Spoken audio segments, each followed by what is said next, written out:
You are looking at the world's most rocket and Orion spacecraft live on Launch Pad 39B. Artemis I embodies the hard work of thousands across the world determined to explore for the benefit of all. Welcome, and thank you for joining us live at Kennedy Space Center, where the energy here is palpable as we attempt to make history today. I'm Megan Cruz, and this is NASA astronaut Kayla Barron. Kayla, great to have you here again. So awesome to be here tonight.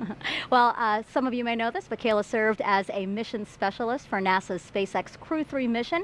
It launched to the International Space Station in November of last year, and she lived and worked there for about 6 months. Today, I am thrilled to have her here with me to talk about this rocket behind us illuminating beautifully the night sky here in Florida.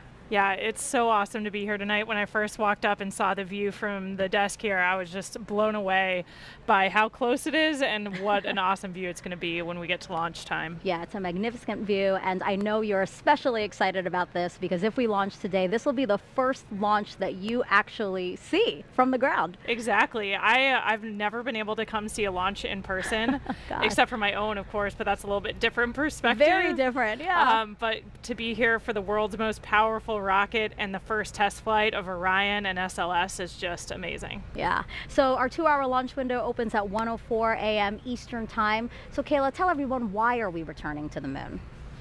We are returning to the moon to learn more about it. The moon is a perfect place to learn more about our solar system, how the moon formed, but also how the Earth and the rest of our solar system formed. And we know so little about it. There's a lot to learn by returning there and doing some awesome geology work, but it's also the perfect proving ground for our continuation, exploring further into our solar system and eventually going to Mars. Right. We need to test all the operations concepts, all the equipment, habitats, rovers, suits, all of these things. And so it's the perfect place to test all of those things out and learn the things we need to do something that's almost hard to wrap your head around, going all the way to another planet. Absolutely. Really ambitious goals, and it all starts here with Artemis I. So Artemis I is the first flight test of NASA's brand new Space Launch System, or SLS rocket. It's the world's most powerful rocket and will send an uncrewed Orion spacecraft farther around the moon than any of the Apollo missions before it. Artemis II will be the first crewed mission around the moon, and then Artemis III will use a brand new human landing system to bring astronauts to the surface of the moon. Future Artemis missions will dock to Gateway, NASA's lunar orbiting space station, before descending to the moon. So Kayla, what must we demonstrate with Artemis I before we put astronauts on board for those future crewed missions? This is our first integrated test flight of the rocket, the Space Launch System rocket, and Orion, the capsule that crew will fly in on Artemis II. And so it's really important for us to put all of those systems together and actually send them to do a mission, test all those systems in real time in concert together. We do a lot of testing before we get to this moment, before we get to launch day, but it's not integrated, and we're not actually putting the systems under all of the real world stresses they're going to see. Right. So we want to see the rocket perform, we want to see Orion make it around the moon, go super deep into space, and then come home and successfully re-enter. So the heat shield actually has to withstand the fastest and hottest re-entry we've ever seen in human spaceflight. So that's a big thing we want to see. The heat shield perform successfully, and then of course recover the vehicle, test all of that. So it's a lot, but it's the important first step before we put crew on the vehicle. Yeah, lots of eyes on this one for sure. So tanking of the rocket began at 4:30 this afternoon. NASA's Daryl Nail is inside with the launch team and has some information about an issue they're currently working. Right, Megan, the launch director gave the go for tanking shortly after 3 p.m. this afternoon, but as of right now, there is a red crew, as they are named, a specially trained team of individuals out at the pad making an unplanned change to a replenish valve on the liquid hydrogen side. There are 2 technicians and a safety representative that are right now working inside the mobile launcher. It's in an open air area that has a replenish valve that goes to the liquid hydrogen side of the core stage. Now this happened roughly earlier this evening, probably about an hour ago, when a leak was detected at the core stage liquid hydrogen valve by the launch team here inside firing room 1 at the Launch Control Center.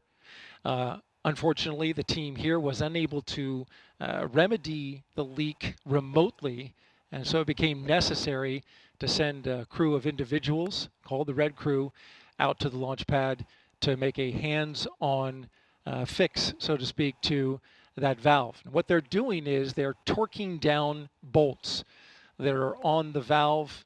They believe that by torquing these bolts down, they'll get a better seal on that replenish valve, and that should remedy the leak. The leak was detected by the hazardous operations team here inside the launch control when the percentage of hydrogen went above 1%. Now that's significant for this particular area because it is an open air location, the skid valve that runs the liquid hydrogen into the core stage. And we had reached replenish when this leak was detected.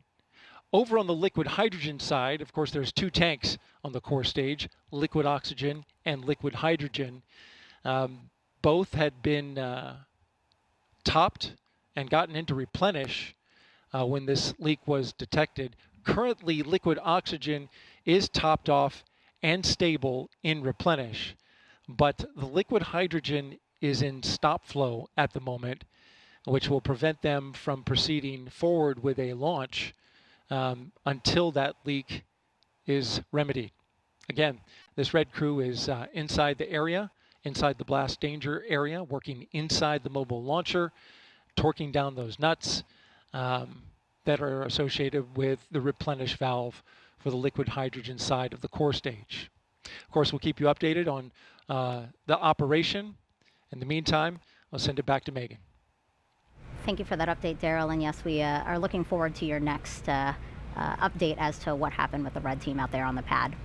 Now, today will be our third opportunity to launch Artemis I. The launch team called off the first two attempts due to issues while loading propellant into the rocket. The team addressed those issues and planned to try again in September, but then Hurricane Ian made landfall here in Florida as a strong Category 4 storm. Satellite imagery there shows us the storm went right by launch pad 39B. Thankfully, the rocket was safe inside the vehicle assembly building at the time. The team rolled the rocket back to the pad 2 weeks ago, and it stayed there through Hurricane Nicole, which made landfall last week as a Category 1 just south of Kennedy Space Center. Teams inspected everything after the storm and confirmed they were ready to try and launch today. Now, Daryl is one of a team of people helping to bring you today's uncrewed flight test. We have Jasmine Hopkins nearby, also inside with the launch team, who will interview some key players in our return to the moon. We also have Leah Cheshire inside Mission Control at Johnson Space Center. Dan Hewitt with a new tool we're excited to show you. Leo Martin at the Kennedy Space Center Visitor Complex, and finally Brian Cizik with the U.S. Space Force monitoring weather. With 1 hour, 54 minutes until liftoff, how are we looking, Brian? And you showed we certainly had some interesting weather here in East Central Florida over the last several months, but I'm happy to report we're not looking at any type of satellite imagery like the ones you just showed. Overall, weather is looking quite favorable as we head throughout the countdown and into the launch window. So here's what we're looking at right now, really just one area of concern. That's these upper level clouds that are moving in. So there's a cold front in the Gulf of Mexico right now. That's producing some showers in the Gulf, but those are not expected to get to us by the launch window. But the upper level winds are bringing in some cirrus clouds that are moving in. Now they're high enough and thin enough where they're really not going to be a concern. For it to be a thick cloud layers rule violation, they'd have to be a lot thicker and a little bit lower in the atmosphere in order to hold a charge. So that's what we're looking for in these lightning launch commit criteria, not just natural lightning, but rocket triggered lightning potential, as some of these clouds can hold a charge. A rocket can actually induce a lightning strike in an atmosphere that's not strong enough to produce a natural lightning strike. So that's really what we're watching. But right now, weather is go. These clouds, as I said, are high enough and thin enough where they're really not going to be much of concern. But we are going to be watching it. My colleagues Melody Lovin, Mark Berger, and the rest of the launch weather team will be watching this very closely as we head closer to T0. So let's take a look at the graphic.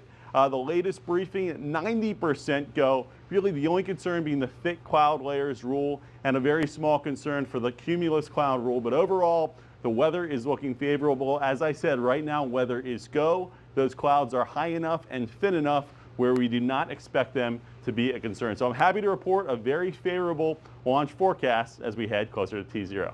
Megan, back to you.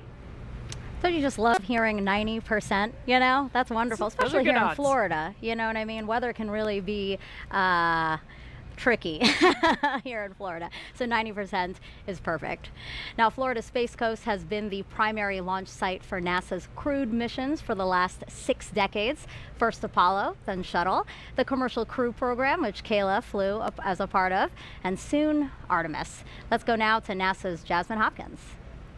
Thank you so much, Megan. We're here in the Launch Control Center amid all the excitement in Firing Room 2, and I'm so glad right now to be joined by our Kennedy Space Center Director, Janet Petro, and our Deputy Director as well, Kelvin Manning. Thank you both for being here. Thank you, Jasmine. Hi, Jasmine. We are so glad to have you. This team has overcome a lot to get to today. We are no stranger to storms on the Space Coast. We overcame Ian, and then Nicole. Janet, how did we embrace the challenge? That's my line, Jasmine. Yeah. I got to say, I couldn't be more proud of the team out here. Everything we did to get to this point, and then to have those 2 storms thrown at us at the last minute. Nicole, all the evacuations. As you know, one time we remained at the pad, and the other time we had to roll back to the VAB. But I got to tell you, across the workforce, whether it was our program people, across the agency, our institutional support organizations, they all came together and worked as a team. And so here we are tonight, looking forward to a great launch. Right, we're a very strong team, and we have been at this for years, for decades. We started off during the Apollo program, but now we've evolved into what we're calling a multi-user spaceport. Kelvin, what does that mean? So when we were getting ready to retire the space shuttle, a lot of people thought we were going out of business, literally shutting down. But our leadership team, we had a vision to create what we called a multi-user spaceport to become the world's premier government and commercial spaceport. And so that's happened over the last 10 or so years, probably a lot faster than we thought it would. But right, if you would say, you ask us, well, what's the future look like? I'll tell you, we're just getting started. Right, the future is very bright for us, and this is a really big day for NASA. I mean, Artemis launch, but an even bigger year for Kennedy Space Center, the diamond anniversary, our 60th anniversary. Janet, how have we commemorated that big milestone? Oh, we've had a whole bunch of celebrations all along this year. As you know, Kennedy became a center back in 1962. As you said, we've been celebrating all year long, and I can't think of a better way of culminating our diamond anniversary with a launch of the Artemis for the Artemis generation later this evening. Right, that is so exciting. And what does it mean for both of you to be leading the center at one of our busiest cadences we've ever seen? We've had over 40 launches this year alone. What has that been like? We're gonna get past 50 tonight, I think. But for me, I'm incredibly honored to be leading this team. It really is all about the team and the workforce. We have such a highly skilled, a highly dedicated, a highly motivated workforce. We have an incredible mission, and we all come together and embrace the challenge and make things happen. Right. Yeah, it is a privilege to work here, and it's not about us. Like Janet said, it's about the people. It really is. It's about this great team. Janet, Kelvin, thank you both so much for being here tonight. We really appreciate it. Thank you, Jasmine. Go Artemis. Yes, go Artemis. Go Artemis. Absolutely. Megan, back to you. Great to hear from them. So 1 hour and 48 minutes and counting till our 2-hour launch window opens. We heard Dale report out that there is a team at the pad working an issue. So why don't we go back to him now to see if he has an update for us. Yeah, Megan, now continuing to track the Red Crew's work at the launch pad. This is a specially trained team of 3 individuals, 2 technicians, 1 safety representative who are currently right now inside the mobile launcher at the base of the launch pad. They are doing work on a replenish valve, currently torquing down the bolts in order to remedy a leak in that replenish valve that was detected a little over an hour ago. Now, this is significant because currently with a leak, they have had to go into what's called stop flow on the liquid hydrogen tank of the core stage. Normally, under replenish, they continue to flow liquid hydrogen into the tank as it boils off in order to maintain a level of around 100%, but that has been in stop flow, and so at this moment, we are slowly losing liquid hydrogen in the core stage hydrogen tank. The Red Crew went in and is currently working a little longer than expected on the issue. It was estimated that it would take 15 minutes to do the work, but as we're now finding out, the Red Crew is torquing down the bolts and then backing out of the area and allowing the launch team to cycle the valves to test to see if they've got that leak fixed. So as they do this, we understand they will cycle this work, go in, cycle the valves, torque them down again if it continues to leak, and then back out and test the work. And this may continue until they have it fixed. The red crew going onto the launch pad isn't a totally uncommon occurrence, certainly new with the Artemis program, but work like this was done in previous space programs. The red crew is specially trained for this work. They are accustomed to working around in hazardous operation, especially a fully tanked rocket. Again, we are tracking Red Crew's operation out at the pad. It's expected that this will eat into the launch window, which currently we have liftoff at 1:04 a.m. Eastern Time, but the window runs 2 hours to 3:04 a.m. Eastern Time. Again, monitoring the Red Crew's work. We'll have more updates for you a little later on. For now, back to you, Megan. Thank you, Daryl. Some quick programming notes. For the first time ever, we are broadcasting a launch in 4K. You can watch it on NASA's YouTube channel or check your local provider to see if you have NASA's UHD channel. The audio of our broadcast is also available on the local amateur VHF and UHF radio frequencies you see at the bottom of your screen. So if you're here along the Space Coast and interested in that, make note of those frequencies now. Or you can watch today's launch with live commentary in Spanish. That broadcast starts at midnight on NASA en Español's YouTube page, which we're showing you now at the bottom of your screen. Now, Kayla, why did NASA choose the name Artemis for our return to the moon? Well, in Greek mythology, Artemis is the twin sister of Apollo. So it's really a connection back to the Apollo era, the amazing things we did as part of the Apollo program. But we wanted to give a nod to the future. You know, Sure. it's a new set of missions. We're here with new objectives. So it's a connection to the past with an eye towards what we might do as part of the Artemis generation. Yeah, let's talk about what those future ambitions might be. I mean, landing the first woman and first person of color on the lunar surface, that is a worthwhile ambition. Oh yeah, absolutely. I think we've come a long way since Apollo in so many ways in the space program, but one of the ways we've evolved is our astronaut corps more closely reflects the nation it represents now. Sure. So those crews will be more diverse, and we think those diverse perspectives, not only in our astronaut corps, but our larger team, only make us a stronger one. Yeah, all right. Well, coming up, we are going to hear from some of the Apollo astronauts and learn more about what we will accomplish for humanity by going back to the moon. We'll meet some of the women shattering glass ceilings to bring Artemis to life, including NASA's first female launch director. We'll also show you the Space Launch System up close and what happens when the cutest group of visitors gets the surprise of a lifetime. Plus, we'll take you around the world to show you how people are marking this historic mission. And Kayla and I will also take your questions live. You can send those our way by using the hashtag Artemis. We already have some questions from some celebrities. I know you're going to love these questions. So you're going to have to keep watching to find out who sent those in. And we also invite you to share your moon-inspired content using the hashtag NASA MoonSnap. Here's a sample of some that's already been sent in. This one's beautiful. The flower in the foreground there, the moon in the background illuminated so beautifully. Here's an awesome one. It looks like we have an eagle here flying over the moon.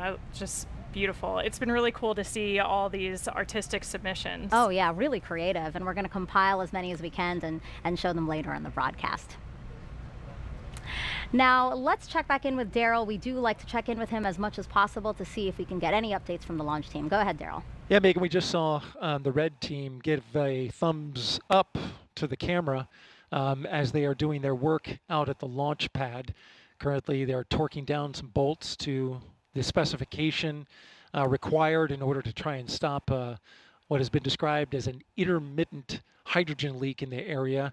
It went above the 1% threshold, and so that is a violation of the HAZGAS limit in that area. The team continuing to work. As you look at the rocket on the pad, they were called out to the pad about a half hour ago, and they appeared to be making their way, at least have stepped back from the area of work The way that the workflow has been going is they torque down the bolts, step back a little bit. The launch team then cycles the valves to check to see if the leak is still there, and then they come back in, and this has happened a couple of times, and start torquing the bolts again. The rocket was nearly fully tanked. The core stage was in replenish for both hydrogen and oxygen. The upper stage had nearly been finished when the leak was detected, and the countdown, though it is continuing, the rocket, the leak had to be addressed in order for the launch to proceed. The replenish puts the hydrogen back into the tank after it boils off, and so currently we're in a stop flow which no longer allows a replenishment of the hydrogen tank, and that would not allow us to have a launch without those tanks being in total replenish, and also in a vented configuration, which has also been put on hold. I'm sorry, not a vented configuration, but rather an engine bleed has been stopped. And so that would need to continue as well in order to get the engines conditioned for launch. That's the latest here from Firing Room 1 at the Launch Control Center. Megan, we'll send it back to you. Thank you, Daryl. 1 hour, 41 minutes until, again, the planned start of the 2-hour launch window.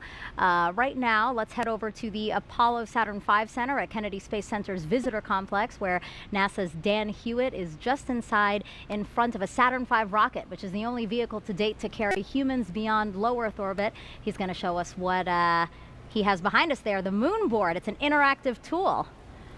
Yeah, thanks, Megan, and welcome everybody. We're in the Saturn V Center, fitting that the rocket that carried astronauts to the moon of Apollo is just over our shoulder as we meet the rocket that's going to do it with the next generation under Artemis. So SLS, the Space Launch System, is out on the pad right now. It's on the mobile launcher. Before we jump into that, just to give you some perspective, so that valve that Daryl's been talking about is in the base section of this mobile launcher down here. That's different from the areas we were focused on in August and September in these 33-foot tall tail service mast umbilicals that are delivering the hydrogen and oxygen to the core stage of SLS. But let's jump right in.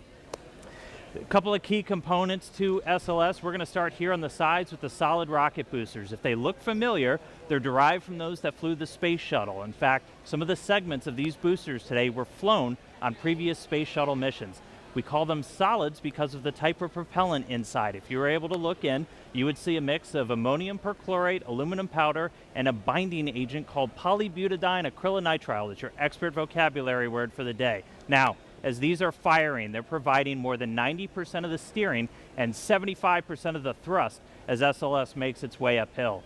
And those are attached to the core stage, 212 feet tall, 5 major sections. We're going to start at the fun part down here on the bottom. 4 RS-25 engines, again, derived from those that flew the space shuttle. In addition, we have this core engine section here where we have all of their necessary plumbing, also the connection points where we're feeding the propellants into the core stage itself.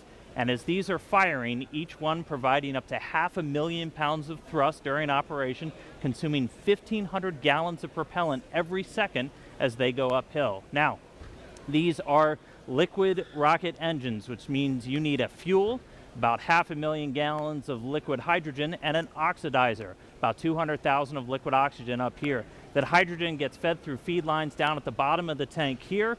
The oxygen coming from these 2 feed lines you see running down out of this, the intertank section. The intertank also has the upper attachment points for the solid rocket boosters. The bottom attaches down here at the engine block. Now, all the way up top, we have the forward skirt. It's where you have your core avionics, your brains for flying SLS, as well as connections to the mobile launcher and some antennas. And if we zoom in, why does it look all bumpy? We have a spray-on insulation on the core stage. These propellants are stored at cryogenic temperatures, hundreds of degrees below 0 Fahrenheit. And so we have to try and keep them as cold as possible. Now, underneath this upper skirt, we have the second stage, the Interim Cryogenic Propulsion Stage, or ICPS. This is a modified upper stage from the Delta IV family of rockets from United Launch Alliance. Single RL-10B-2 engine, also propelled by liquid hydrogen, liquid oxygen. This is used for our in-space propulsion maneuvers. Critically, that translunar injection, which is going to give us the energy to go beyond low Earth orbit and head out to the moon. Altogether, that's the Space Launch System. It's going to be making its first flight, hopefully today. It's going to be a heck of a show. Let's get back to the countdown. I'll send it over to you, Megan. Thanks, Dan. 1 hour, 37 minutes and counting until our 2-hour launch window opens tonight. The Space Launch System rocket and Orion spacecraft together, standing just taller than the Statue of Liberty at Launch Pad 39B. It's the culmination of years of development and thousands of tests. Here's a look at its path to the pad. The Space Launch System is really the backbone of the Artemis missions. It's the truck. It's the big carry vehicle. It allows us to carry both crew as well as the equipment that we need to live and work on the moon. 60 years ago, NASA was in a race to get to the moon. This time is more than just a race. It's about establishing a long-term presence. Can you imagine rolling the Statue of Liberty out to put at the pad? That's what we're doing. It will lift up from Earth with more power than the Saturn V, which was the first vehicle to take us to the moon. Artemis is our next giant leap.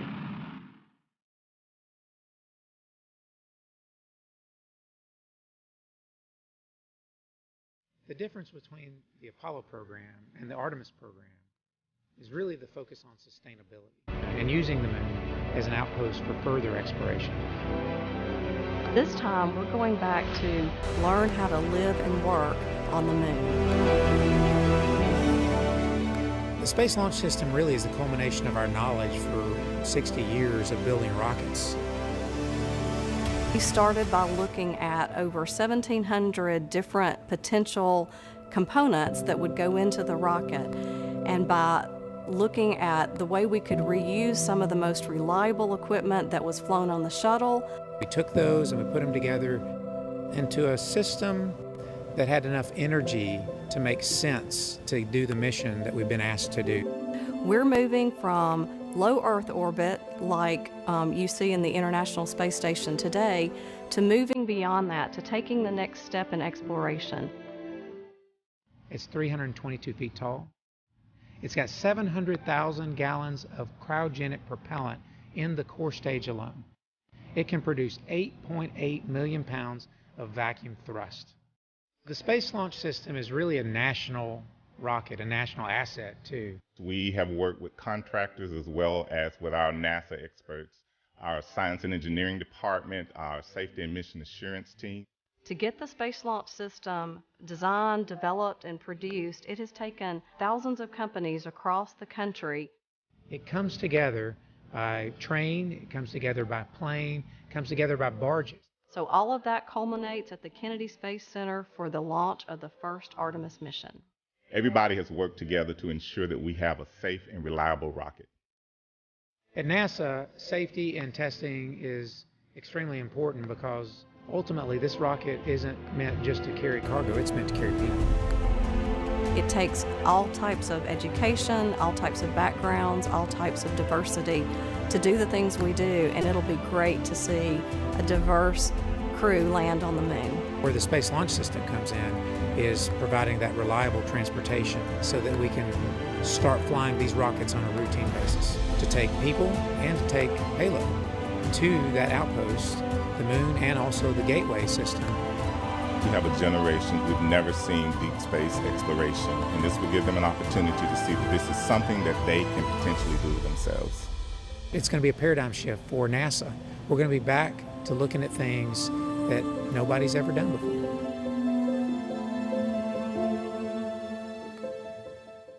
A lot to look forward to, and it all begins with launch.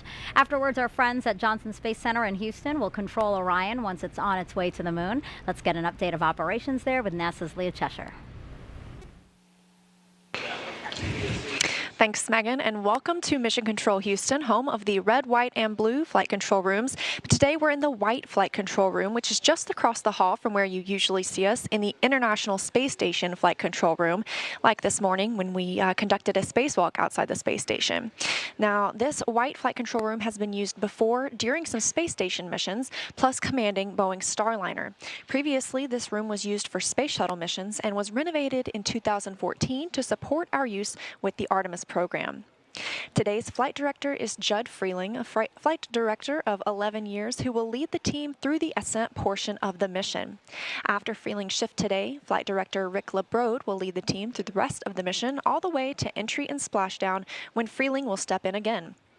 Other console members will be monitoring the various systems on Orion like propulsion, solar arrays, and trajectory, and they arrived on console about 5 hours ago.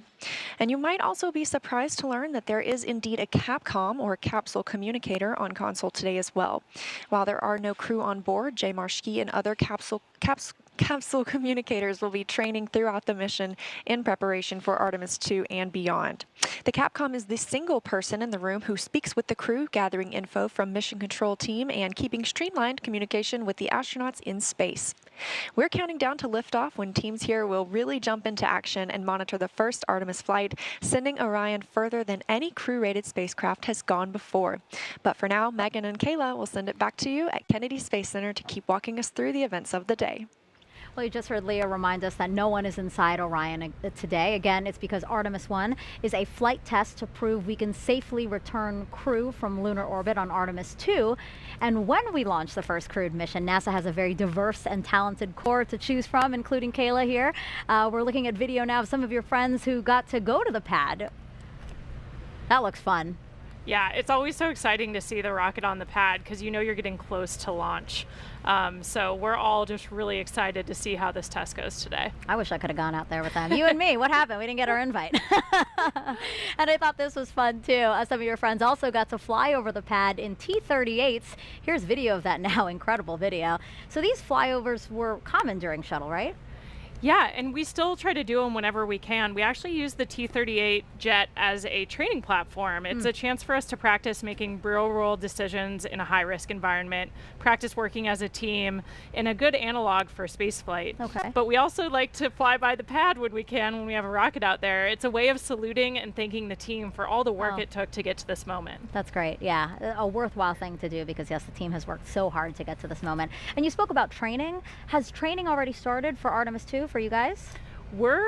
We've been developing the training, but the crews aren't assigned yet, so they're not in dedicated training flows yet. But our team at Johnson Space Center, where we train for human spaceflight, are working on all of the things that we're going to need to teach the crew and the best ways to go about that.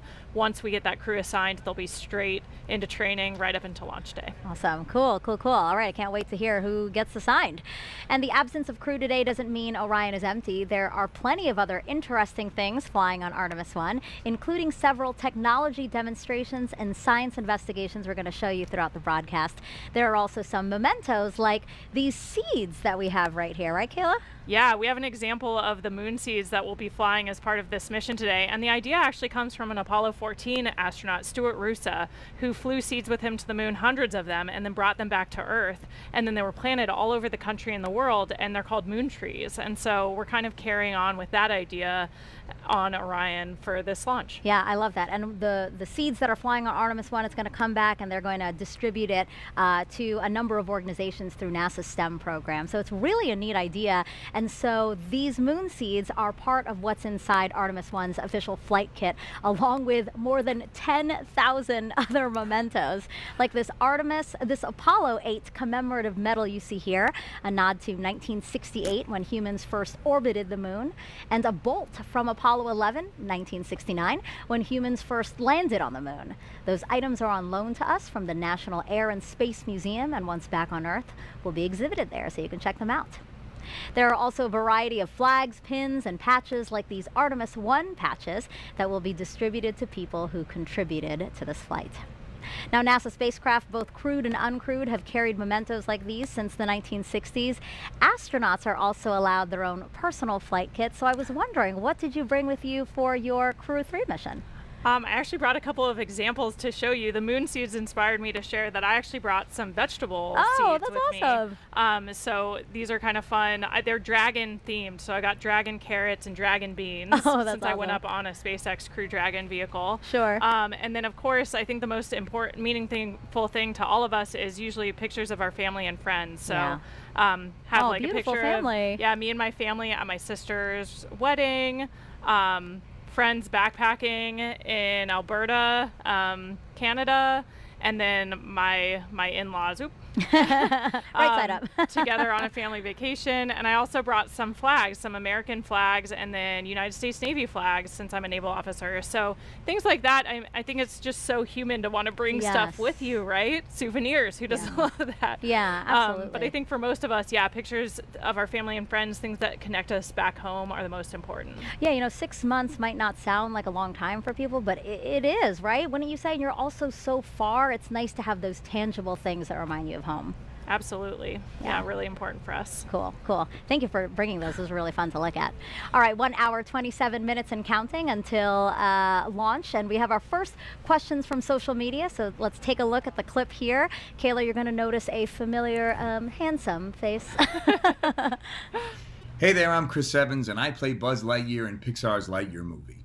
I was wondering, when we fly future Artemis missions with astronauts, how many people can fly on board the Orion capsule at once? My nephew's probably asleep, but he's a big Buzz Lightyear fan, so he's probably going to enjoy watching that question tomorrow. But we can get 4 astronauts in the Orion space capsule. It's a little bit bigger than the Apollo capsule, about 30% more habitable volume. And so instead of supporting 3 crew for about 2 weeks, Orion can support 4 crew for about 21 days. Okay, good. Good first question. Let's take a second question now. Can a microbiologist be an astronaut? Absolutely, and we already have microbiologists who are astronauts, like my training classmate Zena Cardman. So yeah, we hire people from all sorts of different backgrounds. All you have to do is have a STEM degree. Beyond that, you can come from any pathway. So some of us are military astronauts like me, either aviation or I'm a submariner, but we have a ton of people from different scientific and engineering communities, including microbiologists. Yeah, I love that it's so diverse, because I think diversity really adds to what you guys can do. Yeah, and those unique perspectives, I think, make us stronger as a team whenever we're tackling a new problem. Having people with different, not only academic backgrounds, but all of these scientists, a lot of them have different field experience. So like Zena worked in some really extreme environments in Antarctica, in caves, doing a lot of her research. So it's not that different than what we're hoping to do at the South Pole of the moon. So these perspectives are really important for us to form the best team that we can. Yeah, that's interesting. All right, I think we have time for one more question, so why don't we pull one up? What is the coolest part about Artemis to you? I mean, I think I can't even quite get my head around how it might feel for the crew to orbit the moon on Artemis II and see it up close. And then, of course, on Artemis III to actually land on the moon and conduct a moonwalk. It's just going to be incredible to have that view back of our home planet. And so just the thought of sending human beings back to the moon, it's just super exciting for all of us. I honestly didn't know how you're going to answer that, because there is so many things to look forward to pinpoint, the thing that you're most excited about. I thought that was going to be a hard question, actually. All right, so great questions. Keep them coming using hashtag Artemis wherever you're watching this broadcast, and keep sending those moon-inspired content too. Again, that's hashtag NASA MoonSnap, and we're going to show some of them later in the broadcast. Okay, 1 hour, 24 minutes and counting until hopefully liftoff of Artemis I, and it's time for another update with NASA's Daryl Nail, who's with the launch team as they were monitoring a leak. Yeah, that's right, Megan. We're inside the firing room number 1 here at the Launch Control Center at the Kennedy Space Center. And currently we have an update on that red crew, which went out to the pad to torque down some bolts on a leaky hydrogen replenish valve for the core stage. And that update is that the red crew has departed the blast danger area. They have completed their work. They got the go at 10 p.m. this evening, 10 p.m. Eastern Time, to go out and conduct work that took roughly an hour from the time they were given the go till the time they left the blast danger area. The technicians, 2 technicians and 1 safety representative, did the work out at the pad on the replenish valve. And now that they are on their way back, The team is now examining the work and whether or not that leak is still there. What we do know is, you may have heard me mention that this put the liquid hydrogen tank into stop flow, and as a result also stopped a required 90-minute engine bleed for the liquid hydrogen side. Teams have come to the conclusion that only a 45-minute bleed is required at this point. They can resume the bleed at the point that they left off, and it'll be enough to meet that requirement for launch. You're looking now at a graphic where we're tracking the core stage fill rate. We did this earlier this evening. Took about 4 hours and 20 minutes to fill the core stage. You can see on the left that the core stage liquid oxygen is at 100%. That's the same for the upper stage, and both are in stable replenish. As you can look to the right, though, you can see that we're at 97% for liquid hydrogen. The reason for that is because when we went into stop flow, that means that the replenish was no longer refilling the tank, and that liquid hydrogen was boiling off and draining some of the capacity out of that particular tank. So we've lost some liquid hydrogen. The plan is to resume, of course, the filling of liquid hydrogen, which goes into that into the liquid hydrogen tank on the core stage and then vents out on that flare stack that you see to the right, where excess hydrogen is burned off. That's the latest here from Fire Room 1. Megan, we'll send it back to you. Thank you, Daryl. All right, let's go back inside our Apollo Saturn V Center now with NASA's Dan Hewitt. We last sent humans to the moon using the rocket behind you. Can you show us how we're going back now with Artemis? Absolutely. Thanks, Megan. So Artemis I is going to take us from planet Earth around the moon and all the way back, and I'm going to show you every step of the way. Like every great space mission, it starts with a launch. In this case, 4 RS-25 engines, 2 solid rocket boosters ignite, sending SLS and Orion into the sky. On the way uphill, we'll have a number of jettison events, things coming off the rocket. One of the most visible, these 2 large solid rocket boosters, a little over 2 minutes into flight, will break away. We'll also have the launch abort system come off once we're high enough, and then 3 fairings, which are protecting Orion's capsule and service module during the flight through the thicker parts of the atmosphere. Now, after the core stage has consumed its propellants, we'll hear MECO, main engine cutoff. Those 4 engines will cut off. The core stage will drop away, handing over propulsion duties to this, the interim cryogenic propulsion stage. Its first job is a perigee raise maneuver. Perigee just means the lowest point of your orbit. This will give us a nice circular path for Orion around our planet. While it's there, we can really check the spacecraft out, make sure everything from electrical systems, guidance, navigation, and control, communications are all functioning before we commit it to heading to the moon. And we do that with this, the trans-lunar injection. This will be about an 18-minute firing on today's timeline, and this is done to give us enough energy to get out of low Earth orbit and make our way to the moon. Shortly after that, the ICPS will separate. It'll do a disposal burn, sending it around the moon and into an orbit around the sun. But from there on out, propulsion duties get handed over to the European service module. It's going to make a couple of outbound trajectory correction burns on the way out, critically testing that orbital maneuvering system engine, that large one on the very bottom that's going to be needed when we start making our maneuvers around the moon to get into what's known as distant retrograde orbit, or DRO. To do that, we're going to do the outbound powered flyby, dipping in about 70 or 80 miles off the lunar surface, really pushing with that large engine. That's going to slingshot us around. We're going to do a final orbit insertion maneuver, and then we will be in DRO, distant retrograde orbit, this dotted line right here.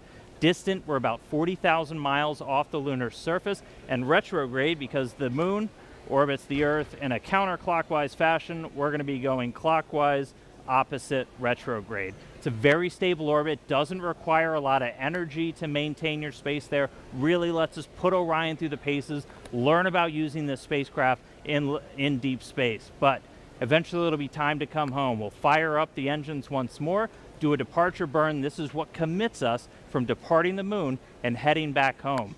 We'll dip in close to the surface once more for the return powered flyby and execute correction burns on the return transit as we target a splashdown in the Pacific Ocean. Before that happens, the spacecraft separate. The European service module's job is done. It drops away to burn up, revealing the heat shield. This is goal number one for this flight, is testing that heat shield at lunar return velocities, because when we hit the upper atmosphere, we're going to be moving more than 20,000 miles an hour, heating that up to more than 5,000 degrees Fahrenheit. So really need to make sure that that can withstand that heat of reentry.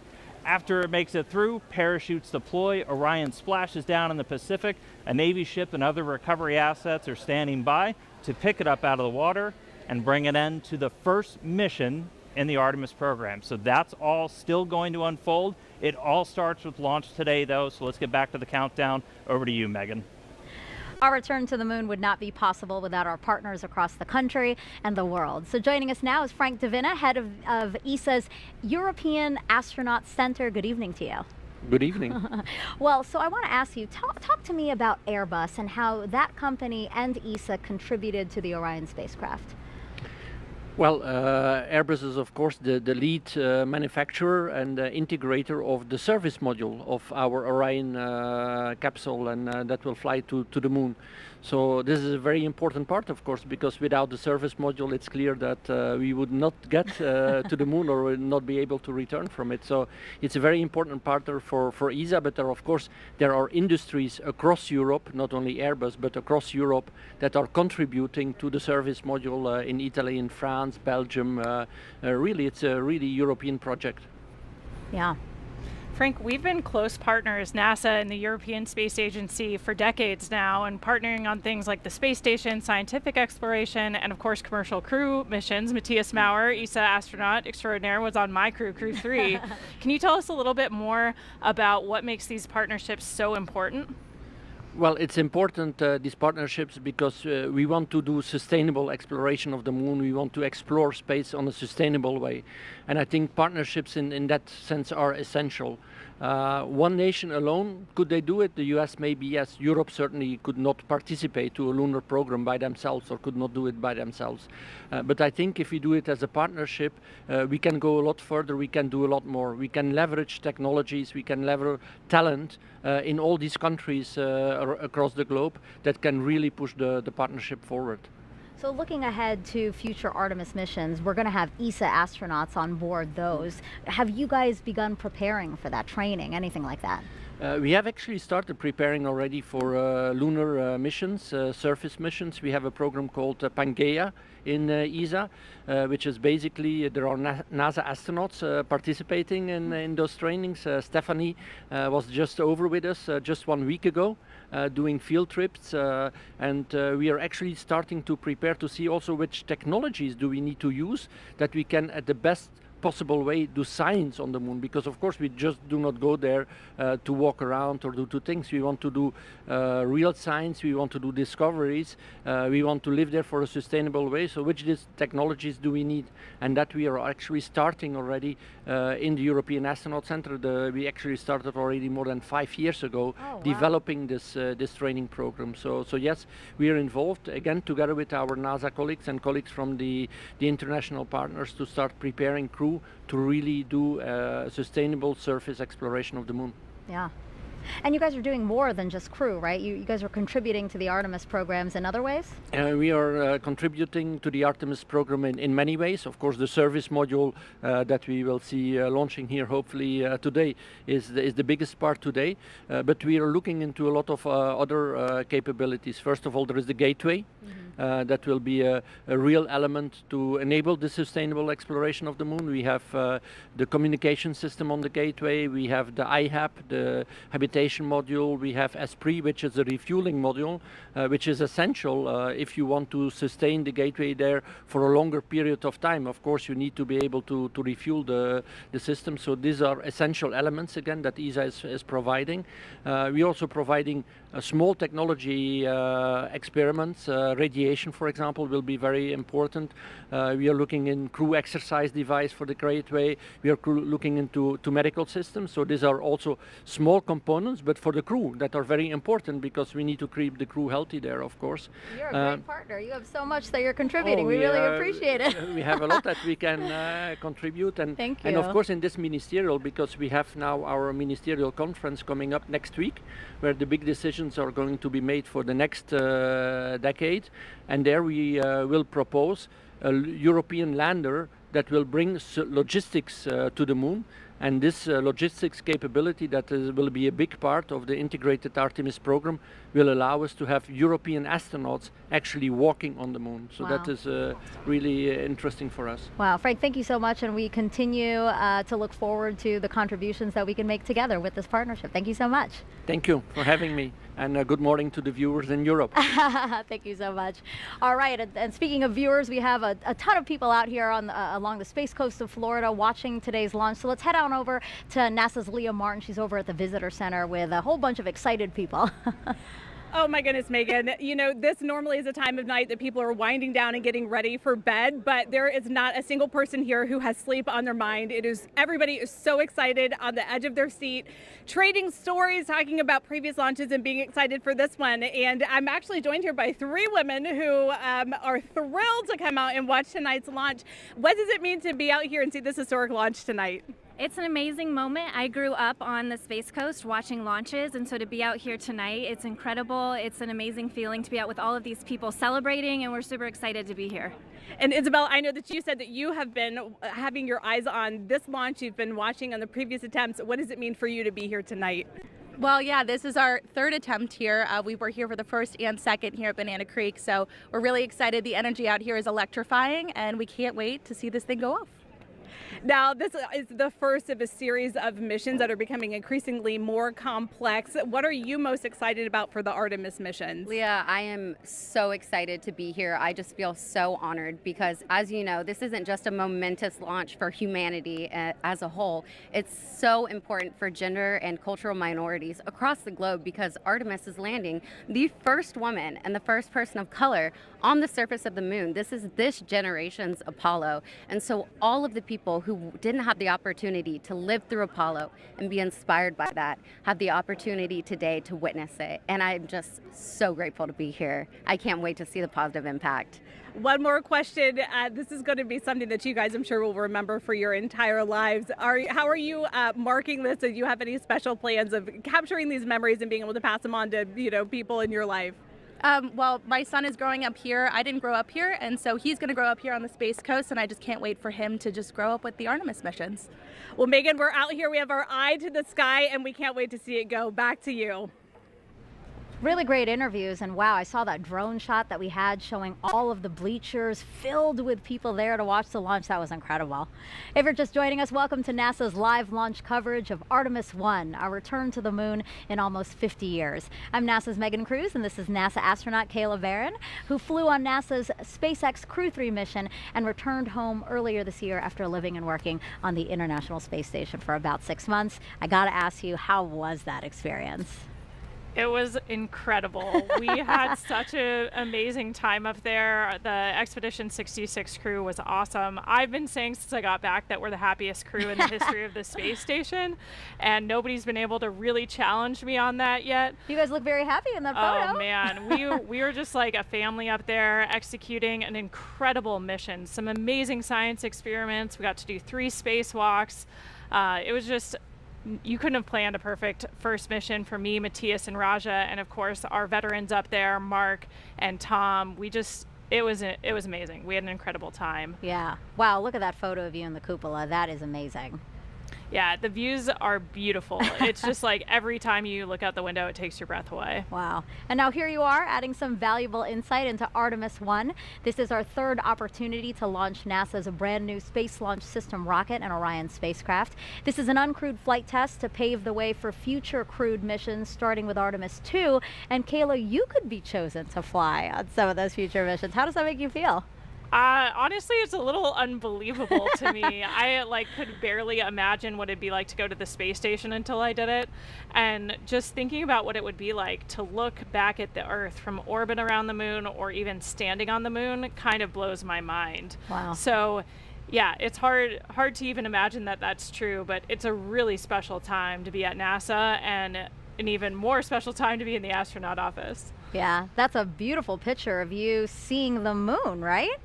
Yeah, that's sort of a moon spotting adventure there. I've got binoculars. One thing that's really cool about seeing stars and the moon from orbit is you're not looking at them through the atmosphere. So you get these very clear views. And the moon is always super spherical. You never get these sort of slices that look kind of flat from Earth. Up there, you see it in 3D, it feels like. Wow. So yeah, I think we all sort of fall in love with the moon from space in a whole new way. Yeah. Well, today's launch attempt comes amid a very busy year for us at NASA. Some of the highlights include 2 more commercial crew launches with SpaceX, Crew 4 in April, you're seeing there, and Crew 5 last month. In May, NASA and Boeing flew OFT-2, the second uncrewed flight test of the Starliner capsule. The goal is to certify the capsule for regular flights to the International Space Station after a crewed flight test next year. In July, we released the first images captured by our James Webb Space Telescope, and wow, they are magnificent. Pictures like these could help us answer some of astronomy's biggest questions about how our universe began. And then in September, we intentionally slammed the DART spacecraft into asteroid Dimorphos and successfully changed its course. The asteroid wasn't headed for Earth, that's important to say, but the test was to show that we could defend our planet if needed. And recently, 2 other missions that benefit the Artemis program. Last week, we tested a new inflatable heat shield that could help us eventually land humans on Mars. And just 2 days ago, Capstone arrived at its intended orbit around the moon. The small satellite launched from New Zealand in June and will now test the unique lunar orbit for a future space station there. You heard us talk about a gateway. Now, Kayla, what do you think about all that NASA is accomplishing? I mean, those are all just amazing examples of why it's such a cool time to be part of human spaceflight and the larger space program. We're learning so much, not only about our home planet, but our galaxy and the universe. Like those James Webb images just capture my imagination every time they release a new set. Yes. And so we have a lot going on and a lot to be excited about right now. I hope people are following along for it because it is truly great, and we want people to share along with that. So, all right, 1 hour, 6 minutes and counting from liftoff of Artemis I. Let's head back to the Launch Control Center with Daryl Nail. Yeah, thanks, Megan. And so we get an update for you now. The Red Crew, of course, completed its work on torquing down the bolts for that replenish valve on the core stage hydrogen side. And now we are back in replenish for core stage hydrogen, which is good news. The team now looking to work on that upper stage, and we understand for the update to the NASA test director, they just informed the NTD that they can start getting back the flow on the upper stage as well. It went into a stop flow roughly around 10 p.m. Eastern time after a leak was detected. You can see the core stage status there. The liquid oxygen side is in stable replenish, both for the core stage and the upper stage of the rocket. Over on the right side, you can see we've lost some hydrogen since going into a stop flow. That allowed some liquid hydrogen to boil off during about an hour or so while a Red Crew was sent out to the launch pad to make repairs. Now, the hydrogen bleed for the engines was reestablished, and it looks like the team is back on track to recover that after a stop flow halted the bleed. They are required to bleed that liquid hydrogen through the RS-25 engines for 90 minutes, but they're picking up where they left off, and that appears to be on track. In the meantime, we've had an update from the range, and the range has informed the NASA test director that currently at the moment, if we were to launch now, they are no-go due to the loss of signal on a radar site. That's currently being worked right now. Again, the range advising the NASA test director that they are no-go. The range is not clear for launch until they remedy that issue on their radar site. And so we're also tracking that. In the meantime, We started this at 3:23 p.m. Eastern Time. Got the core stage tanked in about 4 hours and 23 minutes, and now looking to get everything back on track to try to make that launch window at 1:04 a.m. Eastern Time, which has a 2-hour window associated with it, all the way to 3 a.m. Eastern Time. That's the latest from the firing room. Megan, back to you. Thank you, Daryl. Now, there may not be astronauts aboard the Orion spacecraft for this flight test, but there are some passengers there with very important missions. Inside the Orion spacecraft, as we fly around the moon, we have some cool experiments going on to help us understand what the environment is like. Although there's no humans aboard Artemis I, we do have a few special passengers aboard that will help us pave the way for future Artemis missions. So there's basically 3 occupants riding. You can kind of think about it like 3 astronauts. We have a moonikin. We will also have 2 torsos that are learning about the moon and learning about the environment for our astronauts before they go. We have a mannequin on Artemis I. We call him our moonikin for short. That moonikin is called Commander Moonikin Campos. The name is actually in homage to Arturo Campos, who was an important person who helped bring the Apollo 13 capsule home. The moonikin will sit in the commander's seat, and it will wear a suit just like our astronauts will wear. Moonikin Campos is actually weighted to simulate an actual human aboard the Orion spacecraft. So it will help us understand what our astronauts will experience as they go to the moon and home.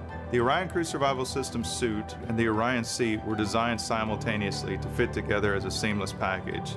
The actual design of the suit was built into the Orion seat such that when they're in the suit, in the seat, it is a true cocoon of protection for them. During this test flight, the seat will actually be instrumented with accelerometers. Sensors that tell us how much the chair is shaking during launch and re-entry and how many G-forces or gravitational forces it experiences. We expect Commander Moonikin Campos to have a very exciting ride on his way to orbit. The thrill of launch, the experience of weightlessness, the excitement of landing. What we learn on Artemis I with our mannequins assistants will help us better understand how a human will actually behave in the seat, both for landing and for launch to allow us to ensure their safety. In addition to the moonikin, we'll have 2 seats that have basically what's like a human dummy, an upper torso that are detecting how much radiation they're experiencing. It's called the Matryoshka Astrorad Radiation Experiment, MARE. MARE is an international collaboration with German Aerospace Center, DLR, and with Israel Space Agency. The MARE experiment consists of 2 anthropomorphic phantoms called Helga and Zohar that are simulating a female body in a space radiation environment.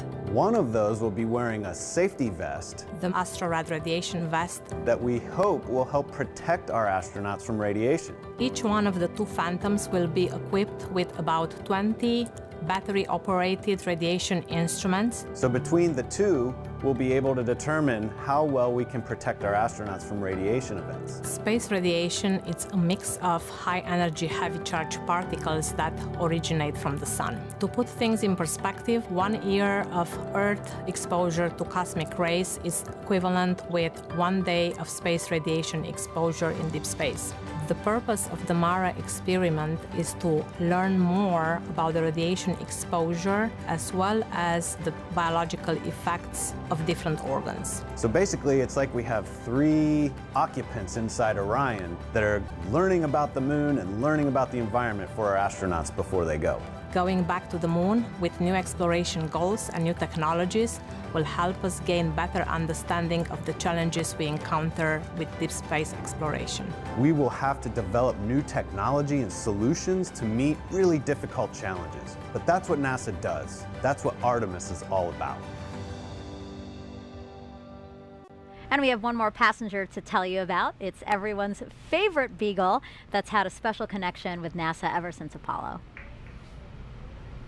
Artemis is NASA's plan to go back to the moon, and Snoopy is to be the zero gravity indicator. A zero-G or zero gravity indicator demonstrates the moment that the crew in the spacecraft reach weightlessness. Snoopy is about to take his first trip around the moon. The relationship with NASA and Snoopy goes back about 50 years since the Apollo days. He was the face of the safety campaign. The icon for NASA's culture of safety and mission success. So NASA and Peanuts have a Space Act agreement. And we collaborate together on STEM content. And we really were excited when it was decided that Snoopy would be the zero gravity indicator on Artemis I. We wanted to go all out, so we created a custom Snoopy. And the spacesuit is actually made out of material worn by the NASA astronauts. Everything was done with extreme detail. They cut patterns for his suit, even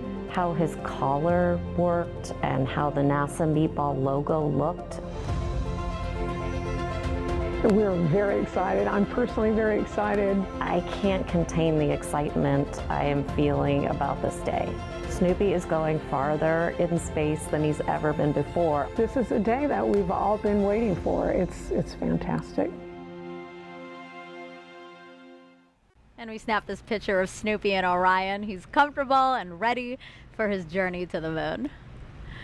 Lucky for us that Snoopy has this twin that's staying here on Earth. That way we can take a closer look at how cute he is. And this orange suit, I mean, it is amazing. It's actually the same material that would be worn by Artemis astronauts, right? Yeah, you know, the suits we'll be wearing in Artemis ultimately are an update of the suits that the shuttle crews wore.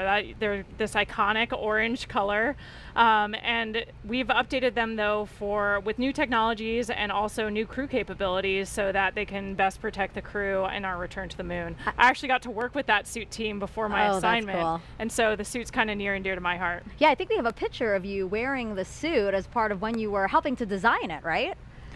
Yeah, so I was our representation from the crew office, from the astronaut office, to the engineering team that's working on putting this suit together. So I got the chance to wear it for some of the early testing, and it is an amazing suit, and it'll protect us while we're in the vehicle. Cool. So what was your zero-G indicator? Yeah, like the video mentioned, we always choose stuffed animals. So we actually had a turtle. We named her Pfau, which is German for peacock. And we chose that because Raj and I are from the turtle training class. So we thought it would be fun to have a sea turtle as our zero-G indicator. But we wanted to have a nod to Matthias, who is a German astronaut, so that's why we gave her a German name, and Tom, who's from the peacock class. So she's peacock colored, and it kind of worked for everybody. I was about to ask, I was like, wait, why is it German for peacock, but it's a turtle? Yeah, exactly. Now I get it. It was, you know, diplomacy, crew diplomacy move. Now I get it. So we had turtle, we have Snoopy here. Why is it always toys? I think the tradition goes back to crews taking stuffed animals from their children and sometimes flying the stuffed animals of their kids. That still happens to this day when a crew selects a zero-G indicator, but they're convenient because they're nice and soft. So if you're going to allow something to bounce around in the capsule, you want to make sure that it won't hurt the crew or any of the equipment. And they're cute. I mean, yeah, come on. Who doesn't want a mascot? Makes you smile, yeah. Absolutely. Well, NASA's workforce has changed over the last 50 years. For Artemis I today, women make up 30% of the launch team. But when we first stepped on the moon with Apollo 11 in 1969, take a look at this picture here. You see this woman highlighted near the center there? That's going to be Joanne Morgan, and she was the only woman in the firing room. She now has a special message for the Artemis generation. Hello, I'm Joanne Morgan, and I am so excited for Artemis I. This flight test will bring new knowledge to people on Earth, and I'm thrilled to see such a diverse team at the LCC making it happen. Firing Room 1 is a different sight today than when I was on console for Apollo 11. I was totally focused on doing my job and never thought about being the only woman in the room. Today, women at NASA are center directors and launch and flight directors and have substantial roles in engineering, science, and technical areas. This is so important for a new generation, the Artemis generation, to see how individuals are leaders and contributors to the mission, and for youth across America and the planet to see this as well. After 50 years, it is gratifying to see this change, and I can't wait to see what you all accomplish together. New century, new generation, new mission to the moon and beyond. Godspeed, Artemis team and Artemis I. I think it's so great that we know she's following along and interested in this mission too.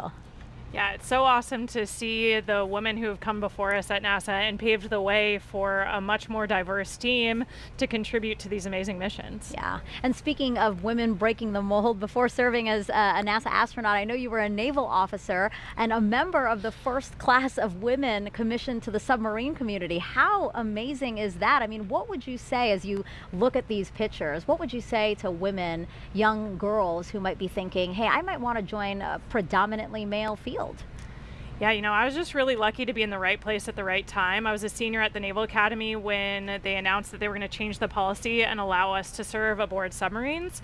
But even before that change happened, I knew that I was passionate about serving in that role and I was dreaming about it. So I think allowing yourself to really examine what your passions are and be brave enough to dream that you could actually do those things. I had awesome mentors who encouraged me along the way and told me never close a door on yourself. You know, you always want to put yourself in the roles you're most passionate about, especially if you're going to challenge yourself. Doing something you love that's hard is so much better than doing something that you're not as well suited to. So I was just lucky I had some awesome leaders in my life who encouraged me to be brave enough to dream so that when those opportunities presented themselves, I was ready to take them on. Yeah, no, that's great. Having mentors is always so important because, yes, sometimes you don't know what path to take, especially if you're blazing your own. So it's always so nice to have somebody to talk through some of that. Absolutely. 52 minutes until the opening of the 2-hour window for Artemis I today. Once it soars off the launch pad, our colleagues over in Houston will take over. Leah, how are things looking in Mission Control right now?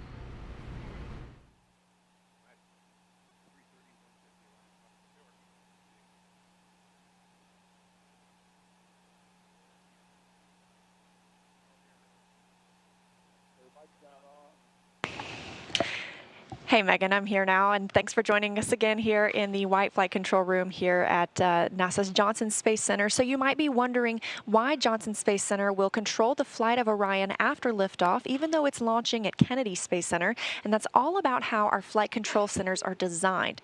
Launch control is at Kennedy, while mission control is in Houston, and we also have the SLS Engineering Support Center at NASA's Marshall Space Flight Center. Ever since the Gemini 4 mission in 1965, all flights have been commanded from Houston after launch, so we have the infrastructure and the experience here at Johnson Space Center to work through long-duration missions with, or in this case, without crew. Additionally, launches must be conducted over water rather than over populated areas, which makes Kennedy Space Center a prime location. Again, we're ready to jump into action once SLS takes flight, and this room will be staffed around the clock until Orion splashes down at the end of the mission. We're excited to continue that work today with Artemis I and throughout the Artemis program, but for now, we'll turn it back over to you, Megan and Kayla. Now, the fully stacked SLS and Orion system was rolled from the vehicle assembly building to the launch pad about 2 weeks ago. We captured this video of the 4-mile, 9-hour journey. It took a special transporter and a special team of people to make it happen. Hear from them what it's like to shoulder the weight of this moment. The crawler transporter is a machine that goes and picks up the mobile launcher, the SLS rocket with Orion. It's basically the cornerstone of the mobile launch concept. Without the crawler, you couldn't transport the mobile launcher and the vehicle from the VAB to the pad or the pad back to the VAB. And it was designed and built for the Apollo program to move Saturn V's to the launch pad. Since then, we've modified it and used it to move the entire shuttle program. And after the shuttle program, we did extensive modifications, and now it's to be used to move Artemis to the launch pad. The crawler is 136 feet long from end to end. It's 114 feet wide from the edge of the truck to the other edge of the truck. It weighs 6.6 million pounds. It has the power to do 2 miles an hour, but you never want to go that fast. Generally, we're around 0.83 for SLS. Artemis will be one of the heaviest loads we've ever carried and one of the tallest loads we've carried. I am exceptionally proud of our team. They're very talented, they're very committed, and they're just all around good team. I think any problem that crops up or anything that comes up, we'll fix it and we'll get moving again. And again, it starts right here with the crawler.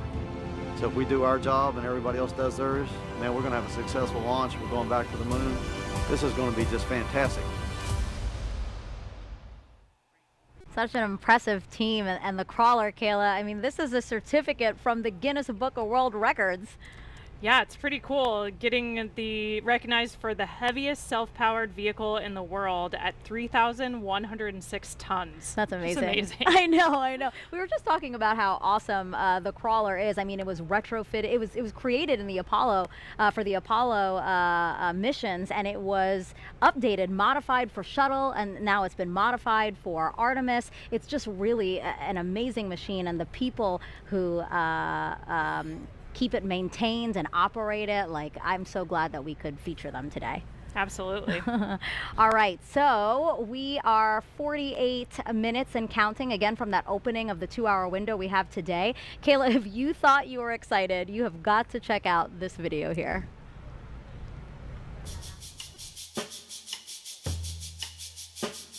This is really cool.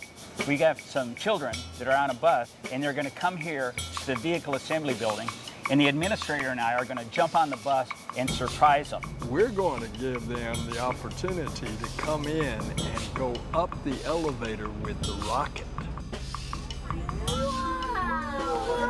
It's so cool! Hello! Look at that thing! Oh, that's awesome! Hey guys, would you like to see a moon rocket? Because it is the future of our country, indeed the future of the world. And we saw what our space program does for science and technology and engineering and mathematics. We saw that in the Apollo generation. All right, guys, what do you think?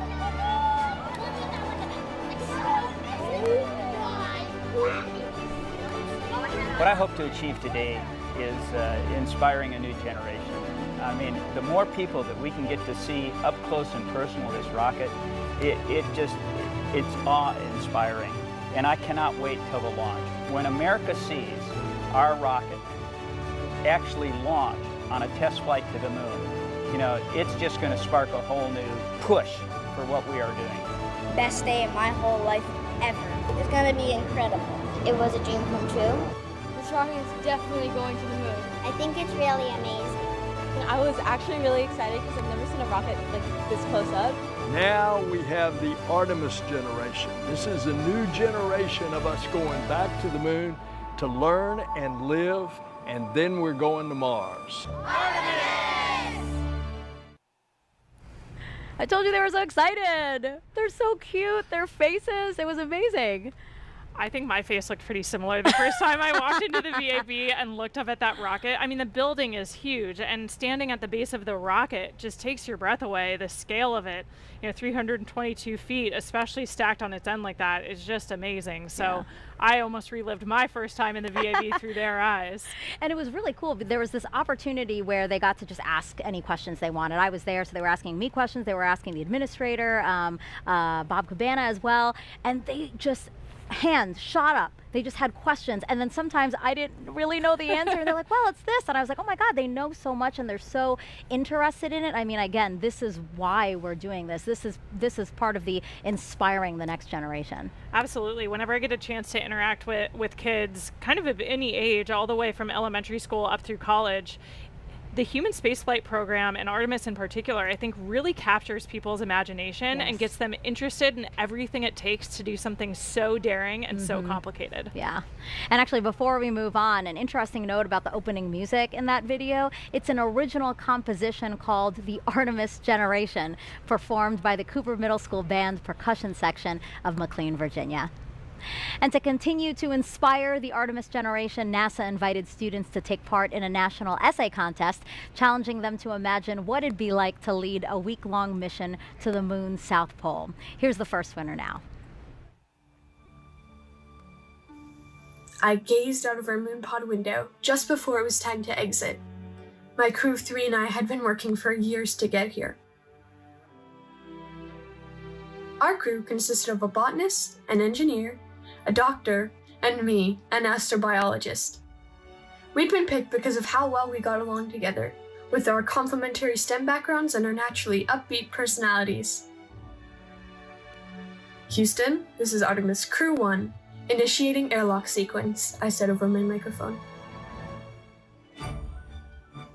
I looked at my crewmates, and as I stepped over the pod, I felt so gratified, becoming the first woman on the moon.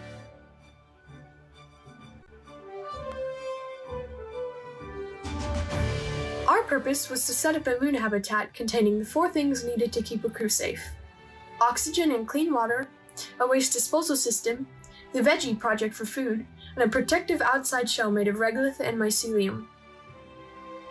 We will build it over the next week, and it will be used by other astronauts for years to come.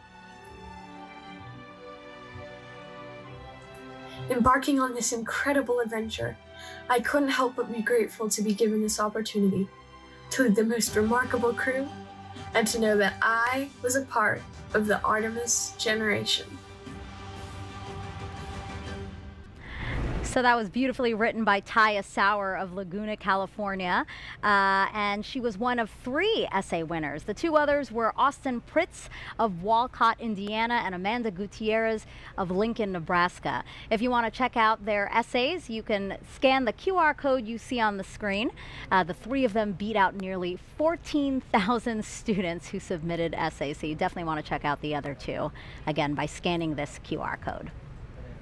So right now you're looking live at right outside of Kennedy Space Center's visitor complex. We have plenty of bleachers set out to accommodate, as you can see, a lot of guests that are hoping to see the launch today. So why don't we go in there and check back in with NASA's Leo Martin.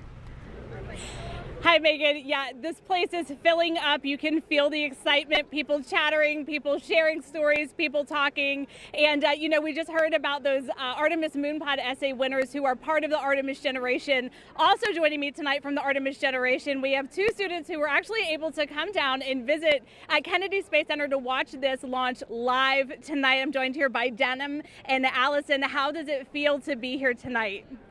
Really, when I first found out, I was really nervous. I didn't really know what to expect. Like, we really just looked at each other and we kind of screamed. Yeah. Just out of excitement? Yeah. How did you feel?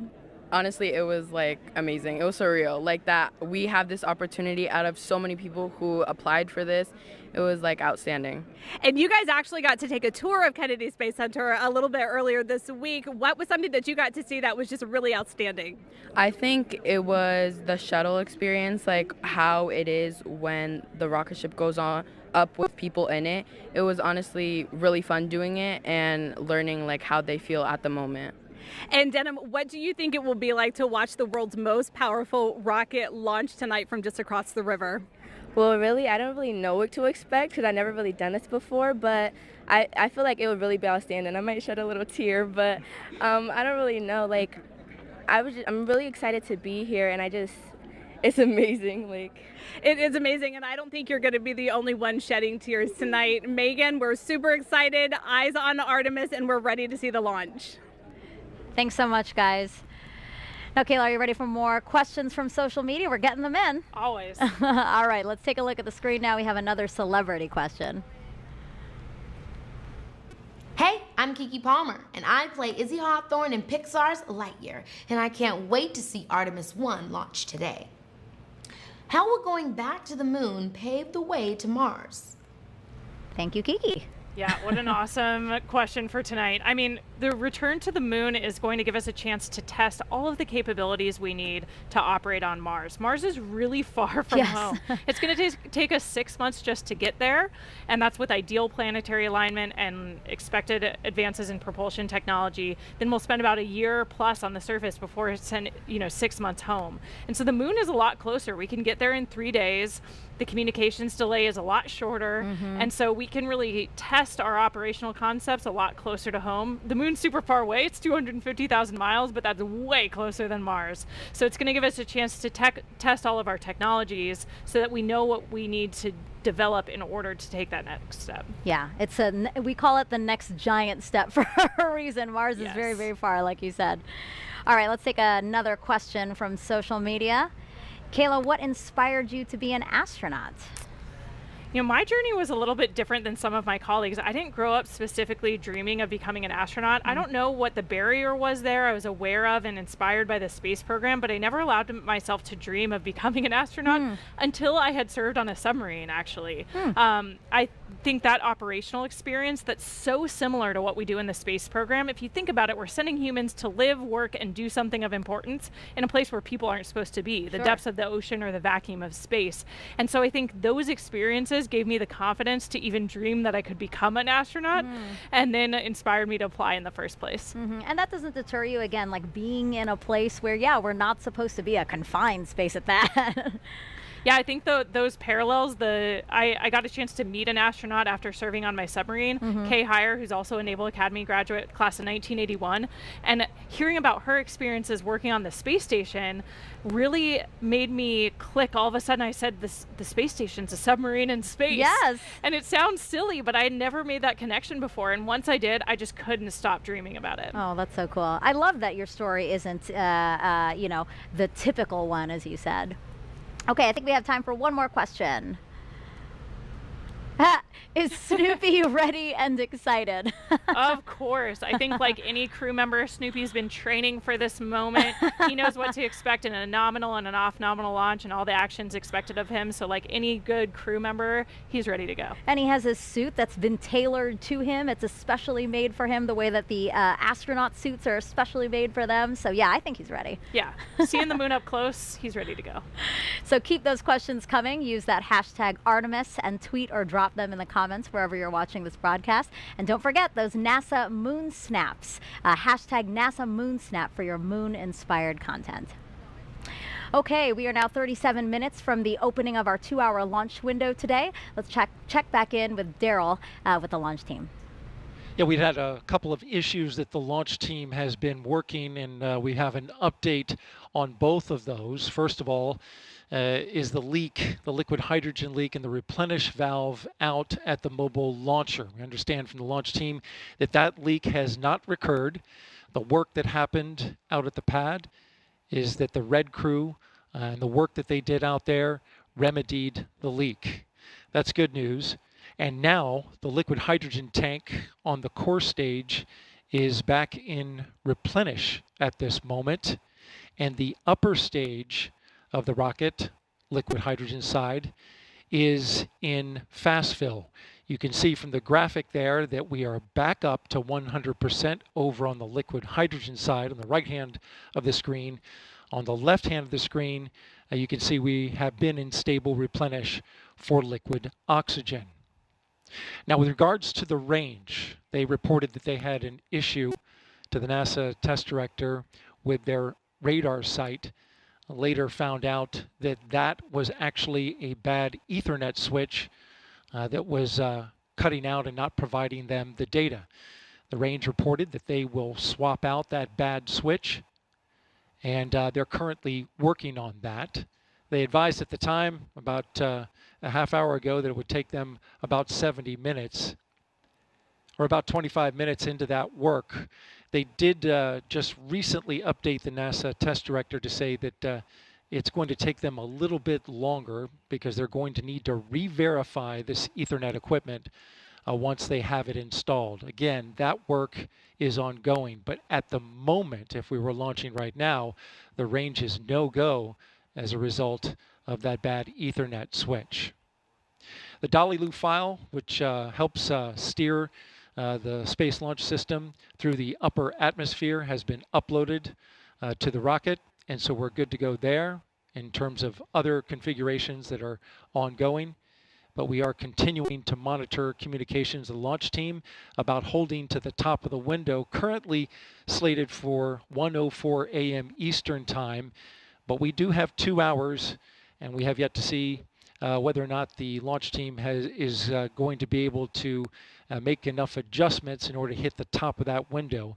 No slip yet, but we're monitoring their work, and we'll give you an update when we have it. Back to you, Megan. Thank you, Daryl. Really great news about that leak. Kayla and I actually said, wow, that's really great news. So we'll wait on your next update. Let's go back live now to Kennedy Space Center's visitor complex, where we have NASA's Dan Hewitt inside there with our new moon board. Dan, let's focus in on Orion now. It has 3 main elements, right? That's right, Megan. And Orion is the spacecraft that's going to be carrying our Artemis astronauts off of planet Earth and then returning them home. As you said, 3 major components, so we'll jump in here at the top with the first one, the launch abort system. This is a critical safety feature on Orion, designed to pull the capsule away from the SLS stack in the event of an emergency on the pad or the way uphill. And it does that using 3 solid rocket motors. The first one, the abort motor, can fire within milliseconds of automatically detecting an issue, pulling the capsule away to a safe distance. After that, the attitude adjustment motor. This one will fire. We can cancel out any rates, put us into a nice stable glide before we get ready to fire the jettison motor. This is the one that will actually take the launch abort system off of Orion, allowing it to then deploy parachutes and parachute down to safety. I will note the jettison motor, the only one that fires no matter what on a normal mission. It's going to fire once we're high enough in the atmosphere. And for Artemis I, that is the only motor on this that is active. The attitude and abort motors are inert for Artemis I. And that's all focused on protecting this, the Orion crew module. This is where you have your astronauts physically inside. In the capsule, you have everything you need to keep a crew safe, happy, healthy, thriving in deep space. You have a pressurized environment, seats, crew displays, toilet, everything that you need. On the outside, couple of critical features. On the bottom, the heat shield. Remember, this is goal number 1 for this mission, is testing that heat shield. It's an ablative structure made to survive that fiery re-entry at the end of a mission. Along the outside, you see these small gray circles. Those are reaction control system thrusters. Orion can use that at the very end to control the yaw, pitch, and roll as it's hurtling through the atmosphere.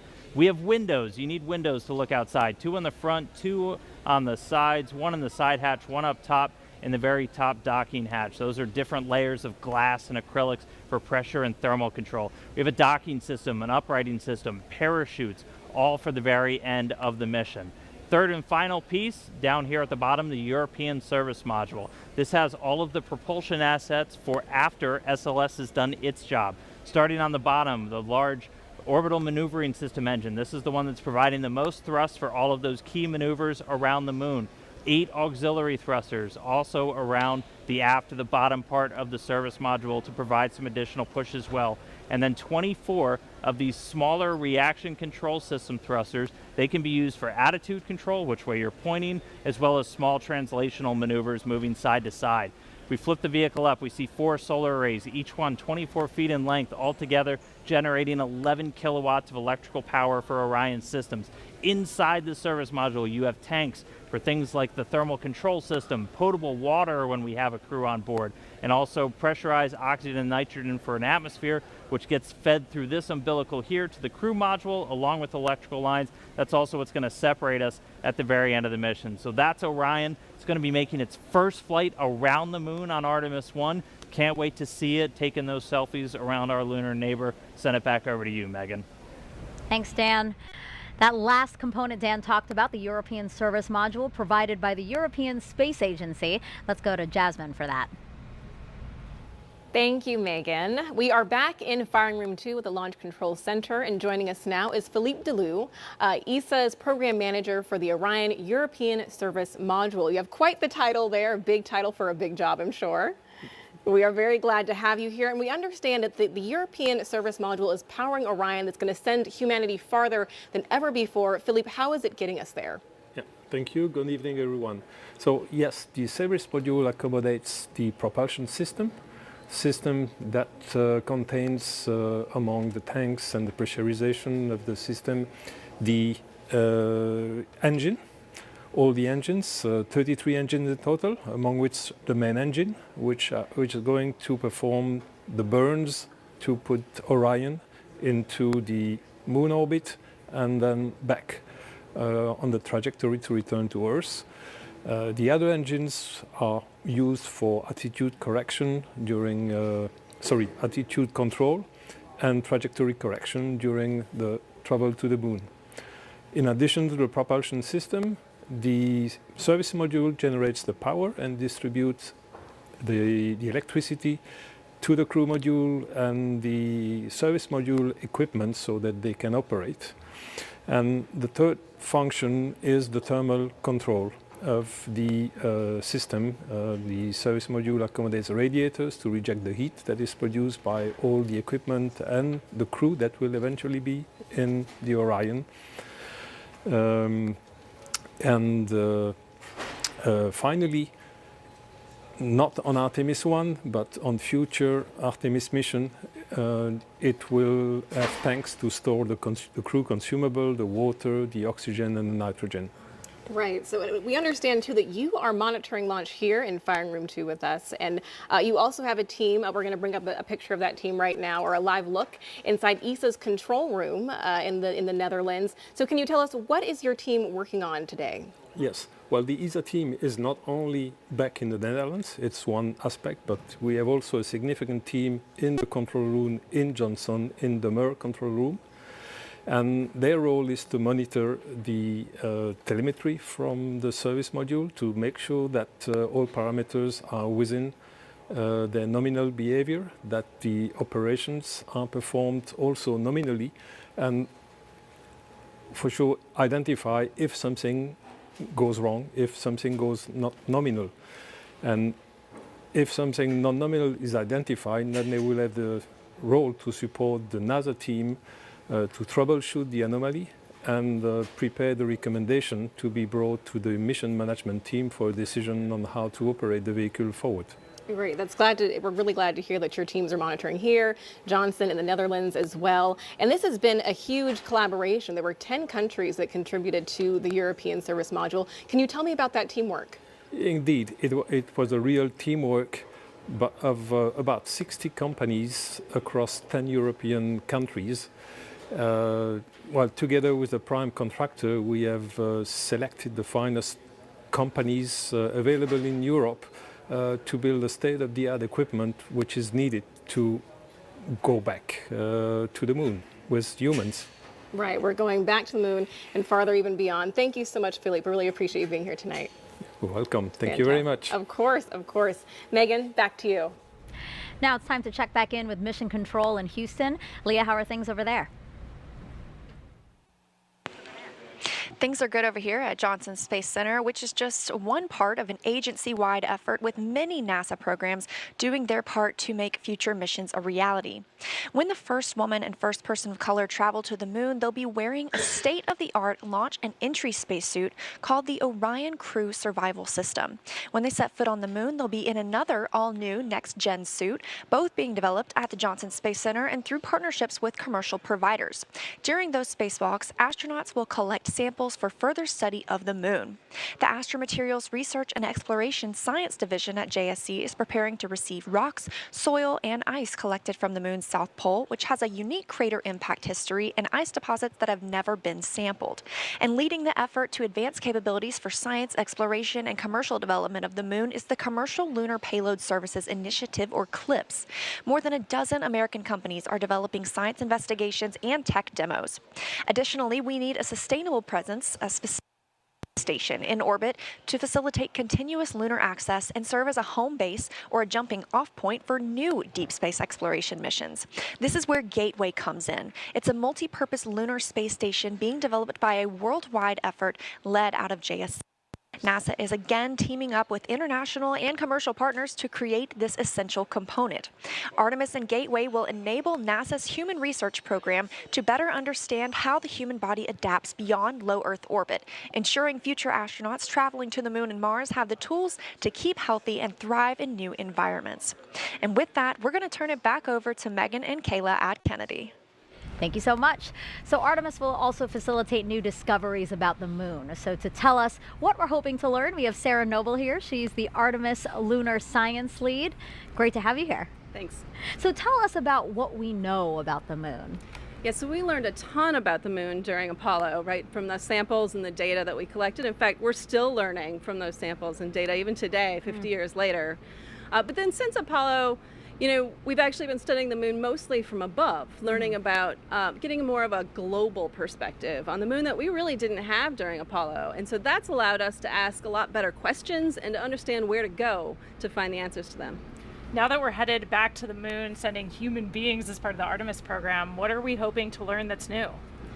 Yeah, so we're going to an entirely different part of the moon for Artemis, right? During Apollo, we kind of landed almost in the same place, like 6 times, right? In the sort of central near side of the moon. But for Artemis, we're going to go explore a new part of the moon. We're going to go to the South Pole, which is some of the oldest rocks on the moon. It's the part of the original crust of the moon. And there's places there that are permanently shadowed, where we think that water and other molecules sort of get trapped, and we really want to understand what those are, and so that we can use them for both science and for as a resource. Sarah, we're also planning to land a rover at the South Pole of the moon in late 2024. Can you tell us about that? Yeah, absolutely. The Viper rover, the Volatiles Investigating Polar Exploration Rover, is going to go land near the South Pole, and it's actually going to explore some of these permanently shadowed areas. It's going to dip into them, drill down, try to find out what that water is, what else is there, what form that water is, how much is there, so that we can really understand it both from a science perspective, and if we want to use it as a resource, we will understand how to extract it. So some people might say, you know, we have all these rovers, we have access to machines that can do a lot of the work on the surface of the moon for us, so why is it important to return humans to the moon? Yeah, it's not an either-or proposition, right? There are some things that robots are better at and some things that humans are better at. And it turns out that humans are much better field geologists. We're really much more efficient and better at that. Plus, we can do better. We can deploy more complicated instruments, and we can use tools in ways that it's very difficult for robots to do, so we can collect better samples. And one of the great things is that we can bring back a lot of samples, right? When we do robotic sample return, it's usually a very small amount. But if you look at what we brought back from Apollo, it's a large amount of samples that literally hundreds, probably maybe thousands of scientists have been able to study over the years and over generations. And that's a lot of brain power to put behind those samples. So again, that's how Artemis and Apollo are different. Now we're utilizing machines and people. That's right. To hopefully together. Advance. Yeah. That's right. Perfect. Sarah, thank you so much for your time. Thanks for having me.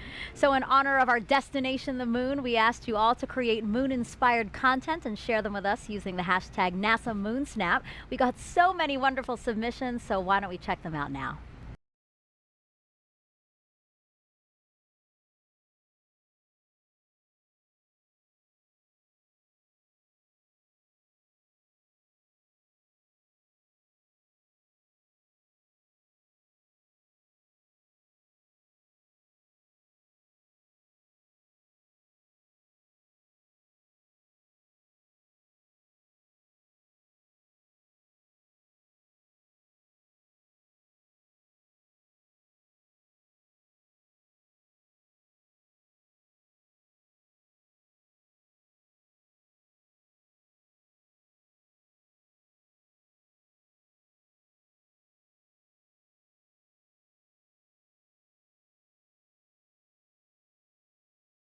That was a really cool look at all the different kinds of creations, recipes, and also art, and it was great to see what people submitted. Yeah, it's awesome to see the creativity out there and how people are engaging with this mission in so many different ways. Yeah. So I know that you didn't submit it yet, but you did create a moon snap, so to say. So why don't we take a look at that picture?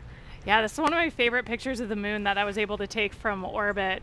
I think for me, it kind of reminds me of that iconic picture of moonrise or Earthrise from the moon from Apollo. And it's kind of that in reverse. I think there's something about seeing the moon from orbit around the Earth that makes it seem a little bit easier to imagine what it'd be like to have that view from the moon looking back at our home planet. Yeah, you should definitely submit that because that's an amazing photo. Did you take that yourself? Yeah, out of the cupola window aboard the space station. Wow, the resolution's great. The cameras we have up there are incredible. Yeah. It's awesome. So I haven't taken a moon snap, so I had nothing to submit. So how do you feel about creating a moon snap with me? Let's do it. All right, well, take that, if you don't mind lifting it up, and we're just gonna snap a photo here. Oh, lighting. Perfect. So I just created a moon snap. I love it. I'm going to share it. And again, this is just to encourage people to really get involved in this mission. So we will continue to collect and share those photos. So again, if you have a NASA moon snap, just use that hashtag. Okay, Artemis I comes amid a very busy year, an exciting year at NASA. Some of the highlights include 2 more commercial crew launches with SpaceX, Crew 4 in April, and then Crew 5 last month. In May, NASA and Boeing flew OFT-2, the second uncrewed flight test of the Starliner capsule. The goal is to certify the capsule for regular flights to the International Space Station after a crewed flight test next year. In July, we released the first images captured by our James Webb Telescope, and oh my, those are really beautiful, fascinating photos, and they're going to really help us answer some of astronomy's biggest questions about how our universe began. And then in September, we intentionally slammed the DART spacecraft into asteroid Dimorphos. Boom, look at that.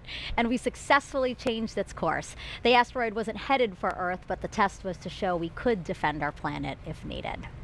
And recently, 2 other missions that benefit the Artemis program. Last week, we tested a new inflatable heat shield that could help us eventually land humans on Mars. And just 2 days ago, Capstone arrived at its intended orbit around the moon. The small satellite launched from New Zealand in June and will now test a unique lunar orbit for a future space station there. Artemis I heralds a new era in the history of human spaceflight. It marks a pivotal next step in humanity's return to the moon, ushering in a new generation of astronauts, technology, and research. This critical flight test sets the course for a bright future at the moon. It represents our ability to safely send Artemis astronauts and critical hardware to lunar orbit. Humanity will experience Artemis in different ways than we did Apollo. We will explore new areas of the moon with 21st century materials, technologies, systems, and operations. Gateway will be humanity's first space station to orbit the moon, built with next-generation technology. Gateway will not only provide a deep space outpost for future lunar expeditions, it will also serve as a station for landers, experiments, and supplies.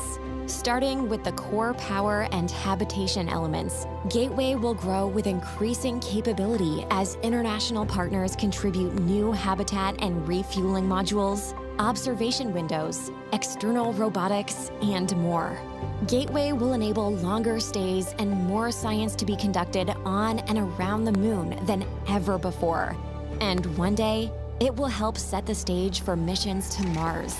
A highly skilled, diverse core of astronauts will be selected for Artemis missions, including the first woman and first person of color to step foot on the moon. Aboard Gateway, the crew will conduct exciting research from their unique deep space vantage point. Gateway will also be a transfer station for astronauts to board innovative human landing systems that will ferry them to and from the lunar surface for exciting scientific expeditions near the South Pole. Once on the moon, Artemis astronauts will use expertise in fields like biology and geology to conduct groundbreaking research in modern spacesuits using advanced tools. They will drive new rovers to investigate the lunar terrain and unlock some of the greatest mysteries of our solar system.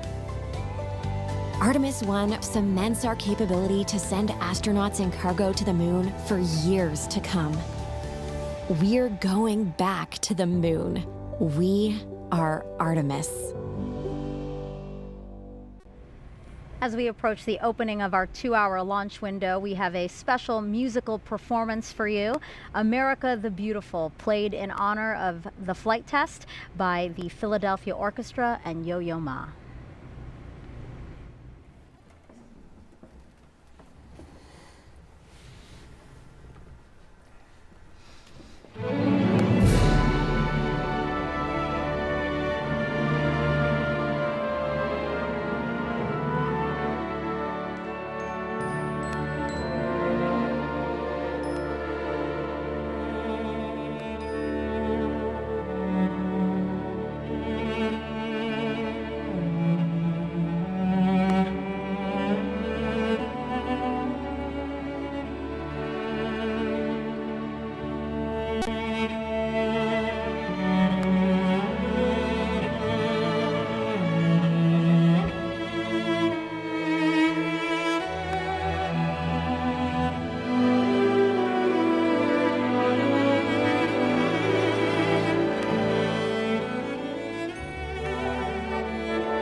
truly beautiful performance. It really has me feeling quite emotional right now. Yeah, perfect tribute for tonight's launch. You know, it's just, it gives me a sense of pride, really, to just remember that our country continues to lead our nation in space exploration. So, and as such, the White House is closely watching this historic launch. Earlier this year, Vice President Kamala Harris came down to Kennedy Space Center and met with NASA leadership as well as astronauts. She also toured our facilities where teams are working on hardware for future Artemis missions. Before leaving, she signed a piece of the Orion spacecraft that will fly on Artemis III. She's doing it right there, which will return astronauts to the lunar surface. Okay, Kayla, time for more social questions. So let's take the first one. You know now the drill. It's going to be a celebrity question, so let's take that. Hey guys, I'm Jack Black, and I'm super excited for the Artemis I launch today. I was part of a little movie called Apollo 10.5, A Space-Age Childhood, and I have a few burning queries. Question the first. How is Artemis different than Apollo? Artemis is different than Apollo because we're returning to the moon, but this time we're going to stay. So rather than a short visit where we can do some amazing science, but it was pretty limited by these short visits, kind of a small area of the moon, we're going to the South Pole and we're going to learn how to live there long term. So we're going to be building habitats, we're going to have rovers, we're going to have all of this infrastructure on the moon supporting scientific discovery, but also that next big step to Mars. I love seeing celebrities also take part and ask questions because it really shows that this is something that's captivating a lot of people. So that was really fun to see Jack Black. Also, query the first. That was funny. All right, let's go to the second question. How does it feel in space? Being in space is amazing. I mean, for us launching to orbit around the Earth and then go to the space station where I just was for 6 months, we're in an apparent microgravity environment. So for us, it feels like we're weightless, like we're floating. So you have to relearn how to live and work in that space. But once you get used to it, it's a lot of fun. Yeah, we were just talking, Jessica Watkins, another NASA astronaut, was just here. And she was saying that actually when you came back on Earth, that was an adjustment as well because you got so used to living on the space station.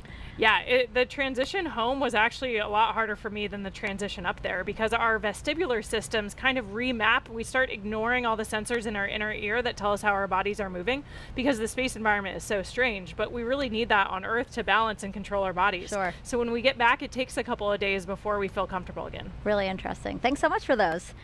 Okay, so we are 10 minutes until the opening of our 2-hour launch window today. So why don't we head back over to Daryl. Daryl, tell us what's happening now. Yeah, Megan, we actually have about 10 minutes before we go into a half-hour hold. That half-hour hold is part of the L clock, and what you see on your monitor right now, I believe, is the T clock. So in about 10 minutes, we'll hold for a half hour, and currently the launch team is trying to evaluate how much of a delay may result from some issues that we've been facing over the past hour. Just to recap those, we had a leak in a replenish valve on the mobile launcher that feeds into the liquid hydrogen core stage tank. That's been resolved. The leak has been fixed, and we're moving forward. Currently, the upper stage of the rocket for liquid hydrogen is roughly 78% at the moment. So that is tracking. Progress continues there. The core stage has been topped off, and now both liquid oxygen and liquid hydrogen are 100%, along with the upper stage of the liquid hydrogen side of the equation. So we're just waiting on the complete tanking of the upper stage liquid hydrogen. Now, with regards to the range issue that we had, we just got an update from the range, the 45th Space Wing officer reporting in to the NASA test director that the Ethernet switch has been replaced. This problematic switch took down their ability to see radar from one of their assets, which is key in getting acquisition and signal for the flight termination system if it were to be needed. Of course, this is a critical system that has to be tested before we can launch. So at the moment, we're looking still at a 1:04 a.m. Eastern Time launch. But it is pretty clear from the work that is ahead that it looks like we're going to slip into that window. How much exactly, we don't have an accurate calculation from the launch team as of right now. But of course, we're anticipating that. So for the moment, you see on your clock now, we are in the T-minus 10-minute hold. We just entered that. And now roughly we're looking at 28 minutes to resume terminal count. The launch team will assess what work needs to be done, how that syncs up with the range getting back online with their equipment, and then we should have a new T0 for you soon. That's the latest from Firing Room 1 here at the Kennedy Space Center. Megan, back to you. So things are obviously still very dynamic. We're going to come back to Daryl as much as possible.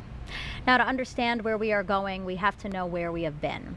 To do that, we spoke to some of the special few who walked on the moon and those who sent them. We choose to go to the moon in this decade and do the other things, not because they are easy, but because they are hard. Because that goal will serve to organize and measure the best of our energies and skills.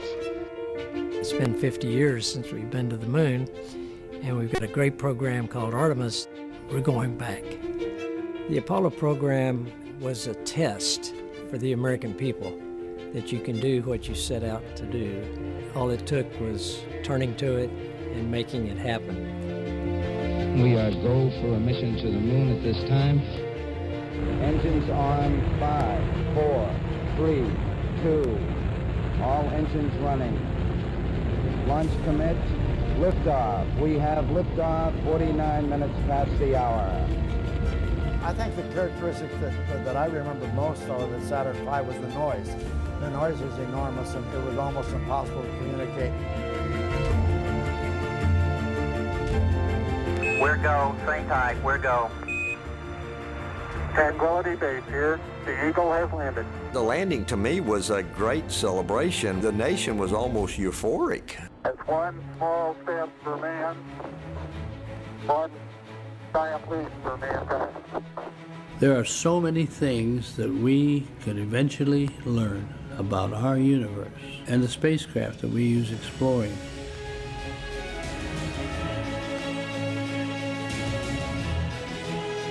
We are a nation of explorers. During Apollo, we were on national TV literally every day because we were doing something visible that Americans could see and they could feel and say, look what we are doing. And I believe Artemis is going to come up and say, look what we are capable of and what we are doing now.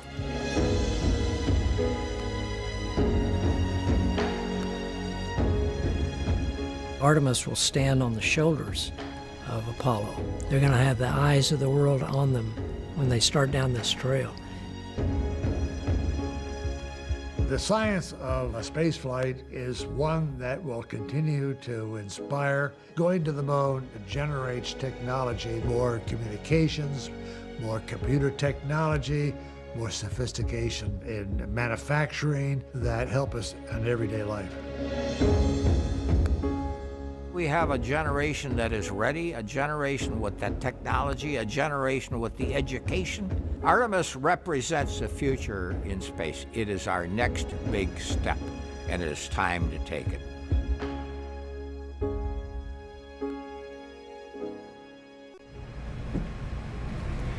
If you're just joining us, welcome to NASA's Kennedy Space Center, where we are showing you a live look of another visitor center. This is the U.S. Space and Rocket Center. Wow, take a look at all of those people who are there hoping to watch the launch today. You know, this is the visitor center for the Marshall Space Flight Center in Huntsville, Alabama. That center played a crucial role in contributing to the Artemis program, so I'm not surprised that there are a bunch of people there watching.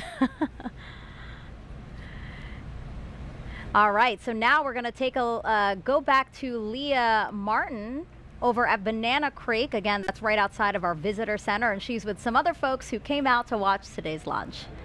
Yeah, you know, Megan, we talked about this being America's rocket, right? Every state in the United States has contributed to this rocket, so it should be no surprise that we have people from all over the country joining us here tonight. I'm actually joined by some friends of ours who are joining us from Georgia and Utah. What does it mean to be here tonight to see tonight's launch?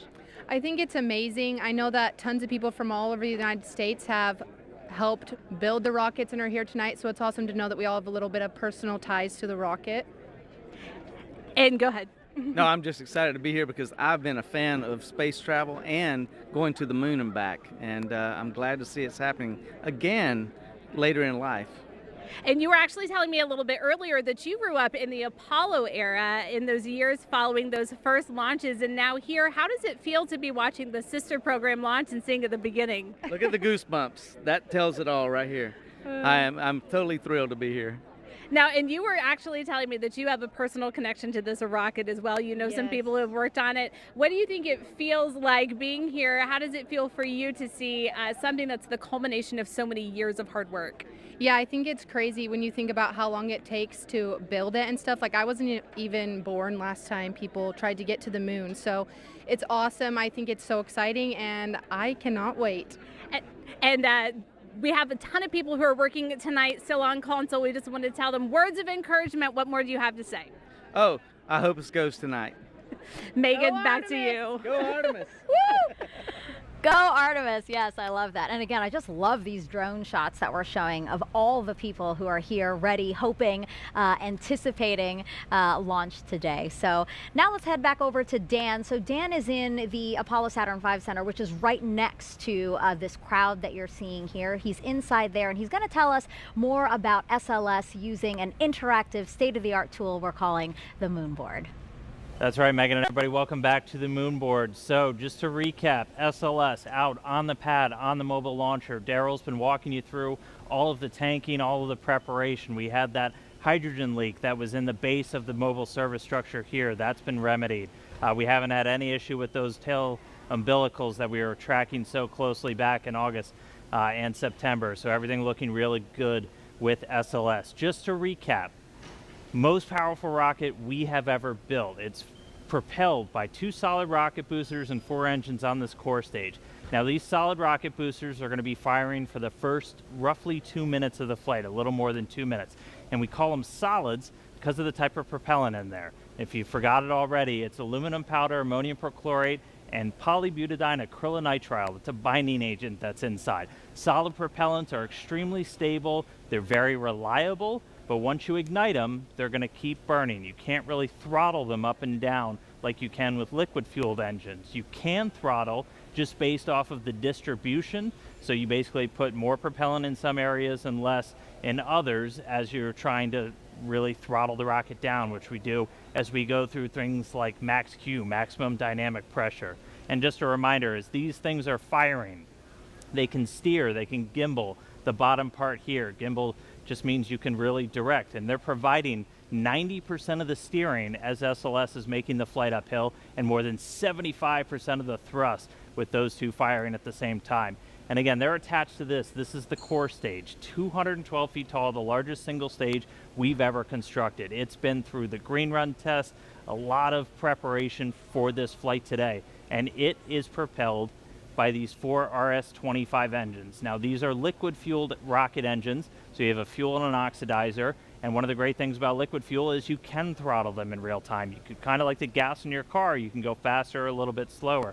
So these throttle up to 104% of their rated thrust at the time of liftoff.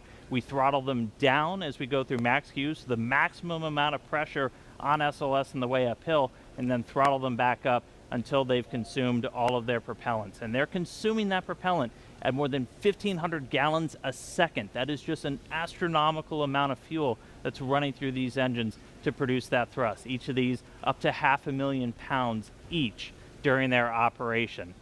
And of all the different components, we've got this engine block section down here. You have all of the associated plumbing, everything to feed those propellants down to these engines. You also have these 2 attachment points here, and that's where we actually tank the SLS rocket. So a lot of focus on those in the previous attempts. They've cooperated spectacularly so far today, and we've been able to fully tank this core stage. And a reminder, you have a fuel, about 500,000 gallons right here of liquid hydrogen, and then an oxidizer. You need those two together, and then an ignition source. That's what gives you your reaction, your thrust, your basically controlled explosion that then comes out of those rocket engines. So fully tanked, these are cryogenic fuels, hundreds of degrees below zero, so we've got a spray-on insulation across the entire vehicle. As it's sitting out there in the Florida air, it's a little bit warm tonight, but we need to keep those hundreds of degrees below zero. It takes a lot of energy to do that, so the less you have to use to keep them cold,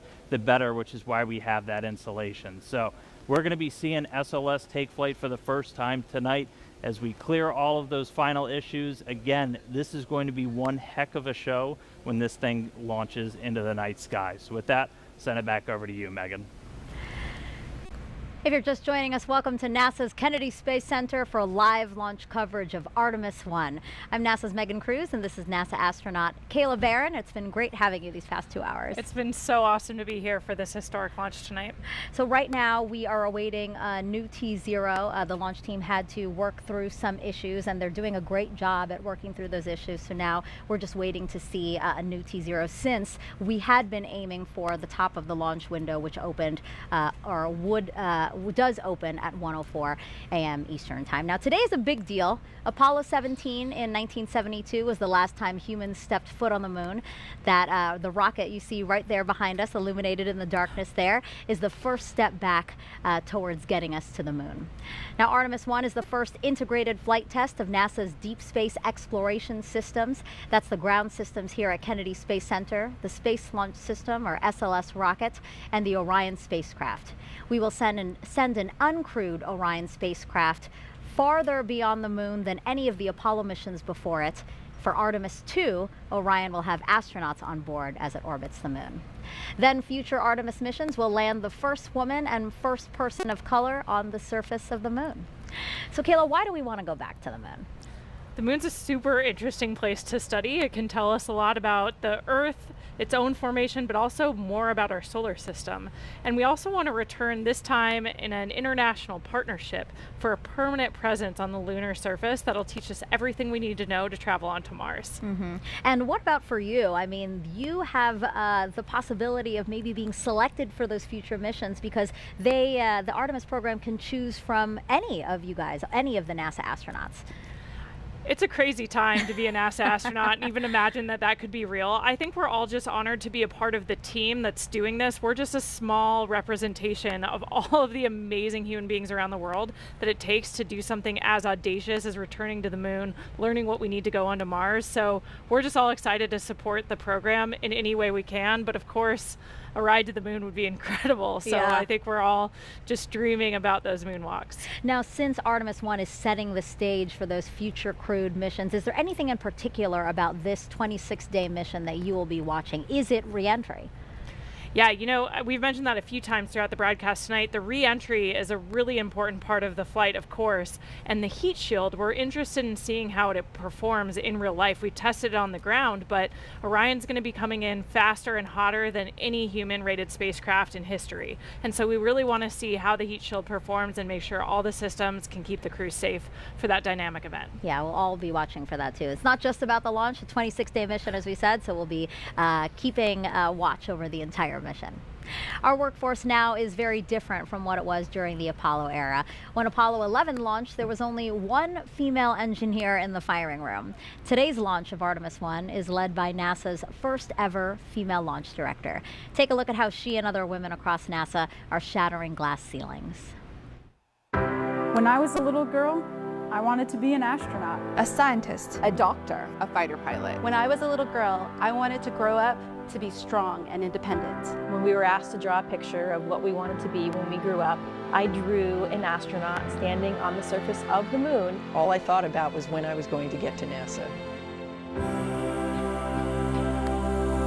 It's a huge honor to be NASA's first female launch director. To be the launch director for Artemis, NASA has so many wonderful women pioneers, so many heroes to me. Some of the most amazing women in my eyes are people like Katherine Johnson and the other women that you've seen in Hidden Figures. Sometimes it's difficult to believe that I'm on this side now wearing this blue flight suit with all of the other astronauts, representing this iconic image that had so inspired and excited me my entire life. Being of South Asian heritage, Kalpana Chawla was just such a big thing for me growing up. I've always looked up to Sally Ride and Mae Jemison, who really laid the foundation to allow people like me to be in the position that I am now. All of these women were pushing those boundaries and breaking those glass ceilings. Now, of course, there are some fantastic women in leadership positions that inspire me every day. So much has changed since the Apollo program. During the Apollo 11 launch, we had one woman, one out of 400 engineers in the room. And I look at our team today, it's much more a reflection of the world that we live in. A big piece of why it's so important to have women and diverse backgrounds, because it allows us to bring everybody along with us on this journey. It doesn't really matter what you look like. If you've got the brains and you have the knowledge, we need you at the table. We are at such an exciting time in human spaceflight right now, and Artemis is such a huge part of that. We haven't been to the moon in many, many years. We have a lot of younger generation folks that have never seen that happen. We will understand so much more about the moon, about the Earth, about our solar system. We're going to stay. And to me, that's an amazing idea. The moon is going to be the blueprint for how we go to Mars and out into the solar system and maybe beyond. It is incredibly exciting to be part of this Artemis team. It still feels pretty surreal to think that I might one day walk on the moon. To see a woman and a person of color on the surface of the moon, to be able to say that space is for everyone and that we go to space to make life better here on Earth for everyone. I know that tears will be in my eyes.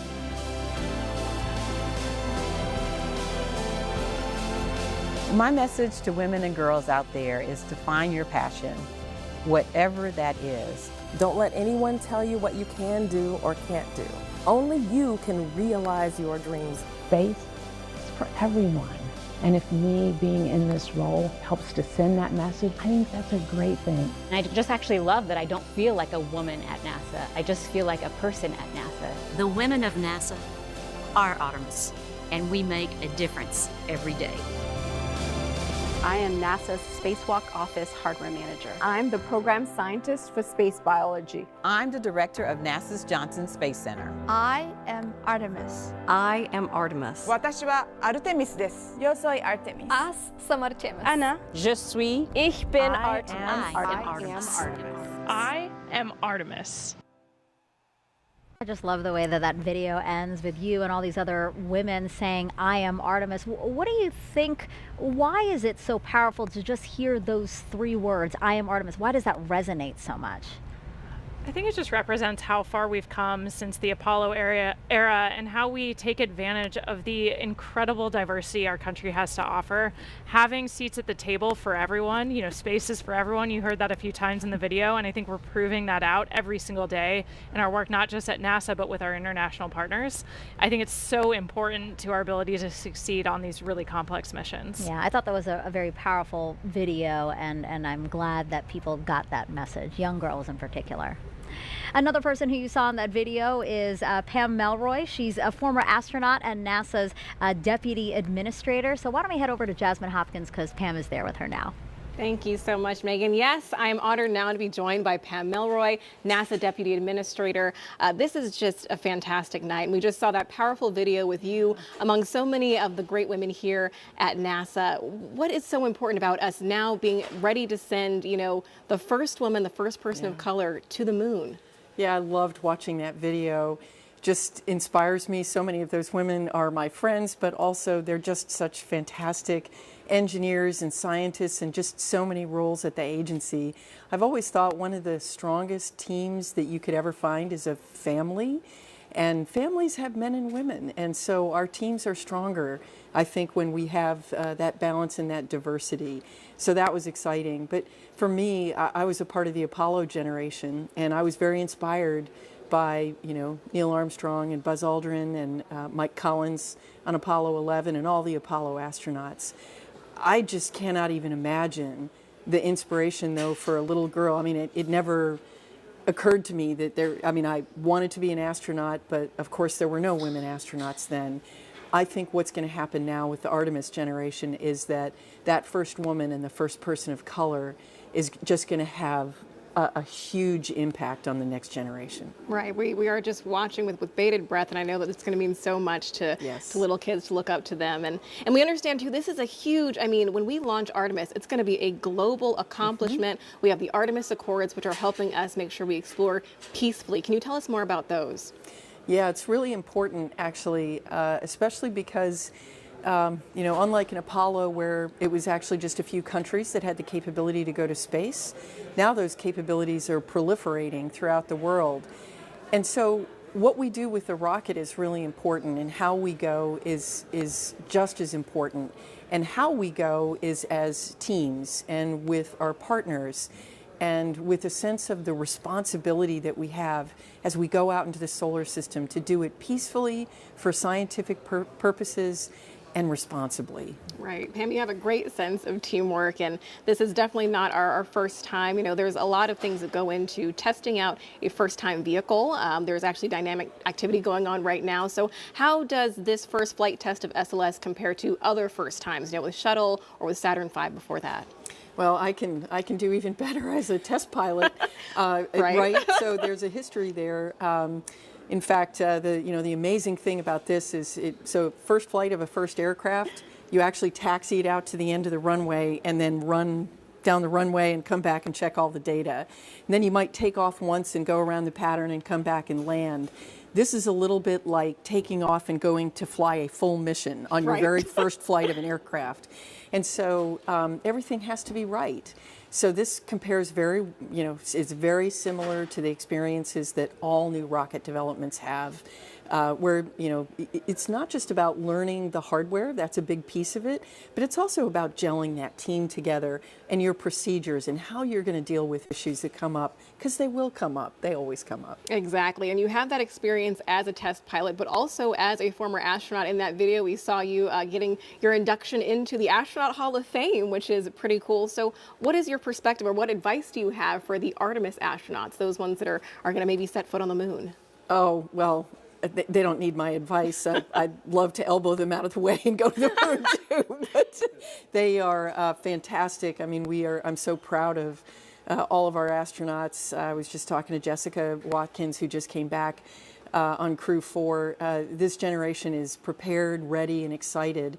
And I think they're really excited that we're putting science front and center in the Artemis program too. We're going to learn so much about the solar system from the moon, and even about the Earth.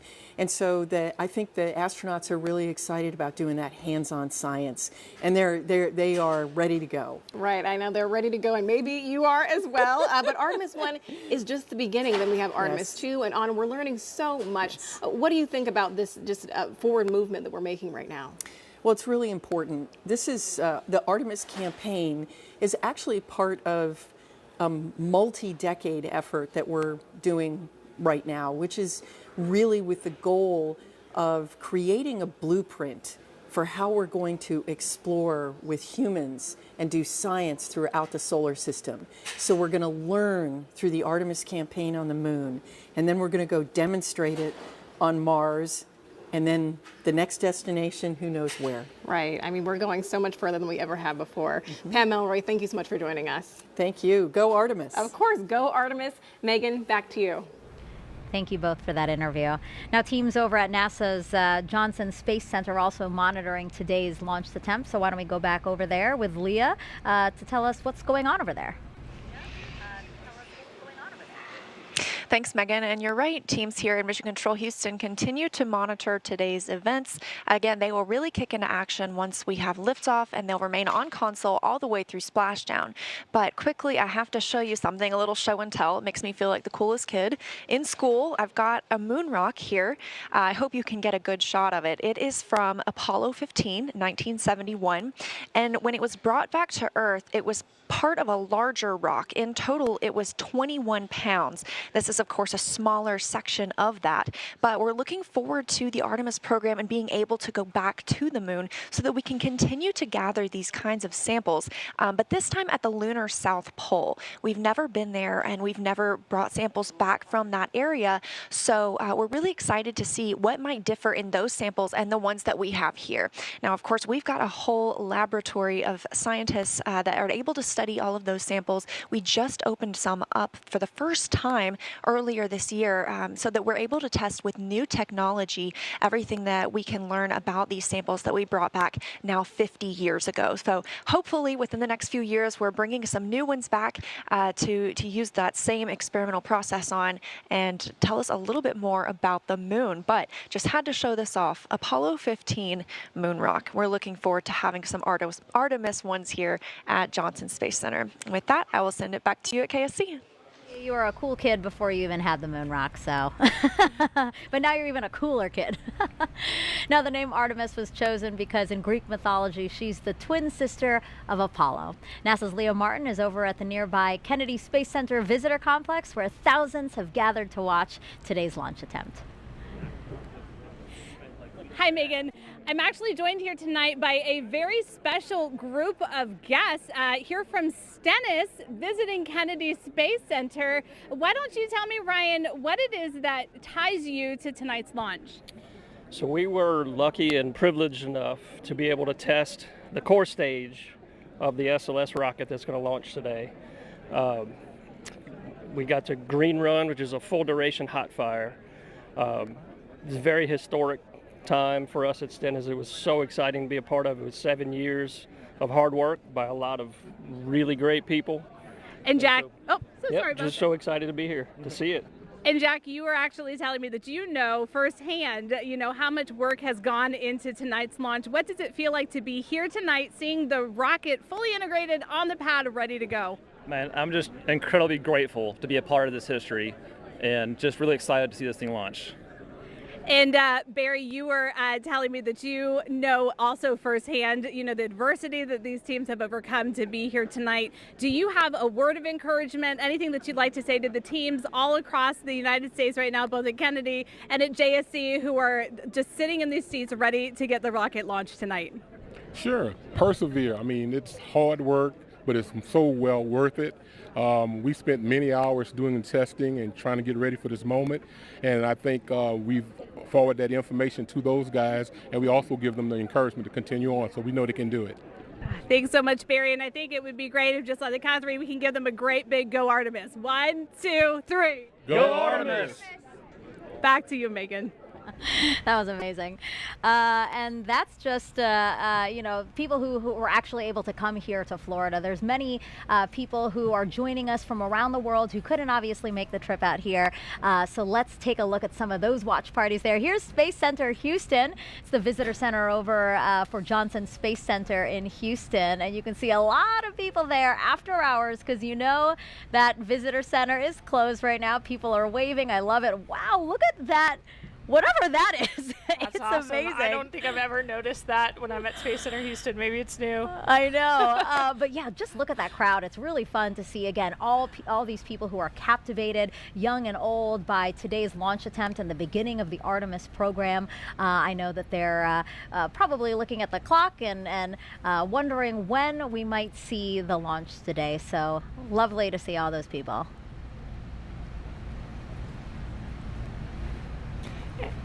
And there's the Space and Rocket Center, where we have a ton of people waving their flags, cheering us on tonight for this incredible launch this evening. I love that. They totally look like cheerleaders, and they're embracing it. I love it. And yeah, this is the U.S. Space and Rocket Center. This is the visitor center over in Huntsville, Alabama. As I've said before,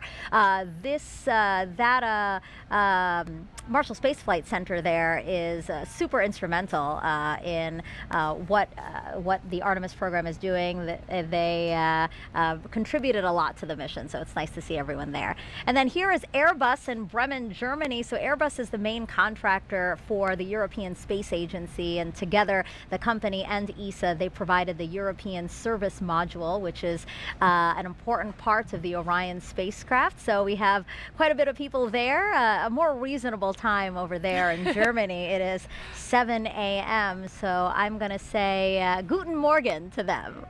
Did I say it right? Guten Morgen to them over there in Bremen, Germany. Again, the Airbus company. All right, so let's get another check on the launch team with our Daryl Nail, who's inside there and has an update for us.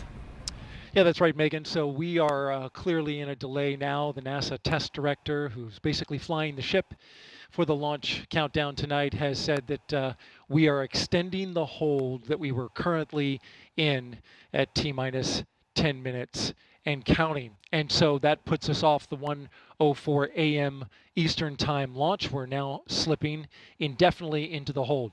And NASA test director Carlos Monge saying that we are currently estimating how much work needs to be done before resuming the polling that is supposed to take place 15 minutes before launch.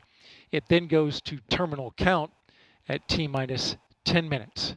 Now we've got an update on the tanking of the upper stage liquid hydrogen tank. Currently 95% filled. We're in topping on that tank. It is the last of 4 tanks in the Space Launch System that needed to be completely fueled up before we launch. Of course, cryogenic tanking, a complex operation that has seen some delays tonight. We had a roughly hour delay after a replenish valve on the core stage liquid hydrogen side required hands-on work by a Red Crew team that went out to the launch pad and tightened down some bolts on the valve and got it fixed before leaving the launch pad, and then launch team verifying that that work was complete. Now currently we're awaiting some work with the range. The 45th Space Wing, which oversees the range here and makes sure that the airspace and the ocean out over the flight path is clear, and also has the responsibility to destruct the rocket should it go off track. They have been working on some issues with their equipment and sending a flight termination signal to the rocket. There is testing that must happen with the flight termination system that was delayed by a bad Ethernet switch. Switch has been changed out, and now the range is looking to start testing their connectivity to the rocket in order to preserve that safety function that they are responsible for. So again, we are slipping now indefinitely into the launch window. We're awaiting the launch team to evaluate just how much time is required to complete the work to get this rocket ready to launch. And of course, when we have a new T0 for you, we'll report that out right away. Megan, back to you. Daryl, thank you so much. As NASA prepares to explore the moon, here's a look at the spacesuits and tools that will help us to do that.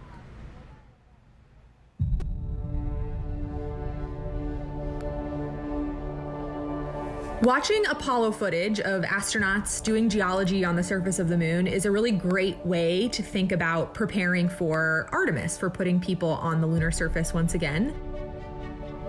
We learn a lot in how they did science operations on the moon and what it's like to work on the moon. You see them doing geology. You see them taking rock samples, putting in a drive tube to take a core sample. You see them bouncing along the surface of the moon on the lunar rover that they used in Apollo 15 through 17. So it's a great way to help drive technology development for the next generation of spacesuits and geology sampling tools. There's these facilities that help us train like we are on the lunar surface.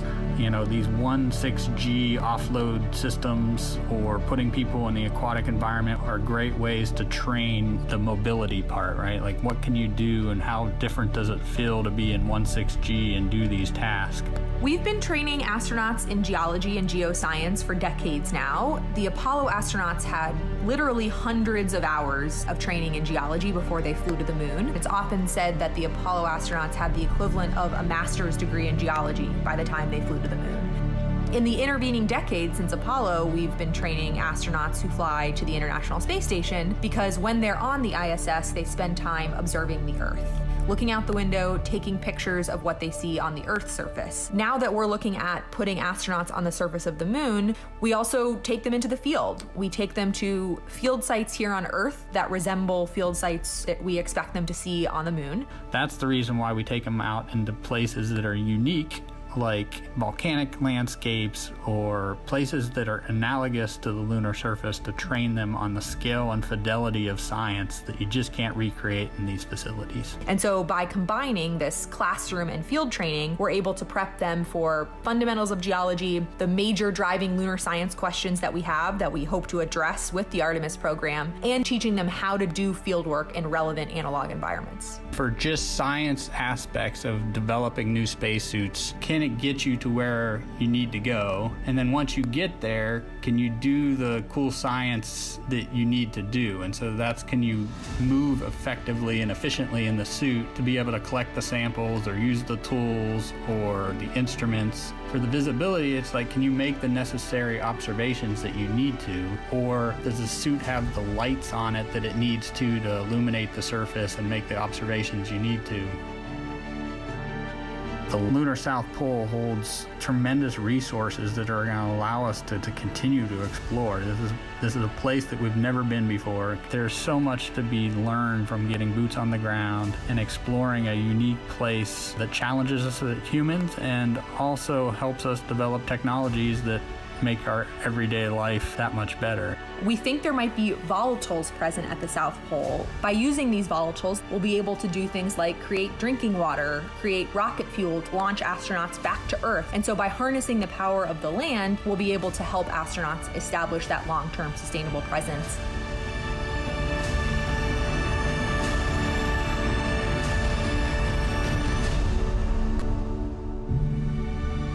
It's human nature to explore. Pushing our boundaries and exploring our universe is, I think, just one of those things that's just stuck in our human nature, and that we need to do it in order to understand the world around us, including our Earth and our solar system.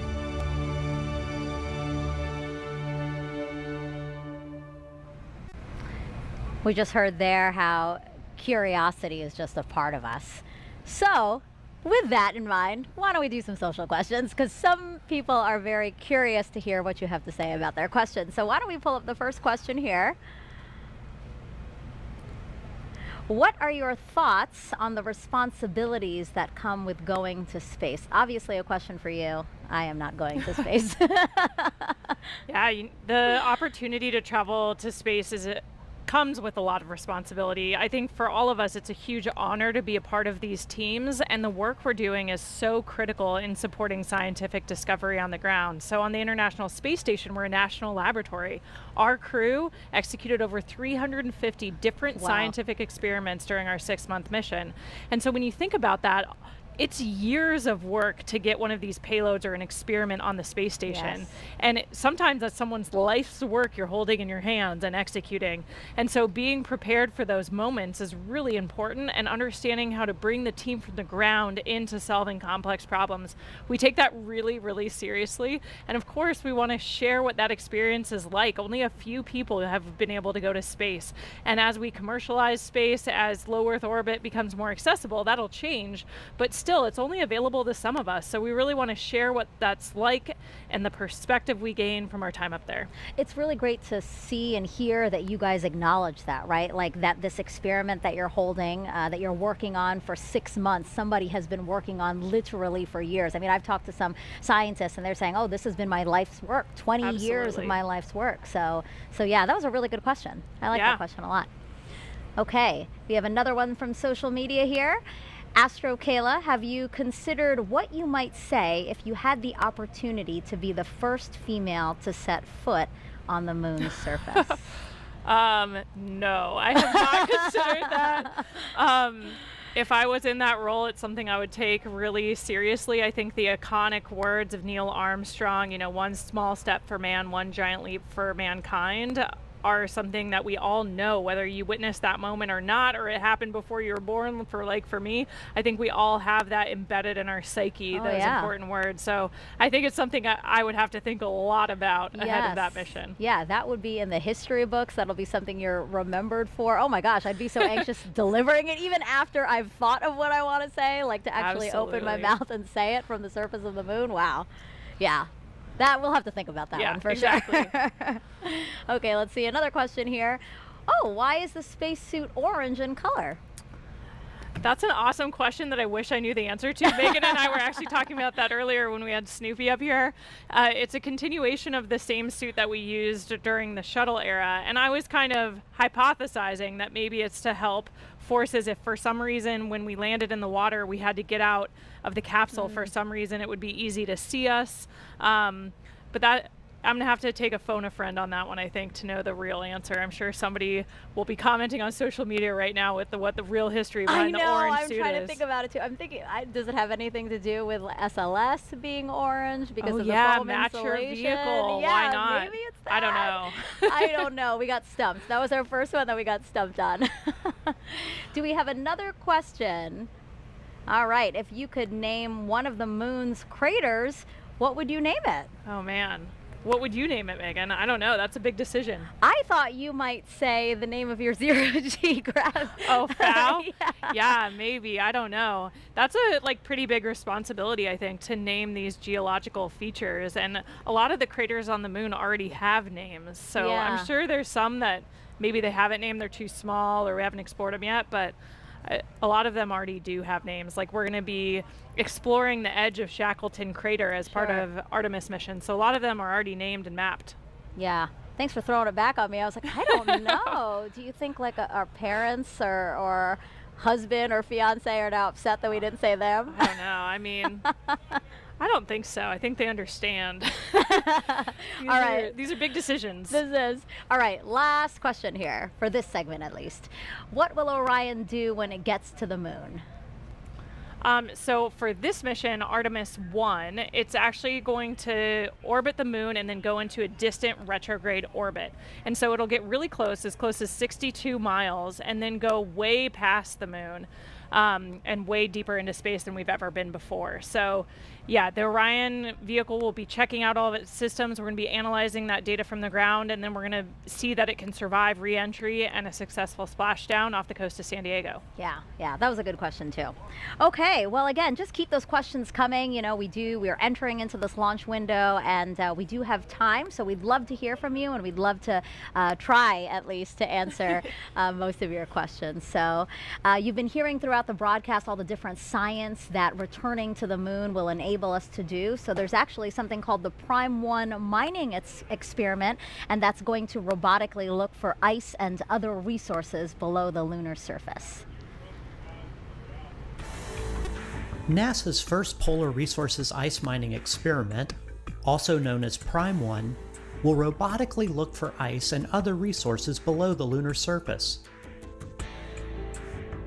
Thanks to data from spacecraft orbiting the moon, scientists believe that the polar regions contain water ice in the form of ice just below the surface.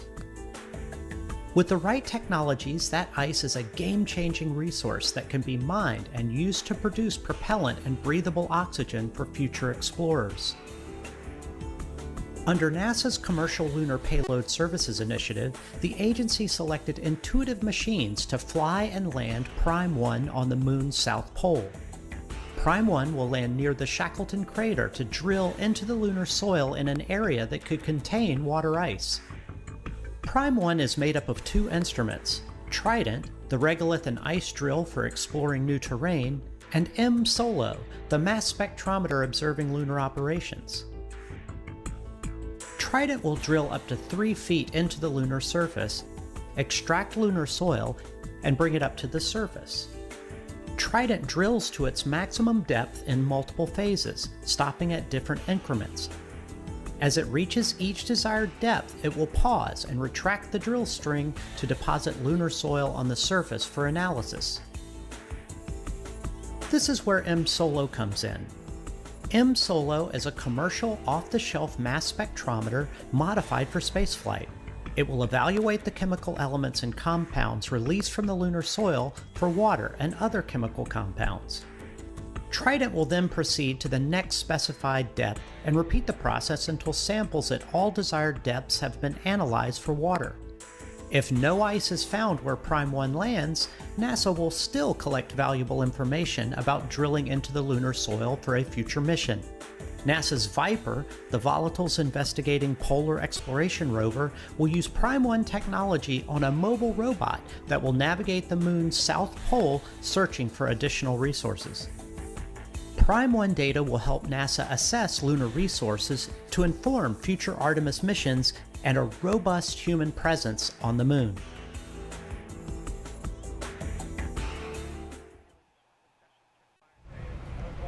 So we are still awaiting a new T0 for today's launch attempt, but for more on what to expect when we launch for this first day, let's go to NASA's Dan Hewitt. He's inside our Apollo Saturn V Center at the KSC Visitor Complex.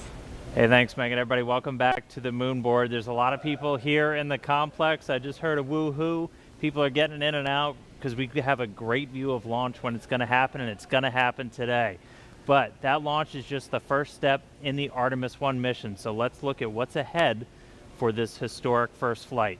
As we just said, launch is step number one. Those 4 RS-25 engines throttle up, followed shortly after by the 2 solid rocket boosters igniting, sending SLS and Orion skyward.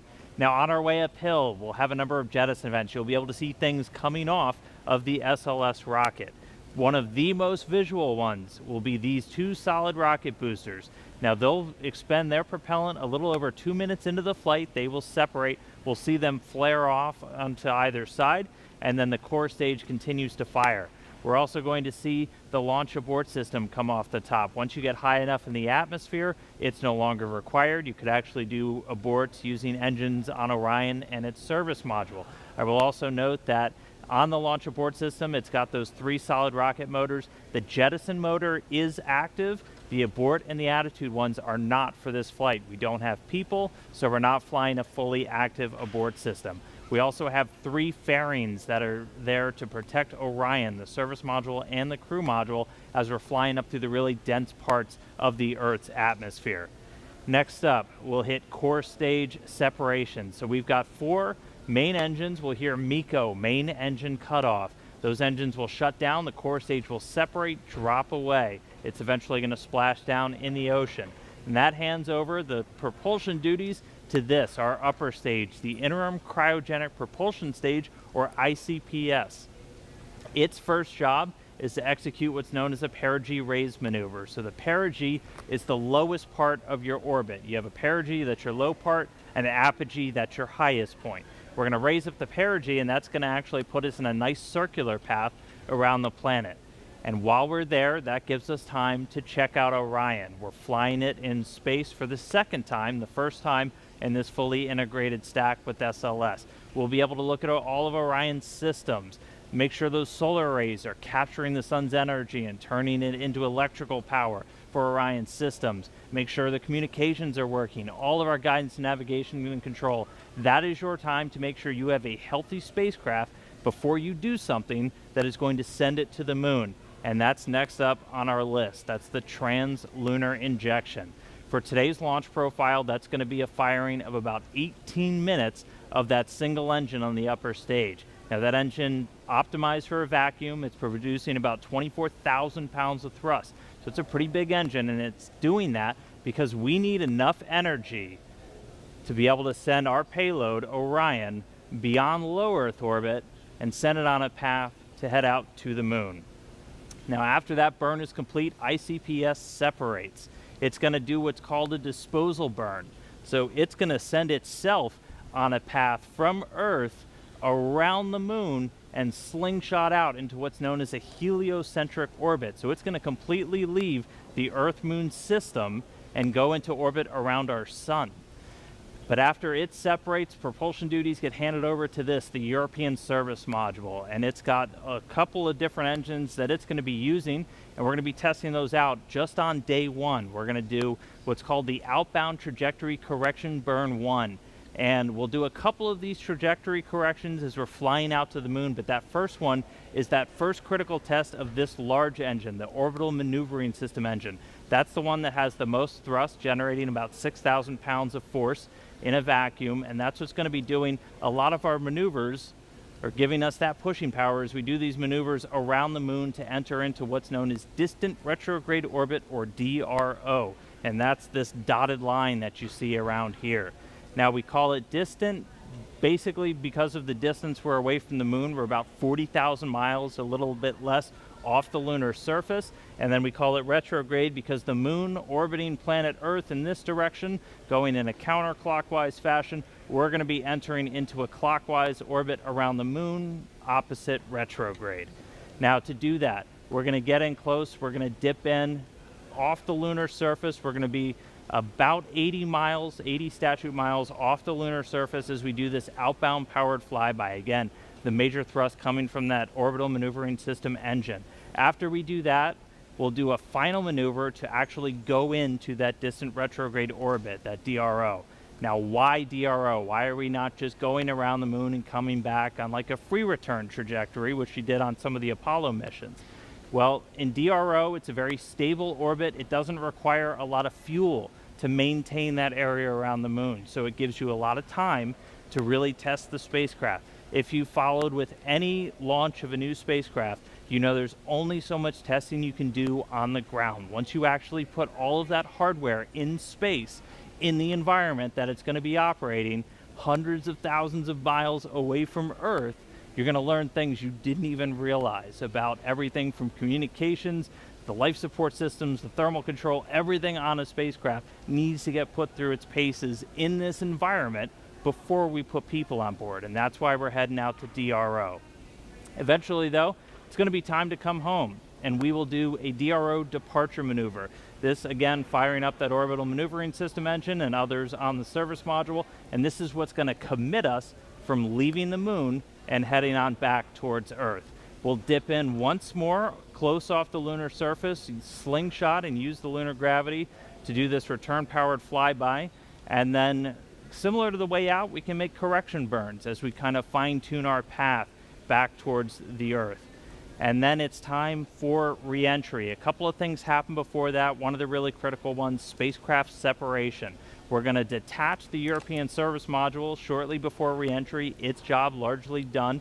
That burns up in the Earth's atmosphere and reveals on the crew module the heat shield. I circled it earlier. This is goal number 1 of the Artemis mission. Artemis I mission is testing this heat shield at lunar return velocities, because when we make that trip around the moon and we come back, we are going in speeds of excess of 20,000 miles an hour. So when we slam into the Earth's atmosphere, it's going to heat that thing up to more than 5,000 degrees Fahrenheit. For the Artemis I profile, we're going to do what's known as a skip re-entry. So basically, you can come in too shallow and skip off the atmosphere, too narrow, and you're going to do what's known as a ballistic entry, which really heats things up. We're going to do kind of a mix where we're going to skip once off the atmosphere, and that we're still going to get the heat, but that helps to reduce some of the G loads on the crew. Once you're through that, you get to parachute deploy. There's 11 parachutes in total that are going to slow Orion down before it splashes down. We're going to be going from 20,000 miles an hour to about 300 miles an hour before those parachutes deploy, and then they do a final job of getting it in the water in the South Pacific. We've got these big orange balloons. That's an uprighting system, so even if Orion landed in the water upside down, those can inflate, and they put us back upright into what's known as stable 1. That's where you want your spacecraft to be, nice and upright in the water, especially if you're an astronaut in there floating. Now, we also have a large U.S. Navy ship with a big bay that's going to basically come up and swallow Orion into its deck, and you've got a couple of other assets in the area to help recover hardware, the forward bay cover, parachutes, things like that. But that's scheduled to happen 26 days after a launch today. So that's 26 days from liftoff here in Florida around the moon to a splashdown in the Pacific, and that will be the first mission in the Artemis program, the farthest we've ever sent a human-rated spacecraft in history, and just the first step before we put people on board. So That's a look at everything still to come. We're counting down to that launch. I'll send it back over to Megan and the team at the host desk, guys. A very comprehensive look at that. Thank you so much, Dan. If you're just joining us, welcome to Kennedy Space Center and our live coverage of Artemis I, an uncrewed flight test that will return us to the moon in nearly 50 years. But you know, some might ask, why the moon? Well, here's why. We are going. The history of this agency is marked with broken barriers, once viewed as impossible, with science fiction turned reality, with innovations that have spun industries all their own, and with demonstrations of peace for all humankind. We soar in the skies of our home planet. We maintain a human presence just outside of gravity, and we touch points all across the solar system and beyond. We're going back to the moon, and this is why. The moon is a treasure trove of science. It holds opportunities for us to make discoveries about our home planet, about our sun, and about our solar system. The wealth of knowledge to be gleaned from the moon will inspire a new generation of thought and action. Without fail, every major program and mission NASA has invested in has led to technologies and capabilities that have shaped our culture. The breakthroughs of the Artemis era will define our generation and the generations to follow. The tens of thousands of jobs associated with propelling us to the moon today are just the beginning of a lunar economy that will see hundreds of thousands of new jobs develop around the world. This is not an ambition of one entity or one country. The exploration of the moon is a shared effort, woven together by a desire for the greater good. Why the moon? Because the missions of tomorrow will be sparked by the accomplishments of the Artemis generation today. Because the ambition to go has already begun. And because Mars is calling. We need to learn what it takes to establish a community on another cosmic shore. So let's camp close before pushing out. And so, we go to the moon now, not as a series of isolated missions, but to build a community on and around the moon capable of proving how to live on other worlds.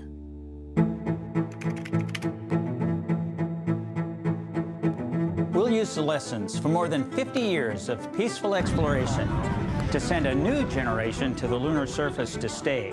We will anchor our efforts on the lunar South Pole to establish the Artemis Base Camp, positioning us for long-term science and exploration of the lunar surface. We will prove what it takes to assemble a complex ship in deep space. We will perfect descending down to and returning from a distant surface. We will learn how humans can survive and thrive in a partial gravity environment. With improved spacesuit designs, mobile habitats, and with reconnaissance robots pre-positioning and relocating supplies. We will learn how to utilize the resources we find on these other worlds, starting with finding water ice and purifying it into drinkable water. And refining that into hydrogen for fuel and oxygen to breathe. We will establish fission power plants on the surface of the moon, capable of supporting a growing community of efforts. And we will expand the logistics supply chain to enable commercial and international partners to resupply and refuel deep space outposts. None of this is simple or easy, but nothing in our history ever has been. The Eagle has landed. You got a bunch of guys about to turn blue. We're breathing again. Thanks a lot. This kind of continuous lunar presence is a natural extension of all that we've learned in low Earth orbit.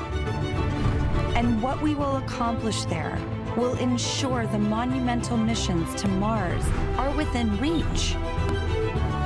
As we ready the launch of the first Artemis mission, and as commercial companies ready their lunar landers for the first private payload deliveries, we have already begun to take the next step.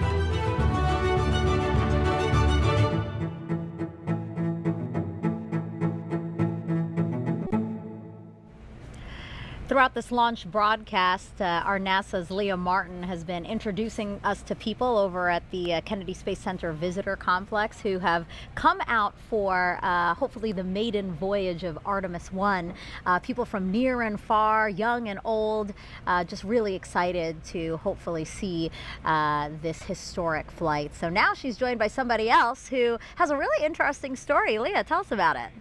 Megan, I think one of the most exciting things about being here tonight is being with people who are like-minded, who have such a strong tie to the history of our nation's space program and their love of spaceflight. And I actually struck up an amazing conversation with Scott here, and you were telling me about the special tie that you have to tonight's launch as well. Oh yeah, I literally grew up with NASA. My father went to work with the NACA before NASA. Went to work for Dr. von Braun, followed him over to Marshall Space Flight Center, and became, when it became NASA, he worked on the Jupiter C, Redstone, Saturn I, Saturn V, and then because of that, he brought me here to see Apollo 11 launch. So that was my first launch.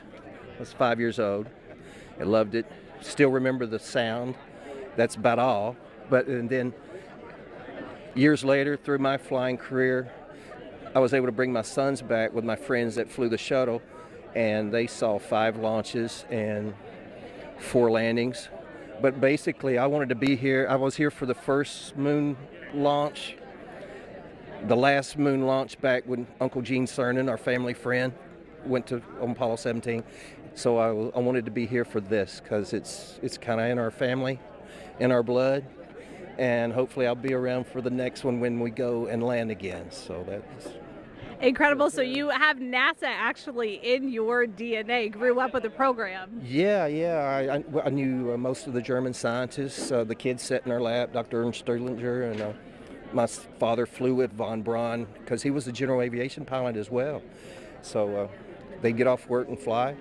And they were in Life magazine together, National Geographic. So it was fun. I literally knew Al Shepard, all the Mercury, Gemini, Apollo guys, and it was an honor. I would have loved to have been an astronaut, but I went a different route, but I can still come here and see them. We can, and we're so grateful, so thrilled to see you here tonight, and so excited that you will be able to actually compare the last launch and the sound of the last one with the one tonight. It's absolutely going to rock the sky. I want it to be even louder. I want to feel it. Yeah. Thanks so much for joining us tonight. It's been an honor to meet you, and Megan, we're going back to you. Leah, thank you so much for sharing that. That was such a fun story. Here we are now at Space Center Houston. This is a live look inside of the visitor center there. Lots of people hoping to see the launch today. I love this guy in the front with his NASA shirt representing. And again, just seeing children and young and old, just all these people who feel captivated and are excited about our next giant leap into deep space. So glad to have them here. Oh my gosh, I love this. Yeah, the team in Marshall and Huntsville there is always ready for their shot, waving their flags. They're super pumped. That's the home to the SLS program office, so they have a dog in the fight tonight, seeing Artemis launch for the first time. Is that an inflatable astronaut in the center? Do you see that? I think somebody is dressed up as an astronaut. Look at that. Yeah, they're representing. Ready to go. I love this. Yeah, I'm so glad that they're there. Again, these visitor centers are closed to the public, but the people there decided to hold a watch party. Oh, and look, that's our exciting friends in to see. Germany are ready for us this time. I know, they clapping. anticipated the delay. They look pumped and ready to go. So these are employees of Airbus. Airbus is the main contractor for the European Space Agency, and together they provided the European service module for the Orion spacecraft. So really, we should be applauding them. They shouldn't be applauding. Thank you so much, guys, for your contribution to the program, and can't wait to see Orion and SLS launch. Okay, so now let's head back over to Daryl Nail over with the launch team so we can hear any updates about a new T0. Yeah, Megan, thank you. And a clearer picture is starting to emerge as the launch team now reports out that they only have a few minutes left of work to do before they're ready to pick up polling. And we're also hearing that some of that polling, which kicks off with the mission management team, is also now just about 3.5 minutes away. Now, we are currently still in that hold. But the launch team, NASA's test director, is continuing to move the team forward. We've wrapped up work on the upper stage and the lower stage. You're looking now live inside firing room 1, where launch director Charlie Blackwell Thompson is overseeing her launch team. We've had a number of delays that have put us off the T0, but we are starting to track to a T0 close to around a quarter till, top of the hour. But we do need to have some polling that takes place. I'm pausing now because I'm listening in to the teams as they communicate.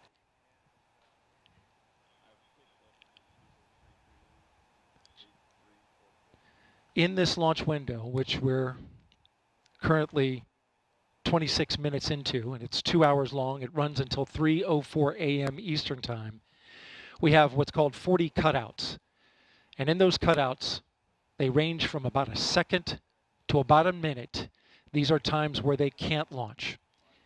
These cutouts must be accounted for when determining a new T0.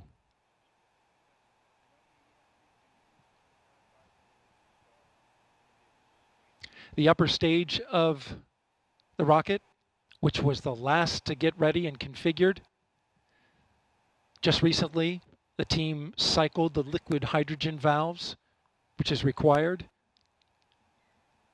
and they are currently working on the LO2 valves, liquid oxygen valves in the upper stage. That work is almost done.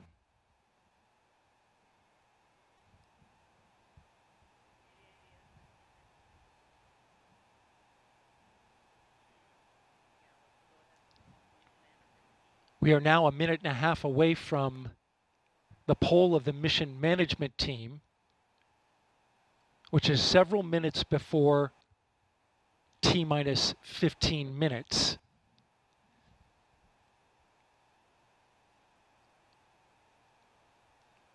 When that poll starts, we'll get a clearer picture of our T0.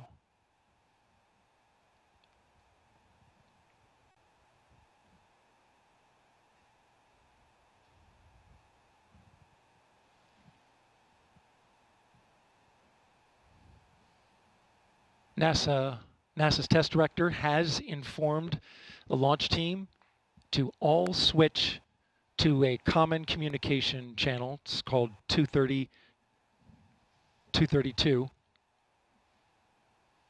And what this means is that the entire launch team is now on one channel, and all future communication will happen there. Whereas there are many channels. Now they reduce it down to one.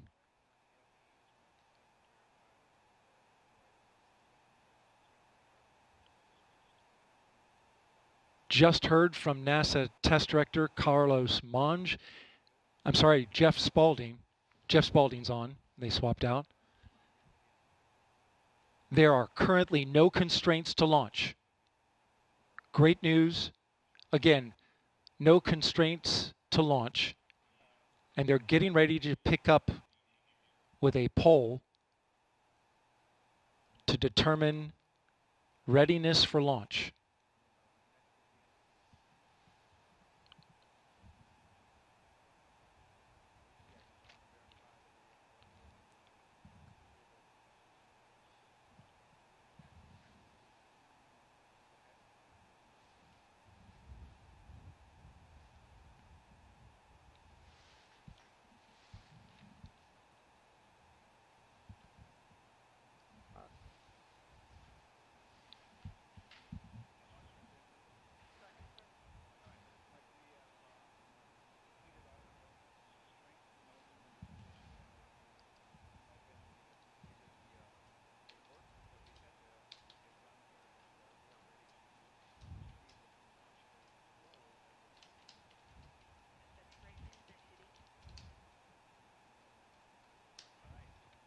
Okay, NASA test director Jeff Spaulding getting ready to conduct the readiness poll, so we are getting close.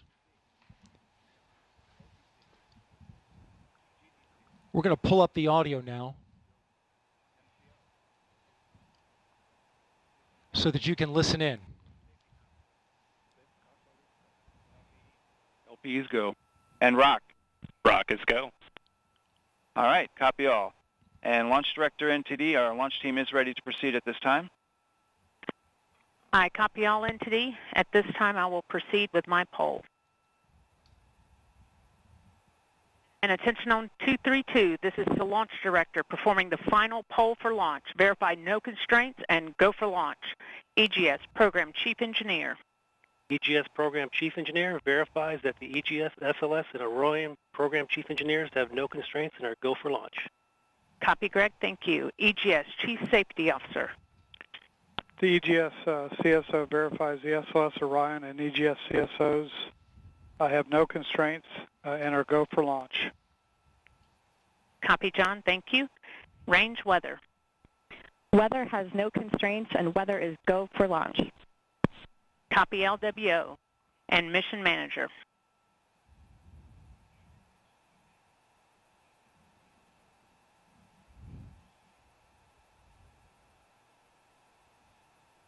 And Mission Manager, Launch Director. Launch Director, Mission Manager on 232. The mission management team has been polled. You have a go to proceed with terminal count and launch of Artemis I. I copy all. Thank you. And NTD, Launch Director. Go ahead, Launch Director. Yes, sir.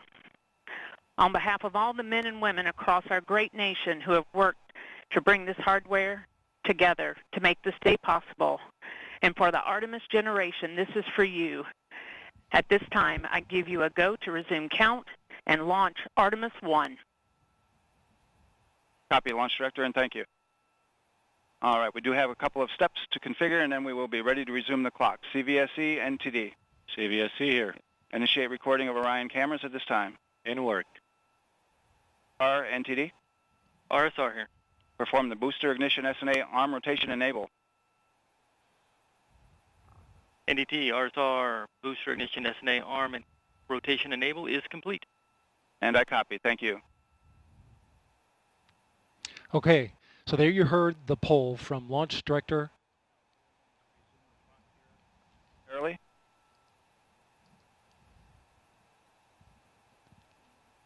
Getting ready to get that new T0 time.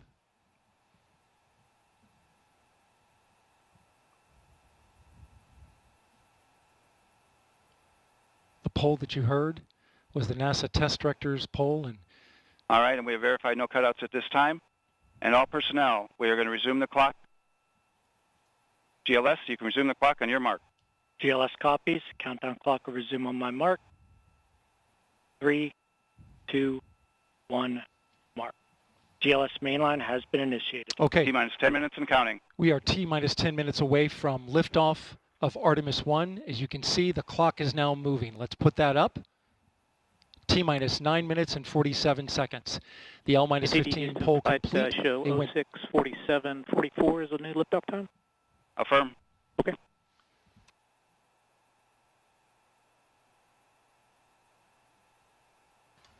Oh, 1:47:44, 1:47 a.m. Eastern Time and 44 seconds.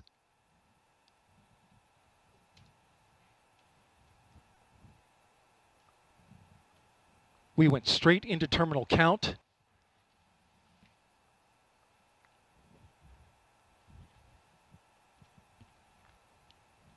Liftoff now 9 minutes away. So terminal count. Control has been given over to the GLS, the ground launch sequencer, a computer and software that is doing all of the commanding and monitoring of the Space Launch System.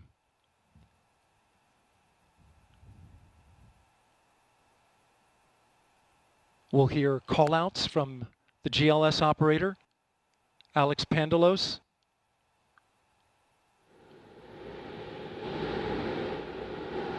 As well as NASA Test Director Jeff Spaulding.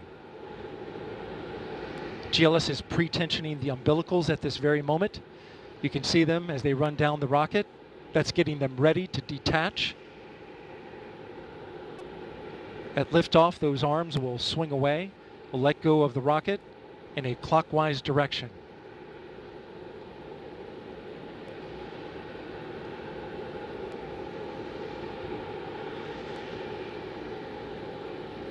T-minus 8 minutes and counting.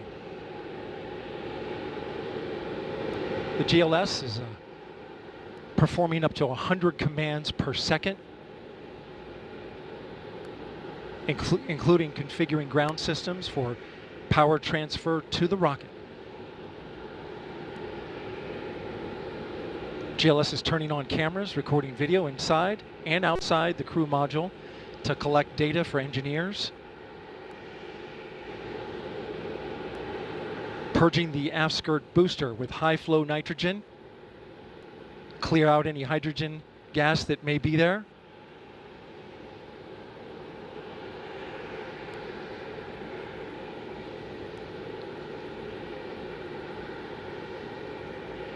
You can see the crew access arm is already retracted. When there is crew during Artemis II, it would happen at T-minus 6 minutes.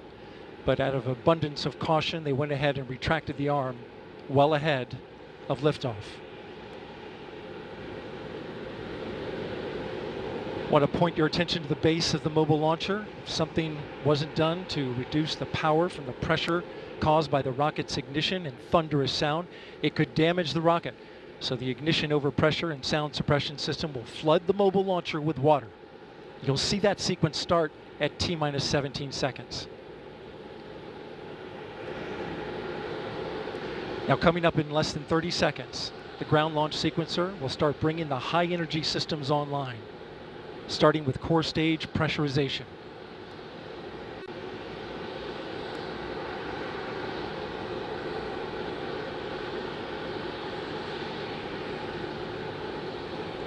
Firing room 1 is completely silent as they listen for the next call. GLS is go for core stage tank pressurization.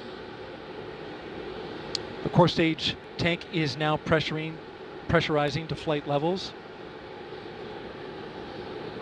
The replenish valve to the liquid hydrogen tank now closing. The liquid oxygen tank will come a little later. Now we're arming the Orion ascent pyros and transfer to internal power.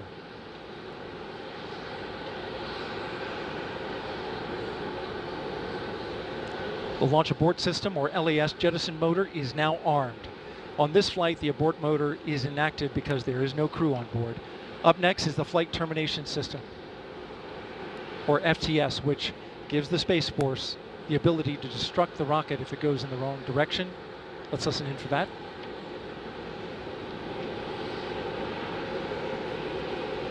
GLS is go for FTS arm. The flight termination system is now armed. Coming up at 4 minutes and 40 seconds, a big moment. This is where the RS-25 engines and their bleed go to high flow. It's been a little tricky to dial in. GLS is go for LH2 high flow bleed check.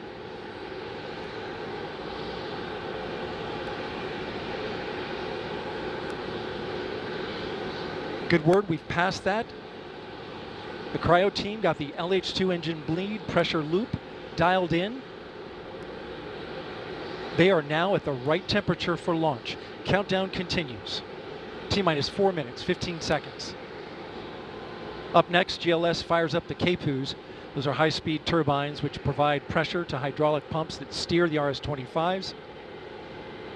Stands for Core Stage Auxiliary Power Unit Start. GLS is go for core stage APU start.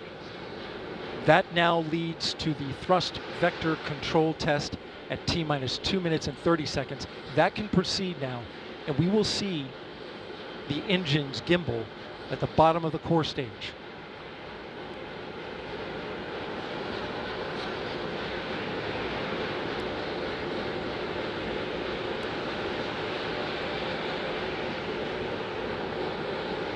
At T-minus 3 minutes and 10 seconds, you will hear the go for purge sequence 4. That's a helium purge of the 4 core stage engines downstream of the propellant valve, getting the air and moisture out.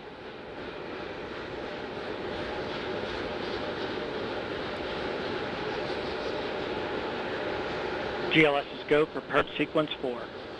And in just a few seconds, GLS will close the core stage LOX vent, liquid oxygen.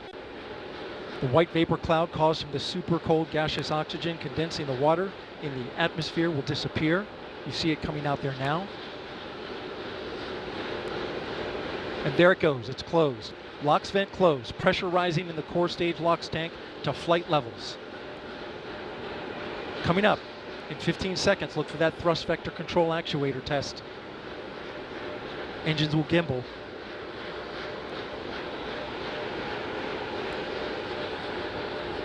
And there they go. The 4 core stage RS-25 engines gimbaling around, testing the ability to steer the rocket into space. They will operate at 109% performance. Each RS-25 throwing down 500,000 pounds of thrust. All 4, 2 million pounds. All together with the boosters, 8.8 million pounds of thrust. GLS is go for upper stage to internal power. Now the upper stage has gone to internal power. So power is removed from the rocket's upper stage, the ICPS, and it's been switched to battery power. The same milestone is coming up for the core stage at T-minus 1 minute and 30 seconds.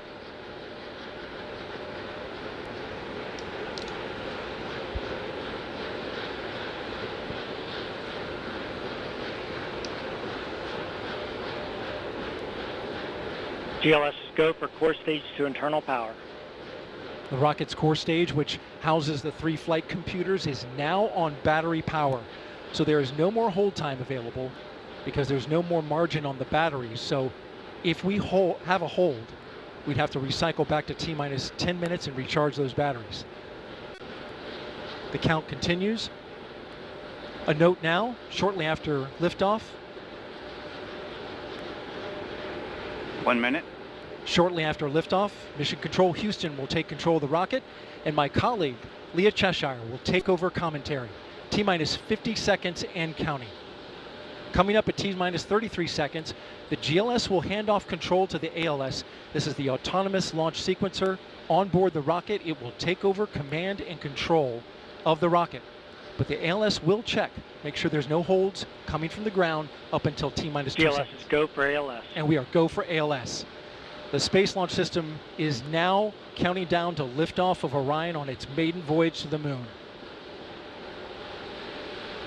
Launch team can no longer recycle the count. Sound suppressor water now 15. Flowing under the ML. And here we go. 10. Hydrogen burn-off igniters initiated. 7, 6, 5. Core stage engine start.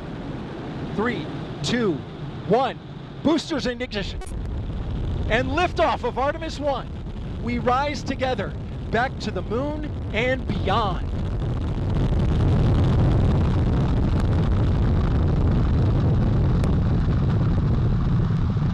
All 4 RS-25 engines on the core stage and 2 solid rocket boosters now propelling the vehicle at 128 miles per hour.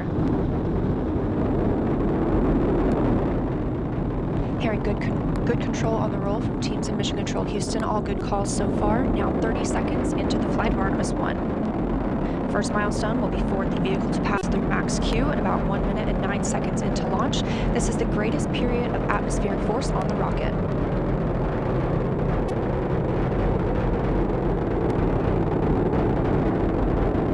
SLS now traveling 607 miles per hour.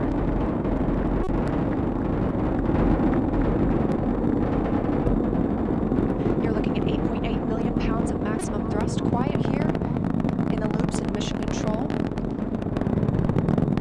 The 4 core stage engines are throttling down ahead of passing through max Q.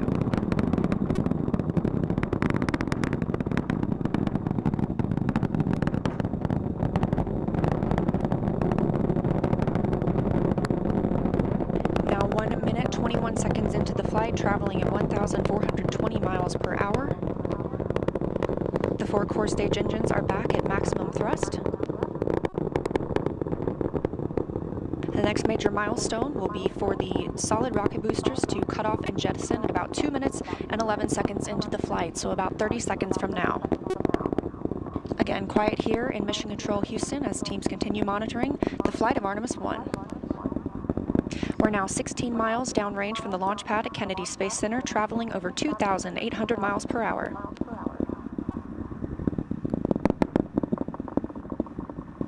Standing by for solid rocket booster jettison and shortly thereafter.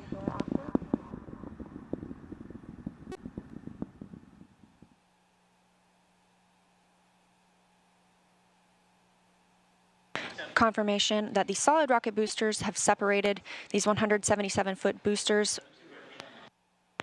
Now the core stage continues to power the flight of Orion, all 4 RS-25 engines firing, traveling over 3,400 miles per hour, 46 miles downrange. 2 minutes and 36 seconds into the flight.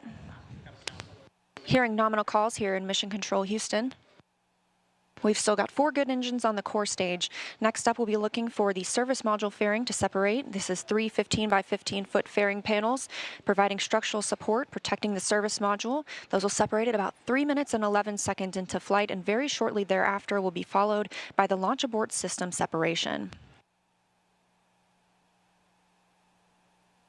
Just over 3 minutes into the flight of Artemis I, now traveling over 4,060 miles per hour, 83 miles downrange.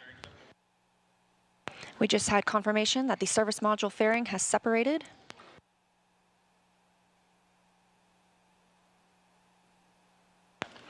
And that the launch abort system pyros have fired, separating those from Orion as well. For future crew members,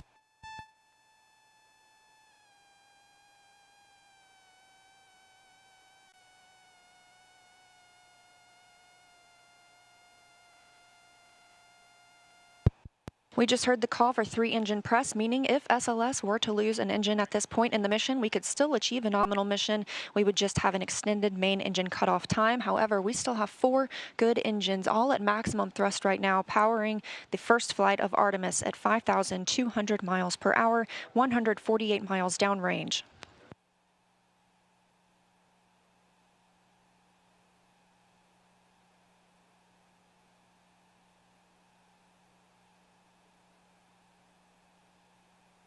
We're 4 minutes and 16 seconds into the flight of Artemis I. So far, we've had a clean ascent.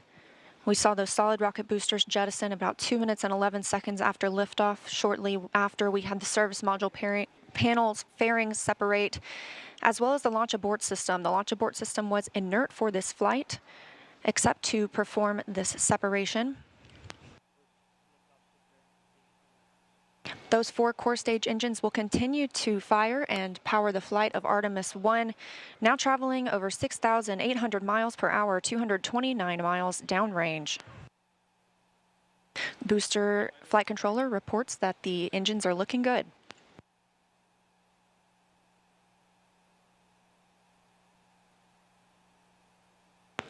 Our core stage main engine cutoff time is about 8 minutes and 3 seconds. We are now 5 minutes and 11 seconds into the flight, 7,656 miles per hour.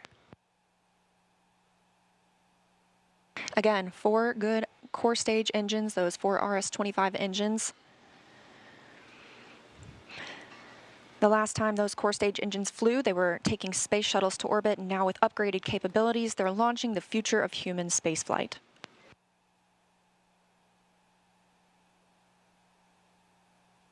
5 minutes, 42 seconds into the mission. We are now traveling 8,800 miles per hour, 345 miles downrange from the launch pad at Kennedy Space Center.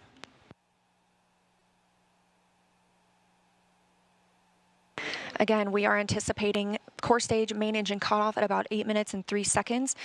And about 10 seconds later, we'll see core stage separation, at which point Orion and the interim cryogenic propulsion stage will be flying free.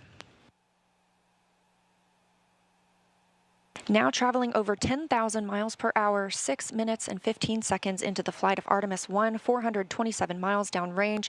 Quiet here on the loops in Mission Control Houston. Teams continue to monitor this first flight.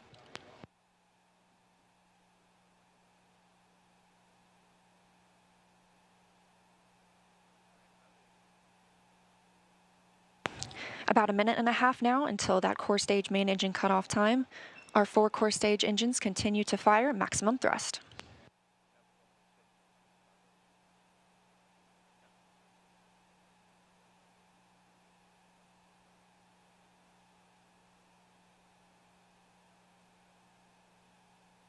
Coming up on 7 minutes since launch today, now traveling over 12,800 miles per hour, 563 miles downrange. Again, still quiet here in Mission Control, Houston.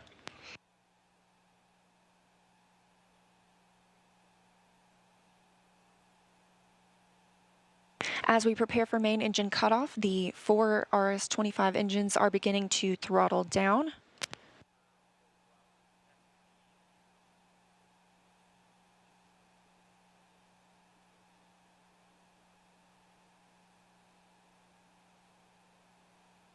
"30 seconds now until core stage main engine cutoff. All 4 engines continue to throttle down.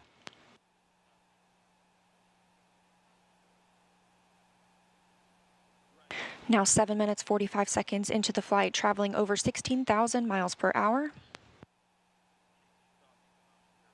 Continuing to hear good calls here in Mission Control, Houston. We're standing by for core stage main engine cutoff.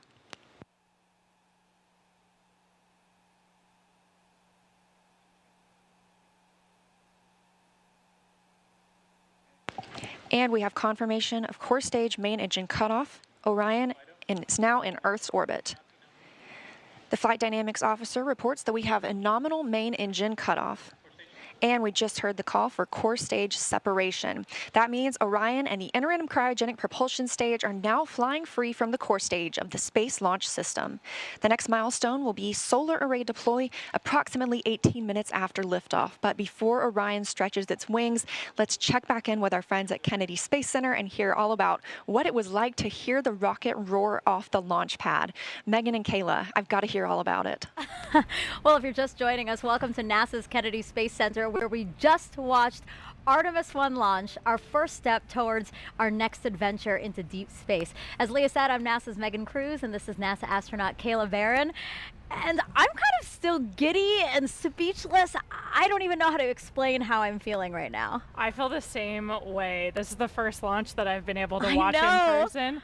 And I've got to say, it was incredible. It took my breath away, and I was tearing up. Just what an amazing accomplishment for this team, this international team, people who have been dedicating their careers to getting this rocket off the ground and taking the first step to getting a crew on that vehicle back to the moon. It was just incredible. Yeah, this is a moment I think that we're all going to remember where we were when we saw this sort of thing, you know what I mean? And it was great to see, again, when we entered into terminal count, everybody here just started cheering, you know, coming out to get a really good view. And boy, I mean, it lit up the night sky, and it just shook everything around us. Did you feel that? Like in my bones, I felt that. Oh yeah, the cool thing is just kind of the delay between what you see and what you hear, because of course the sound travels a little bit slower, and it was just amazing. The ground shook. We could hear the thrust pushing that rocket into space. 8.8 million pounds of thrust. Yes. It's incredible. It was amazing to see here live in person. How does it compare? So this is your first launch on the ground. How does it compare to your launch when you're in the capsule soaring towards space?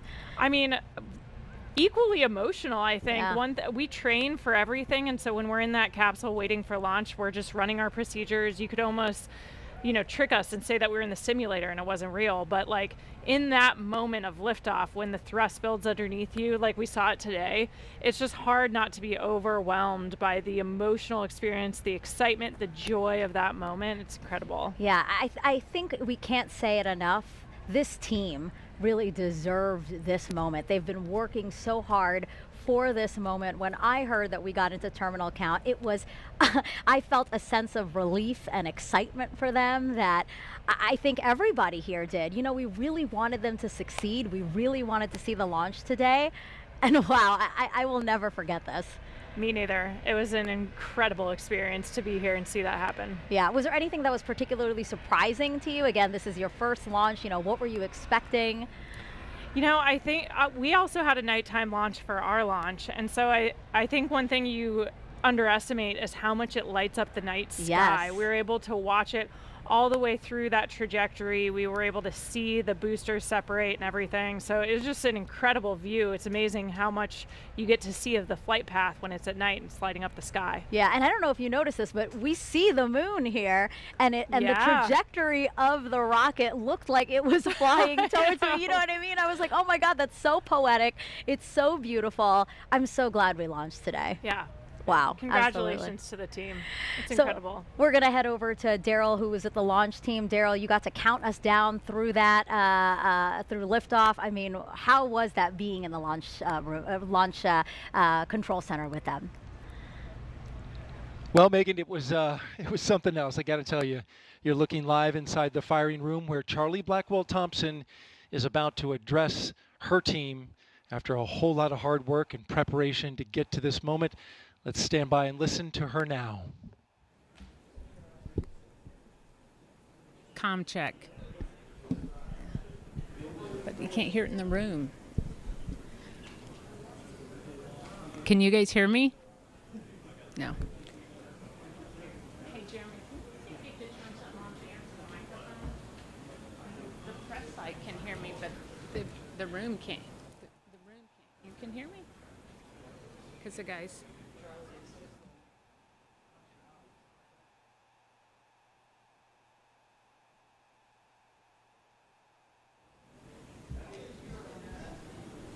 I don't know what he's telling me to do.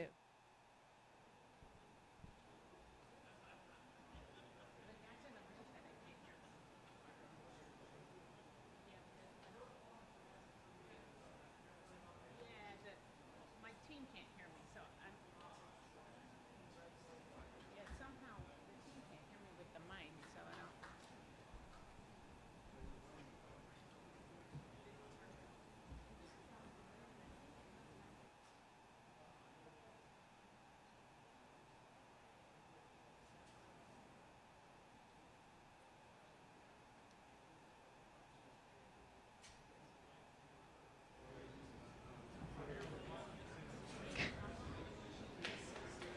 He's here.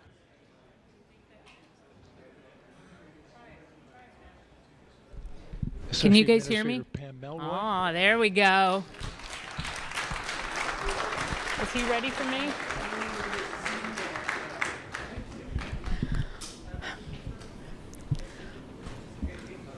Well, for once, I might be speechless.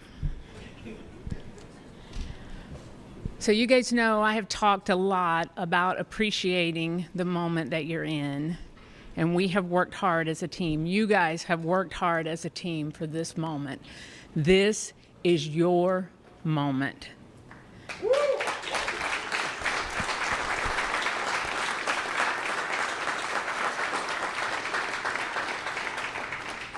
It is not by chance that you are here today. So I want you to look around at this team and know that you have earned it. You have earned your place in the room. You have earned this moment. You have earned your place in history. You were part of a first. Doesn't come along very often. Once in a career, maybe. But we are all part of something incredibly special, the first launch of Artemis.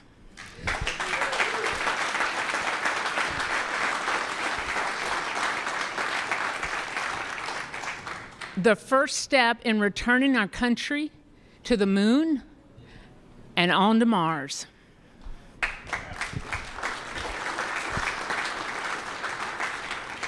What you have done today will inspire generations to come. So thank you. Thank you for your resilience. You know, I said at the pre-test briefing, the harder the climb, the better the view. We showed the Space Coast tonight. What a beautiful view it is. So congratulations.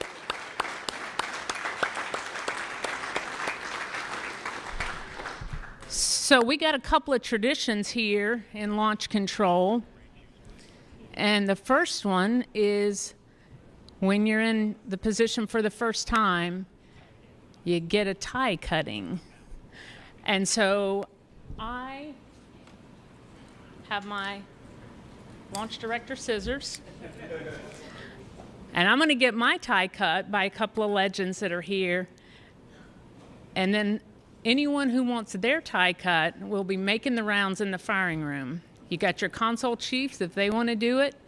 That's fine. If you want me to do it, you might have to wait a little while, but I'll stay all night if I have to. It'll be my pleasure to cut ties. So I'm going to take care of mine, and then I have one other presentation that I want to make this evening.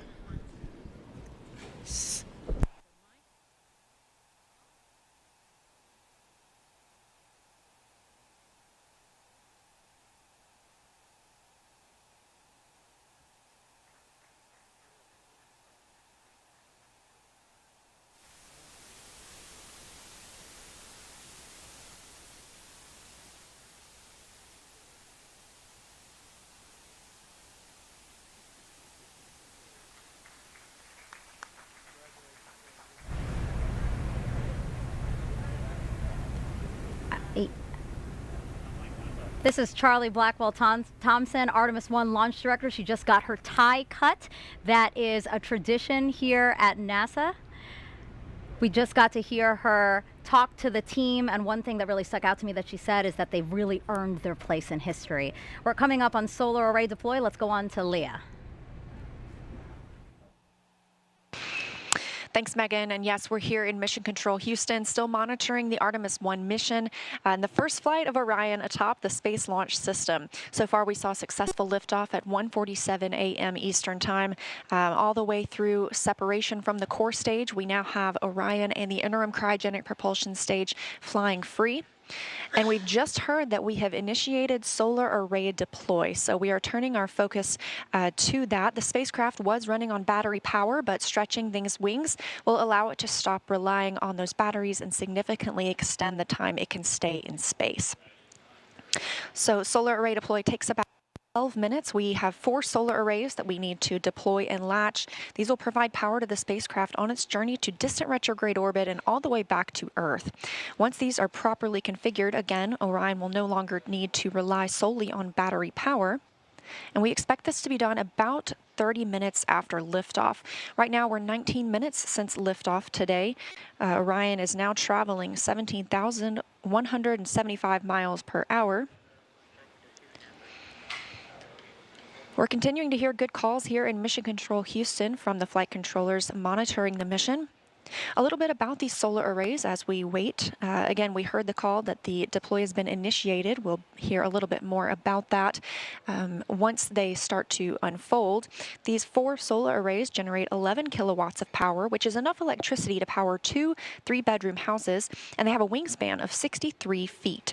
Just one of these 6.5 by 6.5 foot panels has 1,250 solar cells. So you're looking at a total of 15,000 solar cells. Now, we just heard the call that all 4 solar arrays have been released. So we initially heard the initiation call. That command had been sent. Now those 4 solar arrays are released. Again, this is about a 12-minute process. These solar arrays will deploy straight, and you're getting a live view right now. This is really exciting. They'll eventually be swept back against the vehicle prior to translunar injection burn to prevent any loads from breaking or damaging the arrays. And on the end of each solar array is a camera that will capture imagery for us throughout the mission, along with a few other cameras placed outside and inside the spacecraft to help us monitor and perform various other inspections.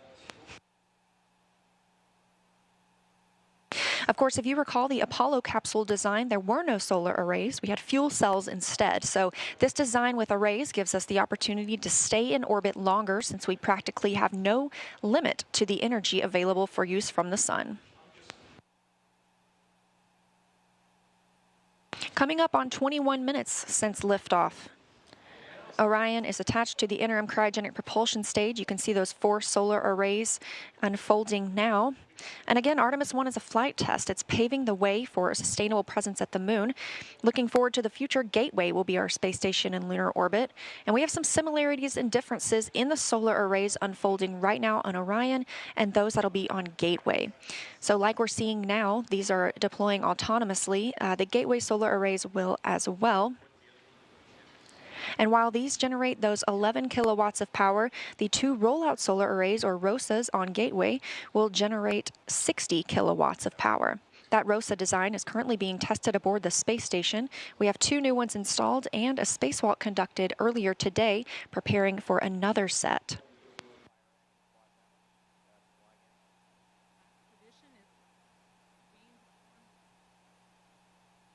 Coming up on 22 minutes since liftoff today, Orion and the interim cryogenic propulsion stage traveling over 16,800 miles per hour. The solar arrays deploying now are part of the European Service Module. It's comprised of 20,000 parts and components. The service module was developed as part of an agreement between NASA and the European Space Agency, or ESA. This is the first time NASA is using a European-built system as a critical element to power an American spacecraft.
Coming up now, and 24 minutes into the flight of Artemis I, spacecraft now traveling at 16,500 miles per hour around the Earth. We are in solar array deploy, and we have confirmation all 4 arrays are deployed.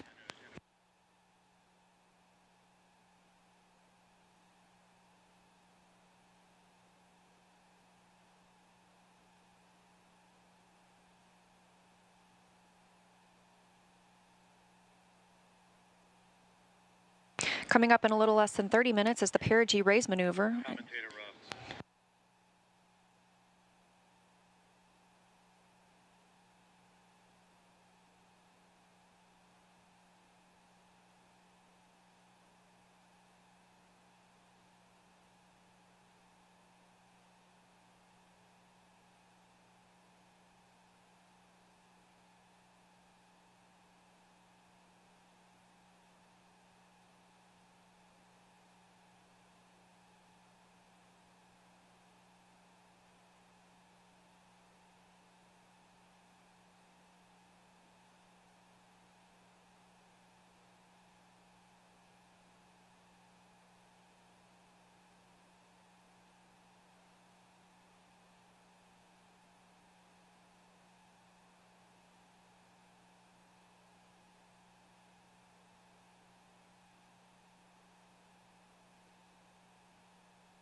And with our launch at 1:41 Eastern Time this morning, we are looking for a perigee raise maneuver about 53 minutes into today's flight. Again, we are now 25 minutes and 47 seconds into the flight, and we have a complete deployment of all 4 solar arrays.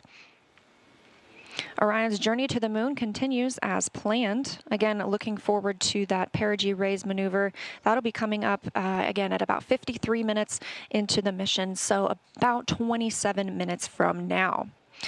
During the perigee raise maneuver, the interim cryogenic propulsion stage will use its RL-10 engine to lift the lowest point of Orion in Earth's orbit. The current orbit is more of an oval shape than a perfect circle, and this burn will raise that point closest to Earth and make the orbit more circular. This will also include a checkout of Orion's systems and any adjustments to the solar arrays. It'll be a short burn, less than 30 seconds long, but critical to keep us on track, and it also prepares us for the next engine burn to send Orion to the moon. That's the translunar injection burn. That'll come up a little later, which is a longer burn, another firing of the RL-10 engine on the interim cryogenic propulsion stage.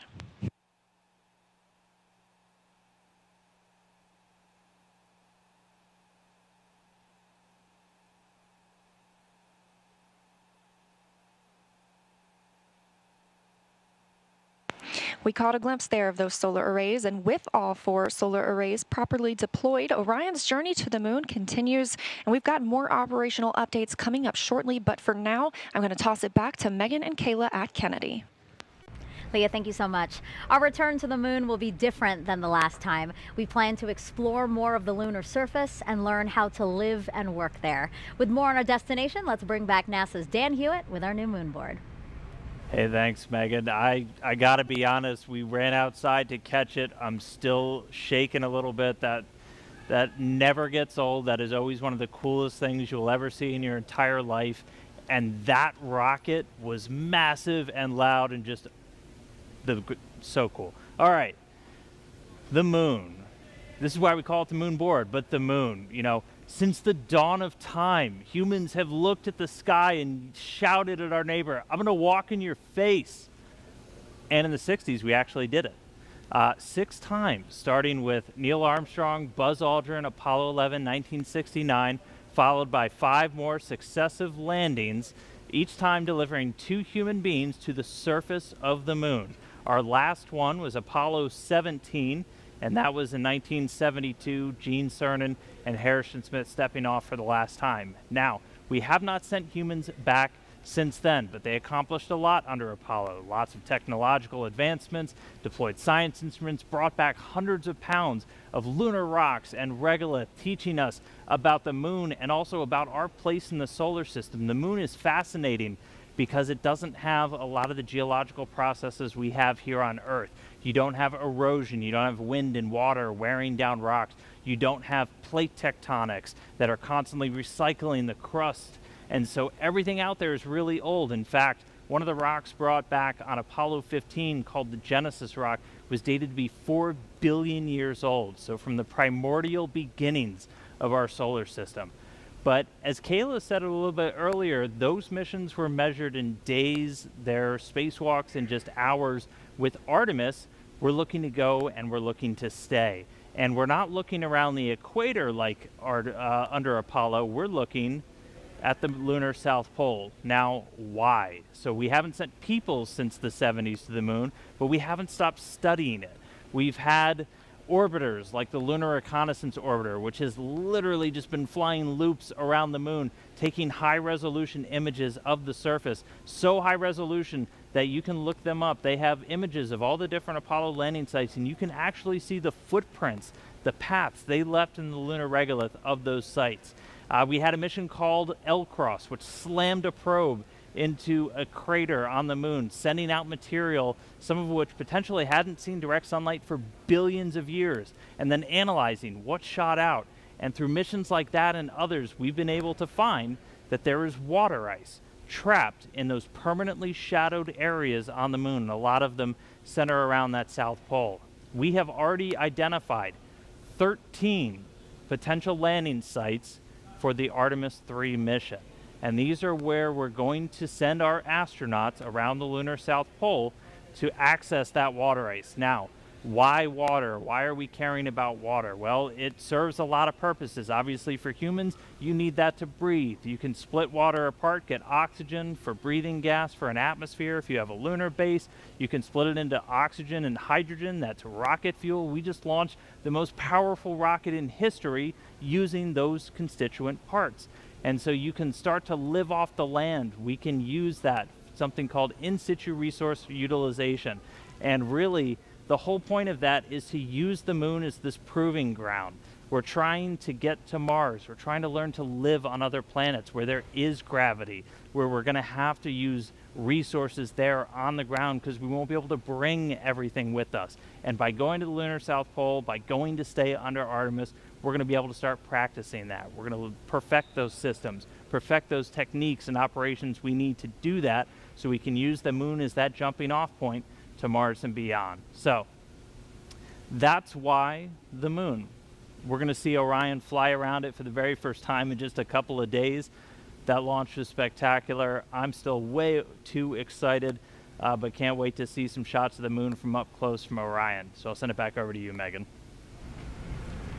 Thanks so much, Stan. So right now we're actually joined by members of the Red Crew. You'll remember from watching the launch coverage that the Red Crew was sent out by the launch team when the launch team identified a small leak on a hydrogen valve inside of the mobile launcher. Well, now here they are. This is Trent Annis. Trent, can you just introduce everybody else here on your team? Yeah, so this is Chad. He's our safety guy. And behind me is Billy. And he's the experienced hydrogen tech out here. And the three of you guys really, I would say, saved the day today. I mean, really, you guys had to go in there to what's called the blast danger zone. You guys are specially trained to be able to do operations on the pad while cryo is loading. Talk to us about getting that call, being told, hey, you guys need to go in there. And it was the first time for all three of you. Yeah, all I could say is we were very excited. I was ready to get up there and go. Really? How are you guys feeling? I was very comfortable, very confident in the test team and the procedures and our training. We did a great job. Walk us. Oh, sorry. Go ahead. So how gratifying it must be for you guys, because you train for this eventuality, but don't always get to do it. Billy was saying that he's been a Red Crew team member for 37 years, and this is the first time he's been called to go into the blast danger zone. So I know for us, when we're training for all of these eventualities, whether it's a spacewalk or robotics operations, you really want to put that training into practice. How do you guys feel like it went today? Amazing. I still can't believe it. It's surreal to me. It's just insane. Yeah, kind of walk us through what you were thinking. So you get there, and what is it? Just like game time, and you're really focused, or how are you feeling? Yeah, I'd say we were very focused on what was happening up there, just making sure we knew what was happening. Because the rocket's, it's alive, it's creaking, it's making venting noises. It's pretty scary. So on zero deck, my heart was pumping. Mm-hmm. My nerves were going, but yeah, we showed up today. I think as soon as we walked up those stairs, we were ready to rock and roll. And they were telling us a bit about it while you were working on it. You guys were actually just torquing down the valve to prevent or reduce the leak rate or stop the leak. Is that right? That's right. Just the packing gland. It was a little loose, so went up there and tightened her up. You're probably still like in this oh my gosh moment, like all of us are. Has it actually hit you, like the role you played today in making Artemis I launch? I still can't believe it. It's like I said, it's surreal and just amazing. I don't know about you guys, but they're nodding along behind you for sure. Anything you want to say to the launch team? Again, this is a big day for the launch team, for you guys, NASA, but really the whole world. I mean, this is a historic launch that I think we'll all remember. Really. We had a lot of people here helping us out, a lot of teams, firing room. I'm sure that was hectic. And, NASA, Boeing, all the other companies did a great job, and we're glad to be part of it. One thing I always like to say is spaceflight is a team sport, and I think you guys perfectly demonstrated that today, right? Like, none of us could accomplish this on our own. It takes a really complex team. Nobody can be an expert in all of the systems, all the technology, all of the workarounds we might have to do to get a rocket off the pad.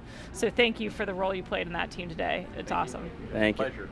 Yeah, thank you so much, guys. I appreciate you coming by to talk with us. All right, it's now been about 35 minutes since liftoff of Artemis I. Orion and ICPS are now free flying, so let's head back to Leah again to talk about how the journey is going so far. Thanks, Megan. And it has been a pretty smooth ride so far. And we are now, again, like you mentioned, coming up on 36 minutes since launch. That puts us about 17 minutes into the until the perigee raise maneuver. That's going to be the maneuver that lifts the lowest point of Orion's orbit around the Earth and puts us where we need to be ahead of the translunar injection burn. The translunar injection burn is that really long burn that we're going to need to send us on to the moon. So we've been treated to some exciting views from the spacecraft today, including, and we hope to see some from inside the cabin, but we expect to continue receiving photo updates throughout the mission. It takes a team, though, to bring the imagery of Orion down to Earth, so let's meet them. The imagery that we're collecting on Artemis I and the mission itself is preparing to carry humans to the moon. The Orion Imager team is going to be monitoring every aspect of visual spacecraft performance for the entire duration of the mission. The first time that we're going to be live streaming digital video from its spacecraft back down to the Earth from the vicinity of the moon. That's never been done before. What we'll be transmitting live streaming will be lower resolution, more compressed, because we have to fit it into a thinner pipe, if you will. Every one of these cameras is in its position where it is and is configured the way it is for a very specific reason. We're going to be monitoring anything that we can see with the cameras for spacecraft performance. The imagery teams at NASA are composed of dozens and dozens of very highly trained, very specialized people, engineers, technicians, analysts. If we can see it, we're going to try and keep an eye on it. Imagery has been invaluable throughout the history of NASA. We flew cameras on Mercury, Gemini, Apollo, all of that stuff that we saw while the astronauts were on the moon. It helps us detect the unknown unknowns. It allows us to see things that we didn't anticipate happening before. So when we do fly people on Artemis II, we can have a high confidence that everything is working the way it should.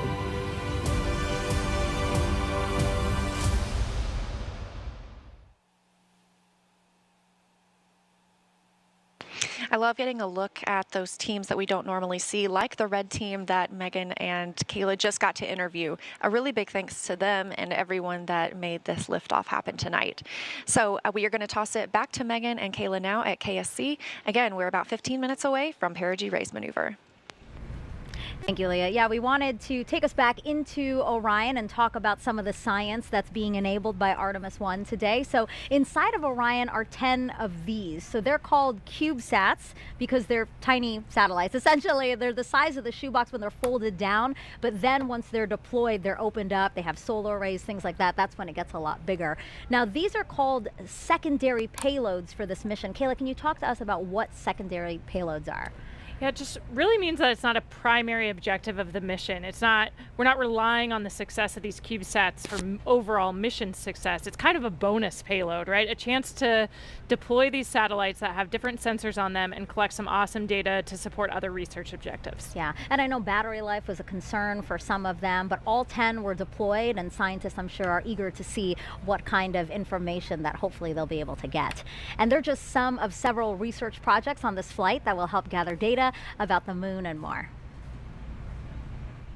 Artemis I is paving the way for us to explore deeper and deeper into space. I think Artemis I is significant on so many levels. It is a new frontier to do science. So the primary objective is to test the Orion spacecraft integrated with the Space Launch System. And it is designed to carry out the boldest of the bold missions. But it's more than just learning how to travel in space. We're taking a lot of cool science along with us on this first mission to the moon. So as NASA plans to go back to the surface of the moon and then onto Mars, we want to spend more time there, and that's riskier business. So the more we learn about the moon itself and the environment where we'll be operating, the better we can prepare. We have 10 CubeSats we call secondary payloads, which are small scientific spacecraft of their own that will each be conducting their own scientific mission. All of these payloads in some form or fashion will help us going forward. They are going to be studying the moon. And they're going to help us understand what is the moon made out of, what types of rocks, what types of regolith, what types of ice, what's mixed in with water that might be present. One of them actually is going to attempt to land on the moon. They're going to be studying the sun. Understanding and studying the space environment or the space weather. Some different propulsion systems. These novel ideas will ultimately turn into the technology and the systems that we want to use going forward. There's a lot of cool things going on between all these CubeSats that make up our secondary payloads. Additionally, inside the Orion, we'll be flying an experiment to study space biology. Space biology is where we study the underlying changes that Earth-based biological systems undergo when they're in space. Or basically, how does life respond to the space environment? The level of ionizing radiation that you experience when you go beyond the Van Allen belt, so you go beyond the protective magnetic sphere that we have around us, you then get exposed to higher levels of ionizing radiation. So we are flying several space biology experiments. We will take a series of materials, plant seeds, fungi, the yeast cell, algae, and ride along the trip. And then when it comes home, we can analyze how they responded to that environment. This research will help us thrive in space. It will help us to go further and stay there longer. In addition to space biology, we'll be learning about how to make astronauts more effective in the Orion in the future. An example of that is something called the Callisto Technology Demonstration. Lockheed Martin built the Orion spacecraft for NASA, and we'll be flying a secondary payload that's a demonstration payload called Callisto. So we took the technology from Amazon for Alexa and the WebEx technology from Cisco, and so we built a digital assistant, if you will, the custom space-qualified Alexa. Alexa, how does the life support system work? Orion's life support system is the environmental control and life support system oracles. And so this payload is a demonstration mission to show how astronauts in the future could use this technology as an innovative user interface. So there you have it. I hope you agree with me. This is exciting. I am just over the moon excited for the Artemis I launch. The science we'll conduct on Artemis I lays the groundwork to ensure that we can safely conduct scientific activities at the moon with our astronauts going forward. This really is the stepping stone for us as we take that next giant leap in space exploration.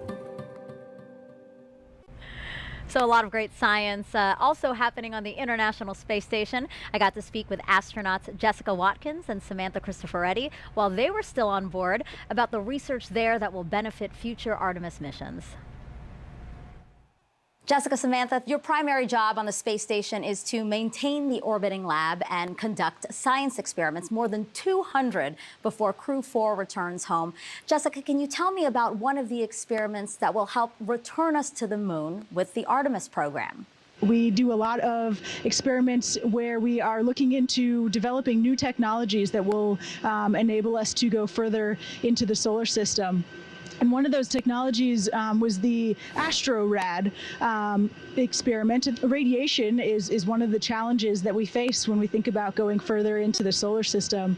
And so this vest is an option for providing the crew member with protection. And then one of the mannequins on Artemis I, launching here later this month, will also be wearing the vest. We'll get a sense for its effectiveness on board as well. Samantha, I know that you've been doing a lot of work to test how we would grow crops in space. What crops are you growing on Space Station right now, and what's unique about them?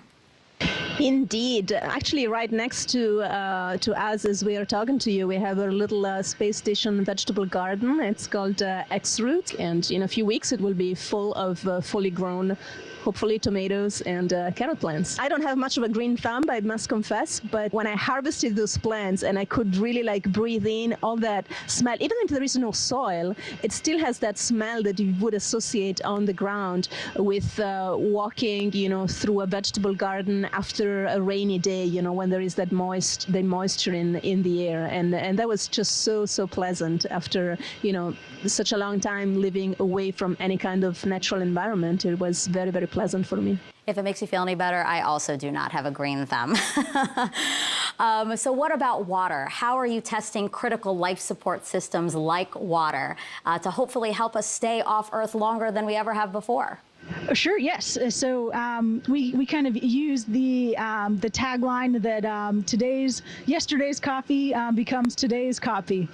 So there's a process by which we can filter our urine, and so we are at the point now where we are able to recycle about 96% of the essentially of our water on board, and are continuing to test new technologies to get even closer to the 98% utilization rate that we'll need for the moon in particular. Samantha, what are you most excited about for Artemis I? Seeing that gigantic rocket take off, and I think it will be just, a sign of all those great things to come. Jessica, you could one day walk on the moon as part of the Artemis program. How does that make you feel? The idea of being able to explore the surface of another planetary body, especially for me as a geologist and a planetary geologist specifically, is just super exciting. All of the science that we're going to be able to conduct from the surface of the moon. Jessica, Samantha, thank you so much. And before you go, I'd love to see a flip.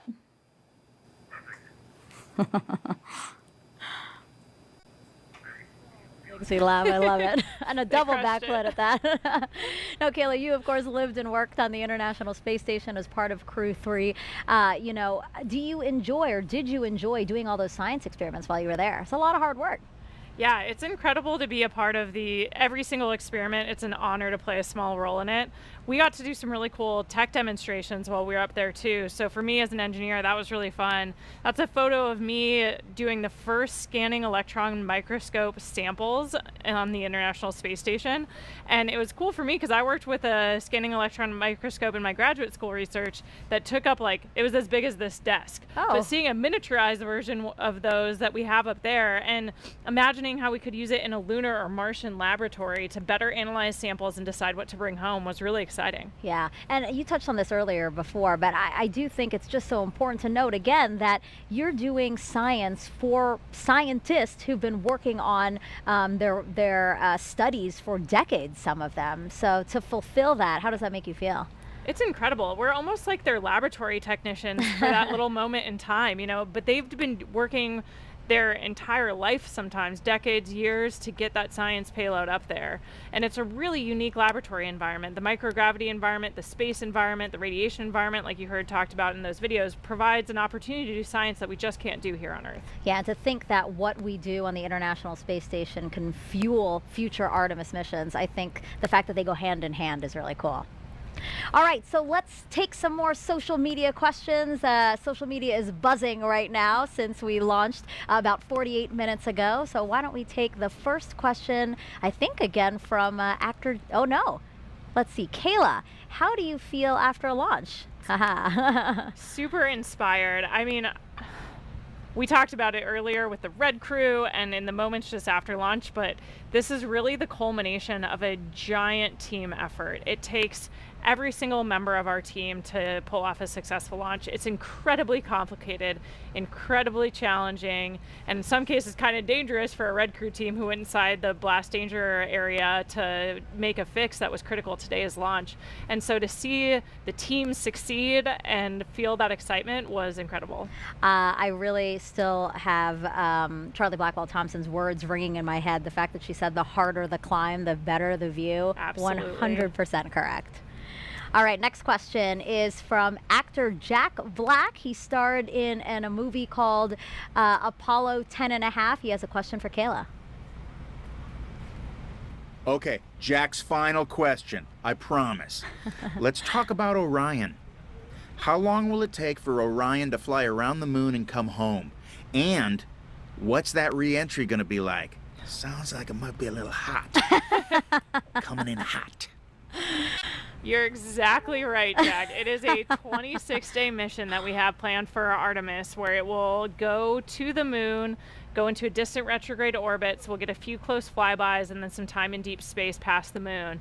And then, yeah, that re-entry is going to be something else. It's going to be 5,000 degrees Fahrenheit, super hot. And so we'll be looking at how the heat shield performs just to ensure that it'll be able to protect the crew for that speed and temperature. That's half as hot as the sun.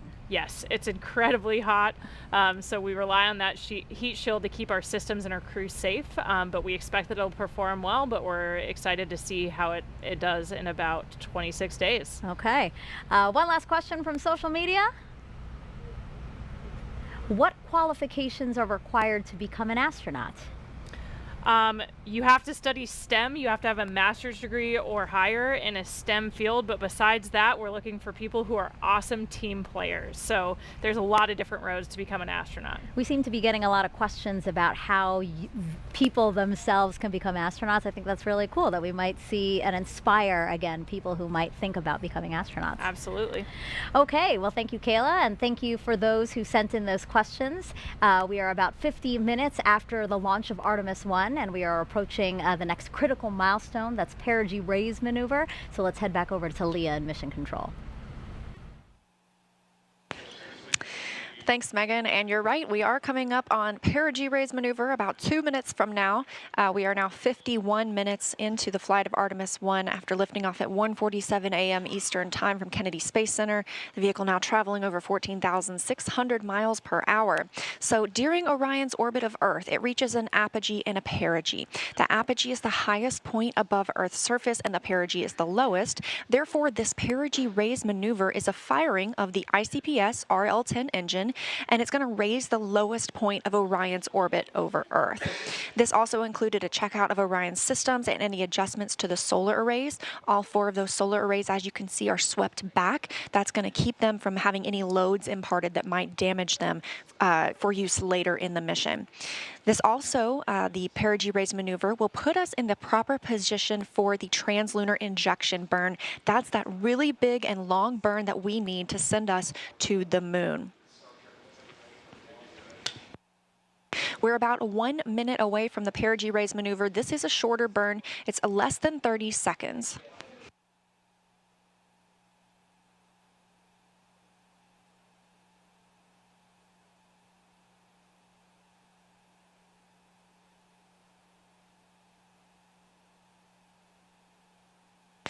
About 45 seconds until the perigee raise maneuver.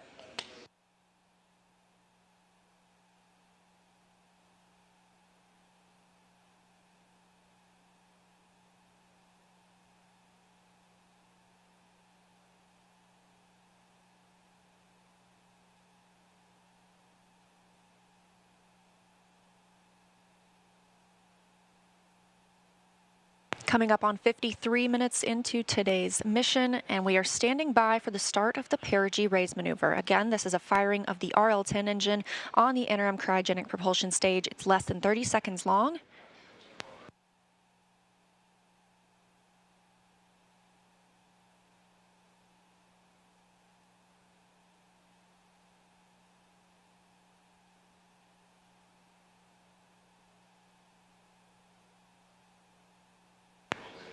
And we have confirmation of perigee raise maneuver ignition and full thrust.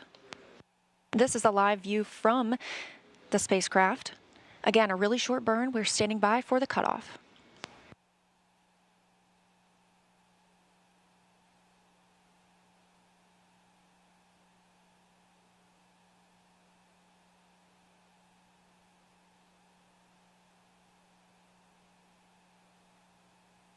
And we have confirmation of perigee raise maneuver cutoff.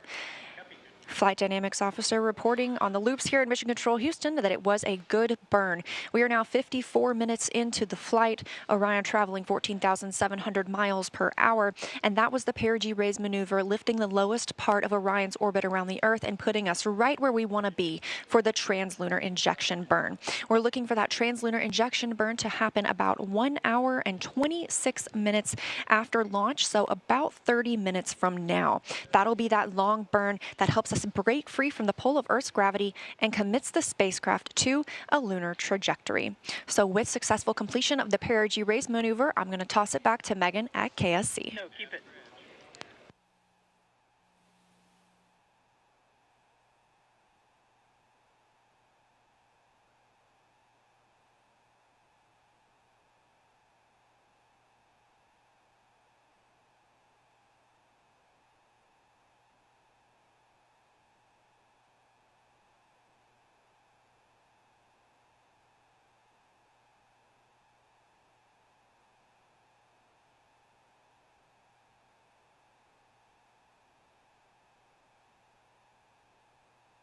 Test. I hope you didn't miss it, but if you did, we have a quick replay of the launch here. Silencer pressure water now flowing 15. under the ML. And here we go.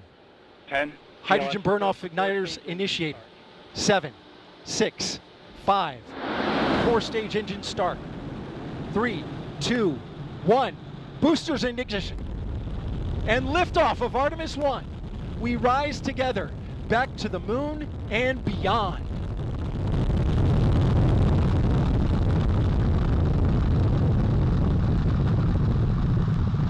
All 4 RS-25 engines on the core stage and 2 solid rocket boosters now propelling the vehicle at 128 miles per hour. Hearing good control on the roll from teams in Mission Control Houston. All good calls so far. Now 30 seconds into the flight of Artemis I. First milestone will be for the vehicle to pass through max Q at about 1 minute and 9 seconds into launch. This is the greatest period of atmospheric force on the rocket.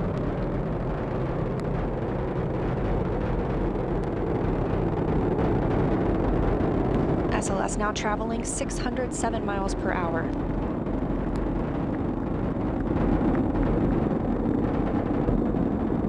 You're looking at 8.8 million pounds of maximum thrust. Quiet here in the loops in Mission Control. The 4 core stage engines are throttling down ahead of passing through. Now to celebrate Artemis I's successful liftoff is NASA Administrator Bill Nelson. Administrator, you got to share what you just told Kayla and I. You said that was the biggest flame you've ever seen. That's the biggest flame I've ever seen. It's the most acoustical shock wave that I had ever experienced. We were out on the roof of the Launch Control Center, and I'm telling you, you definitely knew that there was some energy being expended over there. So what does it mean to you to be the leader of our organization for a historic launch like this? We've been talking about the team it takes to get this done. How does it feel to be at the helm of that ship? Well, I got to talk to the Launch Control Center team, and I said to them, you all are a part of a great legacy that has been many, many years coming, a lot of sweat and tears. This legacy is now taking us as we explore the heavens. And it didn't end with Apollo 17, but this time we're going back and we're going to learn a lot of what we have to, and then we're going to Mars with humans. Why is it such a priority for the agency to land the first woman and first person of color on the moon through this Artemis program? Well, I think it's reflective of us. It's reflective of America. We are people, our Latin emblem is E pluribus unum. In the chamber of the United States Senate, over that main door, is E pluribus unum, out of many, one. And so our astronaut corps reflects that. And it's going to be the first boots back on the moon are going to be the first woman and the next man. Yeah. And another goal of the Artemis program is to spur economic development. Can you talk to us about how this program has been able to do that for the country? Well, if you put it in NASA's economic report terms, it's billions of dollars affecting the economy, almost 400,000 jobs. But that's just direct. Think of all the indirect expenditures that are causing the economy to rise and more jobs. For example, what you guys are doing on the station, a lot of your research. Take, for example, the pharmaceutical research.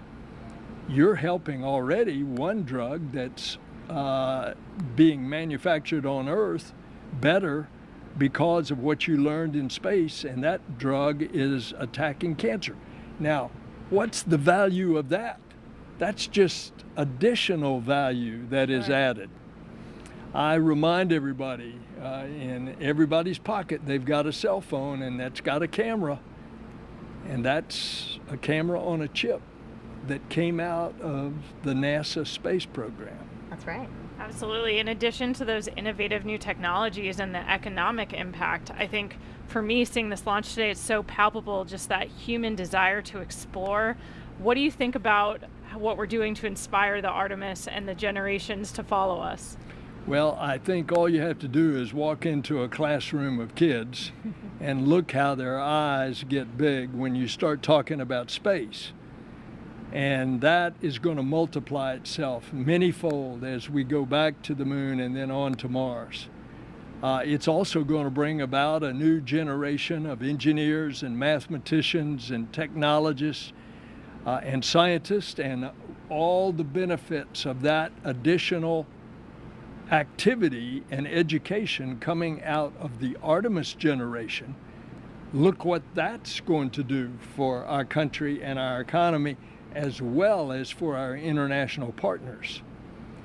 And it's a great day. Couldn't have said it better myself. Administrator, thank you so much for joining us for this momentous occasion. As you said, this is the beginning of a new age in space exploration. Thank you so much. Thank you, ma'am. And Kayla, that's going to do it for us here at the host desk. Launch was just the first step in a nearly 26-day mission. Our colleagues in Houston will now continue the broadcast to bring you the next big milestone to the moon. From Kayla and me, have a great day, and go Artemis I. Go Artemis.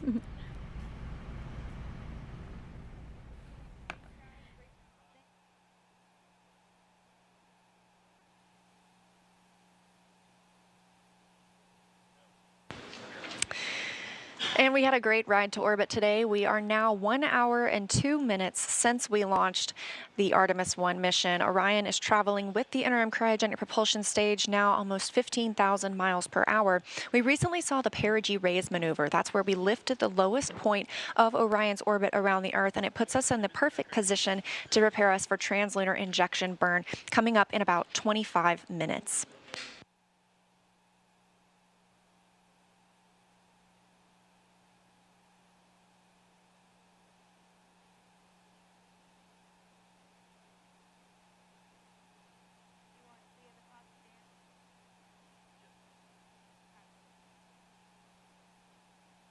So again, we are looking forward to that translunar injection burn. That's what it's going to commit us to our journey to the moon. And to tell us a little bit more about the translunar injection burn, we've got Dan Hewitt standing by to show us on the moon board how it's all going to go down. Hey, thanks, Leah. Everybody, welcome back to the moon board. So translunar injection, this is the big one.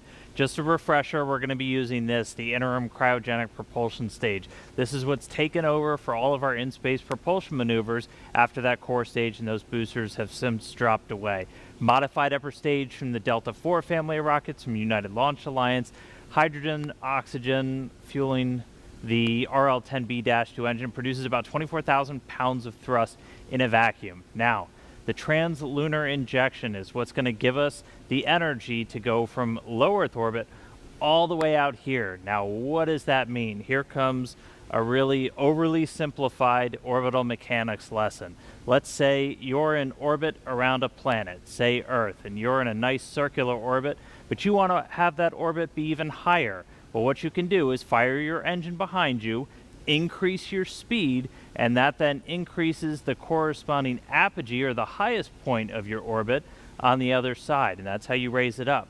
Well, if you wanted to make it into a nice circle, you could follow up and do another burn right here, and that would raise your perigee, or your lowest point, and then you're in a circular orbit around Earth. That's essentially called a Hohmann transfer. If you've ever followed our missions to the space station, that's what we're doing to kind of gradually raise our orbit until we get to the space station. But for this, we're talking about a lot more energy to get somewhere a lot farther away. So what we're essentially doing is we're going to be in this circular orbit around planet Earth, and we are going to be firing that engine with 24,000 pounds of thrust for about 18 minutes. And what that does is it doesn't just increase your apogee by a little, it increases it all the way out, and it's timed. So by the time Orion is hitting its apogee, the highest point of that orbit, the moon will have moved into position that you're entering into its sphere of influence. You're entering into that area where the lunar gravity is going to be able to capture you.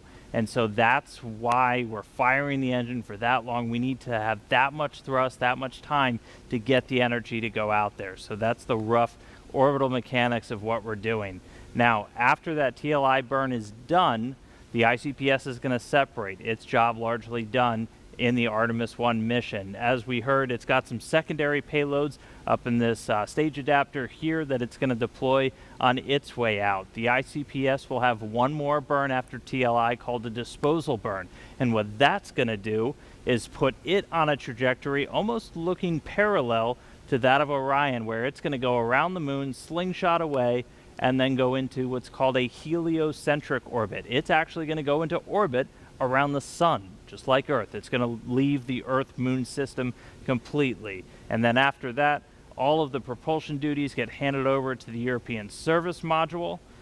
So it'll be using its engines. It's going to do the outbound trajectory correction burn, at least the first one on flight day 1, and a couple more until we get out to the moon and get ready to head into distant retrograde orbit. So that's TLI. It's coming up next. It's going to be a really big moment to pay attention to. So we'll send it back over to Leah to walk us through the ops. Leah.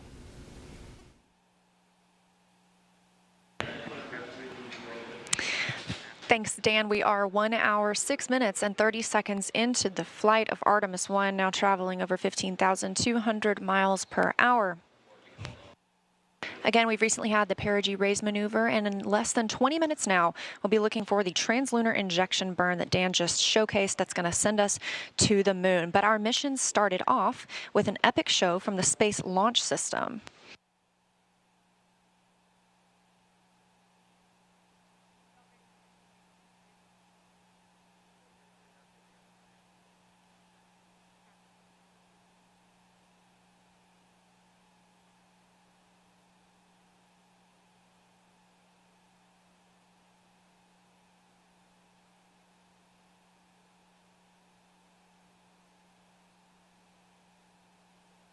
Again, the Space Launch System is what carried us into orbit today, launching off at 1:47 a.m. Eastern Time. And we've got a couple of special guests from Marshall Space Flight Center. We have Bruce Tiller, the Solid Rocket Booster Manager, and Johnny Heflin, the RS-25 Engine Manager, to tell us more about the maiden voyage of the rocket. Now, they both got to watch it live at Kennedy Space Center. So a big hi to you, Bruce and Johnny. Thank you so much for joining us today. Thank you. Thank you for having us. Yes, pleasure to be here. And can you tell me a little bit about SLS performance today? Did it perform as you expected? Go ahead, Bruce. You want me to start? Go ahead. Sure. So I managed the booster part of the rocket, and the boosters were fantastic. They performed just as we expected. We got to see some of the data. Obviously, the team hadn't plotted it all, but the pressures looked great. You know, it burned for just the right amount of time, and it separated great. We could see that as well. So very pleased. We were confident it would work well, and it did. Very happy. Similar story for RS-25. Nominal, what we call nominal performance. The engines performed exactly as predicted based on the quick look data. Like the booster, we've got a lot of data to look at, but so far the data looks really, really good. These historic RS-25s that have 25 flights between them on coming off the shuttle program. So really looking forward to getting a look at the data. It looks really good so far. That's fantastic, and we agree. It was amazing to monitor here, and the loops were very quiet in Mission Control Houston. That was a good sign. You knew that things were going well. So we know that the launch abort system was inactive for this mission, but it will be active for when we have crew on board for Artemis II. Are there any other differences we can expect to see in the rocket for Artemis II? So for the boosters, by and large, no. If I talk about the boosters from top to bottom, we are going to make one change though, because of the crew is on it. We're going to have a delay timer in there so that if for some reason they need to abort, we have a few seconds there before, after they abort, before the termination system destroys the rocket. So we will add that, but other than that, nope, these boosters will be the same. Second flight is the first. Same story for RS-25. It will be the next set of 4 heritage engines from the shuttle program. Configuration-wise, they'll be the same as what we flew today. Then I'm glad it all went so well. And so after you get that data back from today, what's next for your team? Well, for my team, we've still got a ton of work to do. We're not only I mean, we're working on at least 3 flight sets at the same time, and so we've got 2 and 3 and 4 to work on. We also are working on a new booster that's a composite case design that will replace this steel case version that we're flying today. So we're excited about that, and there's a lot of work going on there as well. So we've got a lot to do, and we'll just keep doing it. So RS-25, super busy as well. We have the Artemis II engines have already been delivered to MAF, and they're on schedule to be installed in the Artemis II core stage in mid-January. We're also about to start the certification test series for the new RS-25 engines that we're building. We have heritage engines for the first 4 flights. Beyond that, coming in on Artemis V, we will fly what we call the RS-25 restart engines that have been redesigned to reduce cost and reestablish manufacturing for future flights. So we're really excited to get into that certification test series really soon as well. All right, well, thank you both so much again for joining us. I'm glad that you got to watch the launch, and a major congratulations to you and your teams for all of the effort that you've poured into this. Go Artemis. Great day. Great day. Thank Fantastic. you so much. All right, and we are now 1 hour and 12 minutes into the flight of Artemis I. We are traveling at orbital velocity. Again, Orion is currently attached to the interim cryogenic propulsion stage, which recently performed the perigee raise maneuver. And we are standing by for translunar injection burn, now less than 15 minutes away. It's going to be about an 18-minute burn that will commit us to the moon. Part of the Artemis program's goal is to inspire the next generation of dreamers and explorers. So we want to show you what students are doing right now to bring the Artemis missions to life. NASA's Artemis mission will land the first woman and the first person of color on the moon. And today's students are the Artemis generation. If you're a student, you can design and build technologies that support the Artemis mission with NASA's Artemis Student Challenges. No matter your background or experience, you're invited to choose a challenge that interests you, whether it's rockets, robots, tools, software, vehicles, or other technologies, there's an exciting challenge for you. So find a mentor and build a team of students. review the rules and requirements, and bring your ideas to life with NASA's Artemis Student Challenges. Visit stem.nasa.gov/Artemis and see how you can join one of NASA's mission-related student challenges.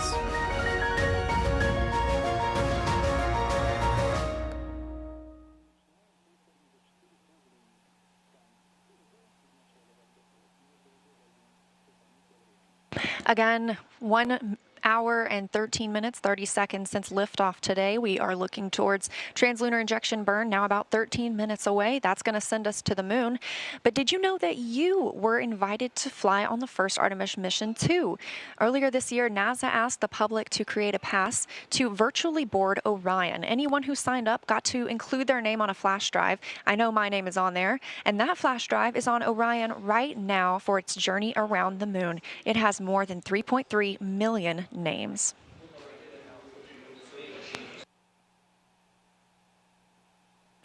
The Orion spacecraft is designed to carry 4 crew members to lunar orbit, which we're preparing for on Artemis II. NASA astronaut Randy Bresnik brought us through the hatch of the vehicle to show us where those future crew members will live and work during their journey. This is the Orion crew station, where the crew will be when they fly the vehicle. As you can see, the commander seat's on the left, the pilot seat is on the right. Compared to the space shuttle, which had over 1,200 switches, controls, and circuit breakers, Artemis astronauts will have much less, only about 63. Inside, the crew of 4 can live and work for up to 21 days at a time, which is several days longer than the previous crewed Apollo missions to the moon. The interior is about 30% larger than those Apollo-era capsules to give more crew living and working space. Everything crew needs is packed right under the floor, thanks to the Orion stowage system. Under these panels is space for everything ranging from food, clothing, sleeping bags, to science and camera equipment, and even the tools necessary to perform repairs if required. On the upper part of the crew compartment, or what we call the overhead, is the docking compartment, a crucial component to future exploration. It allows crews to dock the Orion capsule to Gateway, NASA's next generation lunar outpost. Once they dock, crews will have the ability to board the lunar landers also attached to the Gateway and then head down to the surface of the moon. Through these windows, the 4 crew members will have amazing front row seats of their journey to and from the moon. Do you remember Apollo 8 and Bill Anders' famous photo of Earthrise as they came around the moon and saw it for the first time? Imagine being one of those first crew members on Orion, having their own modern-day Earthrise, and knowing they are traveling farther from Earth than humans have ever traveled before. Thanks to thousands of people from across the country and around the world who have helped with the research, design, construction, testing, and more testing. My fellow astronauts and I know that whoever gets selected for future Artemis missions, they're going to have the journey of a lifetime on board the spectacular vehicle we call Orion.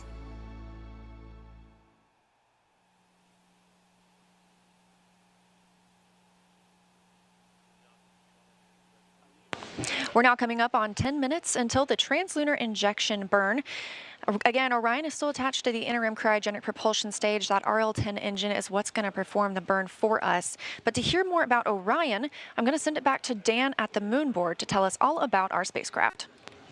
Hey, thanks, Leah. Welcome back to the moon board and Orion. So it's still attached to ICPS, still flying on the very upper part of SLS, but pretty soon it's going to be flying free. And after that happens, it's going to take over all of the propulsion, all of the flying, everything for the rest of the mission. And so to talk a little bit more about propulsion, let's focus in on this, the European Service Module.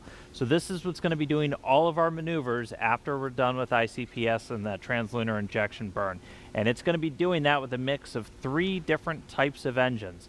First one here on the bottom is the Large Orbital Maneuvering System engine. This one produces about 6,000 pounds of thrust. That's going to be doing a lot of your really major pushing maneuvers when we get into the powered flybys, the insertion into distant retrograde orbit, the burns to start sending us back home. That's the one that's really applying the most force. It can also gimbal, which essentially means it can swivel around, and that can help your steering.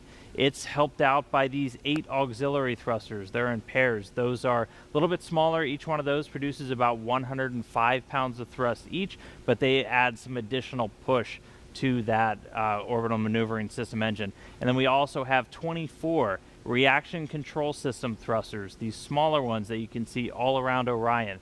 Those are used for a lot of attitude control, so again, which they can help which way you're pointing, but also small translational maneuvers, so moving side to side, up, down, those can be called into play. Now, all of those engines share a common fuel source. They're using what are called hypergolic fuels, a mix of a fuel and an oxidizer, in this case monomethylhydrazine and nitrogen tetroxide.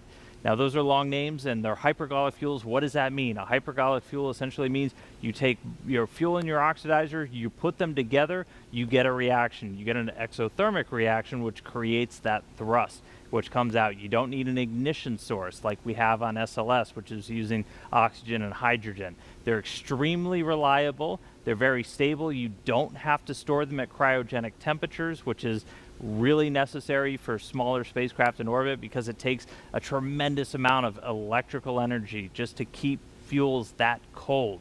And so we can store them at a much closer to room temperature, essentially, when they're on board this spacecraft. So that's all of the primary propulsion that's going to take over. And again, that's going to be after we get through translunar injection. We're going to be doing correction burns on the way out, a number around the moon as we hang out in distant retrograde orbit for about a week, and then eventually sending us on the way back home. But still attached to ICPS right now, going to detach shortly after that burn is complete. And then Orion will be flying free, the service module pushing it for the rest of the way. So with that, I'll send it back over to Leah as we get closer to that TLI burn. Thank you, Dan. And yes, indeed, we are looking for TLI coming up in about 7 minutes from now. Again, that's it's a long burn for us, about 18 minutes long. But before we get to that milestone, I have a friend of mine here. It's Stu McClung, the Program Planning and Control Office Chief of Staff for the Orion program. Stu, I am so glad that you could join us today. Thank you. Good morning. Good to be here. So how is the spacecraft performing so far, and what's next? So far so well. Good. We were clean during the pre-launch and ascent. The team's down the hall in the Mir, taking a look, working everything. It looks good so far, so that's good. And of course, we got the burn coming. After the burn, we'll start ticking through all of our planned events. Like we have a the SAW modal survey. The wings will have a modal survey that we'll do later this morning. One of the first DTOs that we'll take a look at and evaluate how they react. So DTO, designated test objective. What's another one of those that we'll be looking at over the next 26 days? We have probably a good 100 of them. They, culminate from everything from like the modal survey to how the cooling system behaves, common track system. On entry day, one of our major test objectives is looking at how the heat shield and how it handles entry heating. So how does it feel to be here today and see the future of human space exploration unfold? It's great. I was doing my shift in the Mir earlier today. Haven't slept. The emotion and the adrenaline's got me going. It's great to be a part of this. It's great watching watching the KSC team execute, and now this is day one for us. We've got 26 days for our team to execute now, and we'll go do our job and set the stage for future Artemis exploration. And we're excited. We're going to be here along the way for all those major milestones, burns, all the other exciting events that we are looking forward to. So thank you so much for joining us here. We are really excited. A big congrats to you and your team. Thanks. Let's go have a good burn and let's go to the moon. Let's do it. We are now less than 5 minutes away from the translunar injection burn. Again, this is the burn that's going to send us around the moon, going to commit us to a lunar trajectory. It is approximately an 18-minute burn. It's a firing of that RL-10 engine on the interim cryogenic propulsion stage.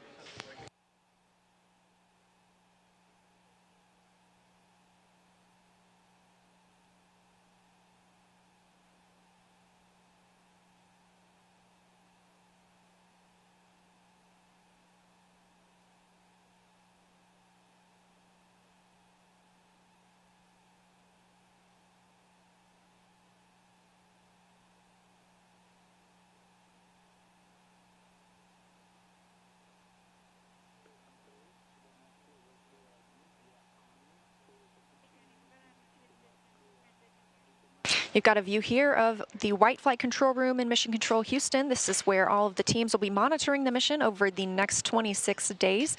Teams monitored launch tonight. There are, of course, several different shifts that'll be working here.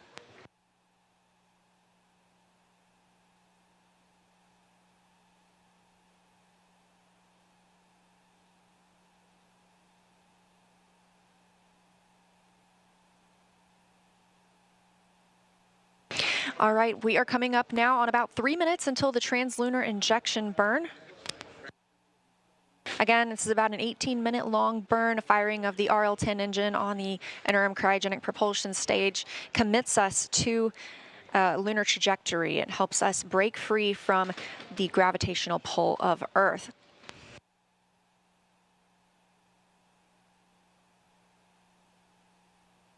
In case you missed it, in June of this year, we launched Capstone, a small satellite launched from New Zealand designed to test a unique lunar orbit for our future space station around the moon called Gateway. And just 2 days ago, Capstone arrived at its intended orbit around the moon. So we're very excited for that milestone. It really helps pave the way for our future Artemis missions.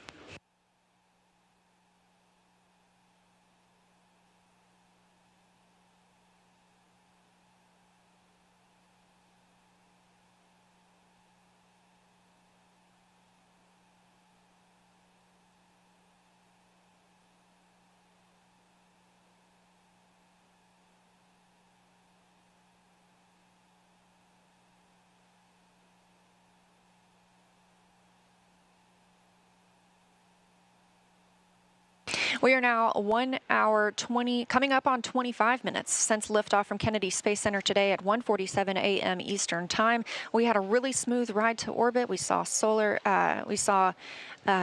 rocket booster jettison as well as launch abort system jettison. Eventually, we had core stage separation, which put us in the configuration that we have now, with Orion connected to the interim cryogenic propulsion stage and flying free. The solar arrays deployed and have been swept back in preparation for the translunar injection burn.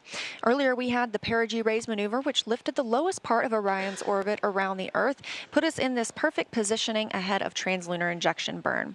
A good shot here of our two flight controllers. On the left, you saw Judd Freeling. He is the Ascent flight controller. He's been with his team here for the last several hours. And to his right is Rick LeBrode. He's the lead flight controller for a majority of the rest of the mission. Judd's team will take over again once we get back into the re-entry portion. We're now less than a minute away from translunar injection burn.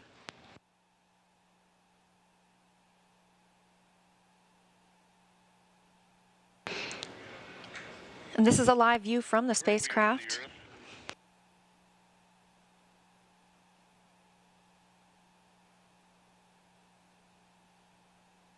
Australia towards the Pacific Ocean. This translunar injection burn will begin to take it away from the Earth, breaking it free from the pull of gravity.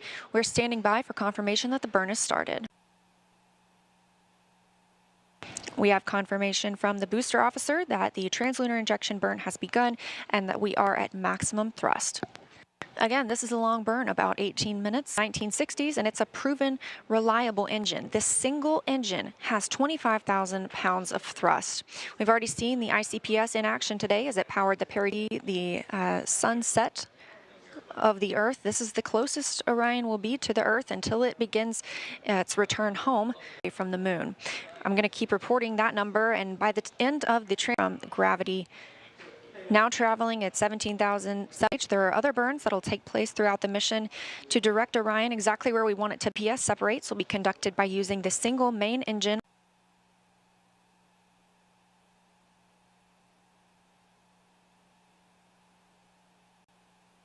Coming up on 2.5 minutes into the translunar injection burn, and we're now traveling over 18,000 miles per hour. Again, that speed is going to increase as well. This is really going to push Orion toward the moon, and we are now 252,400 miles away from the moon. And they include the Lunar Ice Cube, developed by Morehead State University in Kentucky. This will search for all forms of water with an infrared spectrometer. Luna Map from Arizona State University will create higher fidelity maps of near-surface hydrogen in craters and other permanently shadowed study the lunar environment. And Lunar by Lockheed Martin in Colorado will perform advanced infrared imaging of the lunar surface. Now 3.5 minutes into the translunar injection burn. Again, it's about an 18-minute burn, traveling 18,560 miles per hour. Quiet on the loops here in mission control as the RL-10 engine continues doing its job on the interim cryogenic propulsion stage. We talked about a few of our CubeSats. We also have one preparing to study an asteroid. The Near-Earth Asteroid Scout, or NEA Scout, by Marshall Space Flight Center in Alabama will travel by solar sail to a near-Earth asteroid to take pictures of and make other characterizations of its surface. There's a CubeSat on board studying Earth called Equuleus by the University of Tokyo, along with JAXA in Japan. Equuleus stands for Equilibrium Lunar Earth Point 6U spacecraft and will travel to Lagrange Point 2, imaging Earth's plasmasphere for a better understanding of our planet's radiation environment.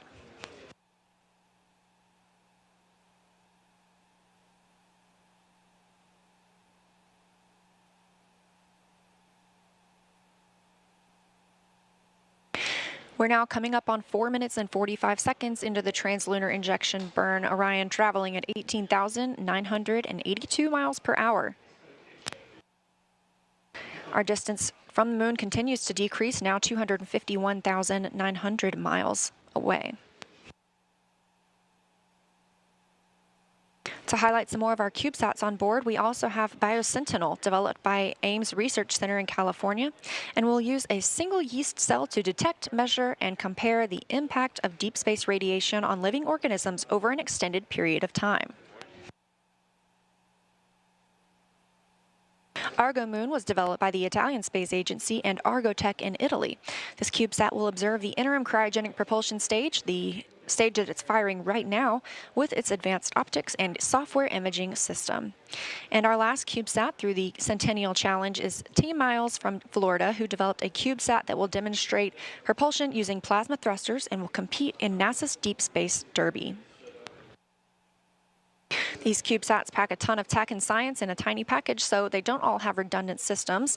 And if any of the CubeSats missions don't go as planned, it does not affect our primary objectives of Orion's mission. This rideshare opportunity is a rare chance to send CubeSats beyond low Earth orbit, and we're looking forward to seeing what we learn. We're now 6 minutes into the translunar injection burn. Orion traveling at 19,500 miles per hour, being propelled by the interim cryogenic propulsion stage. Still quiet here on the loops in Mission Control Houston. Teams are tracking no issues during the translunar injection burn. Again, this is about an 18-minute burn, so we have approximately 11.5 minutes left.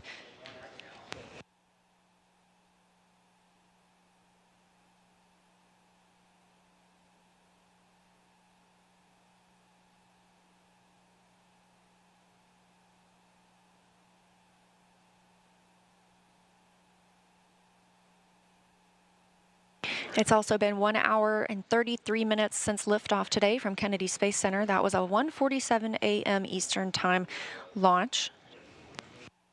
A smooth ride uphill, as we heard from Bruce Tiller and Johnny Heflin working with SLS at Marshall Space Flight Center. And this view from Mission Control Houston, teams continuing to monitor the Artemis I mission. This is where they will be around the clock for the next 26 days, all the way until we bring Orion home for a safe splashdown. Coming up on 7.5 minutes until into the translunar injection burn, so less than 11 minutes left in the burn. Orion now traveling at almost 20,000 miles per hour, 251,237 miles away from the moon. Again, that number continuing to shrink.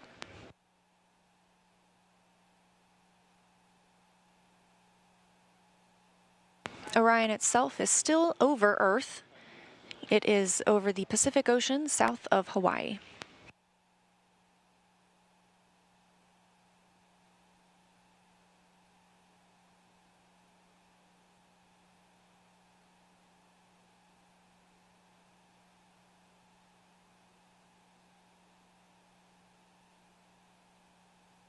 As we've mentioned in today's coverage, multiple countries are represented in Artemis I through the SLS, Orion, and European Service Module, as well as the payloads riding along.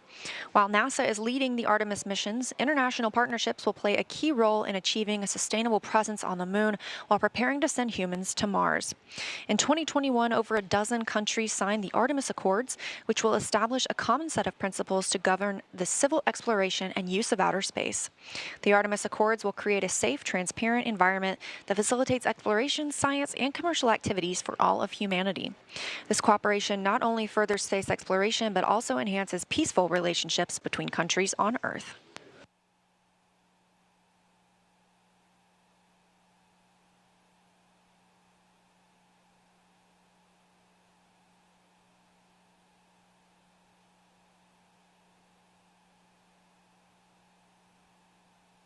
We're now over 9 minutes into the translunar injection burn, an 18-minute burn, so we have about 9 minutes left. We're about halfway through. The RL-10 engine continues to fire at maximum thrust.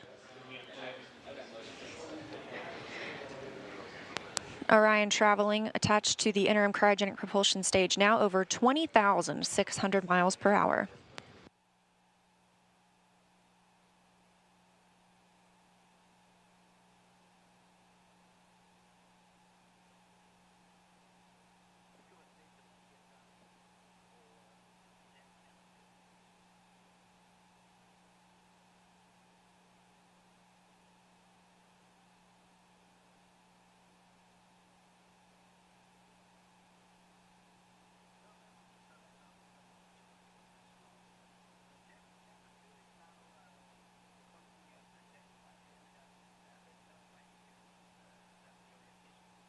It's been 1 hour and 37 minutes since we launched today. Again, that was 1:47 a.m. Eastern Time from Kennedy Space Center. Orion is still attached to the interim cryogenic propulsion stage. This is the last burn for the interim cryogenic propulsion stage while attached to Orion. It will also have a disposal burn later on.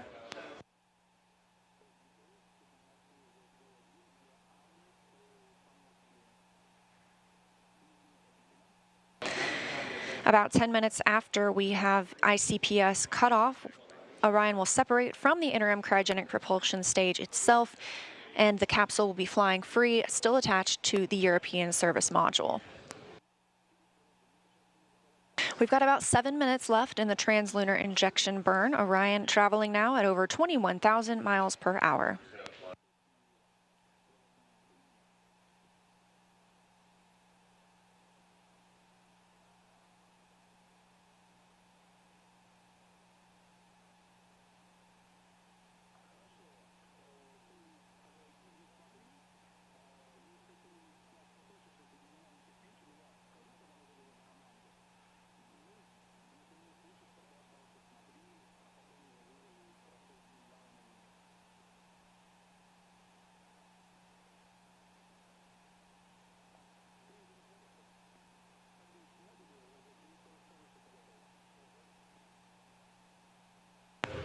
The RL-10 engine continues to fire on the interim cryogenic propulsion stage, powering the translunar injection burn. This is the second firing of the ICPS today. The first we saw was the perigee raise maneuver, which lifted the lowest point of Orion's orbit around the Earth and put it in the proper positioning for this burn. This is the burn that commits us to the moon. We're now over 12 minutes into this burn. Again, it's about an 18-minute burn, so less than 6 minutes left, and 1 hour 39 minutes since we launched. Orion and the ICPS now traveling at over 21,400 miles per hour. And as I promised, we continue to grow closer to the moon, now 249,000 miles away.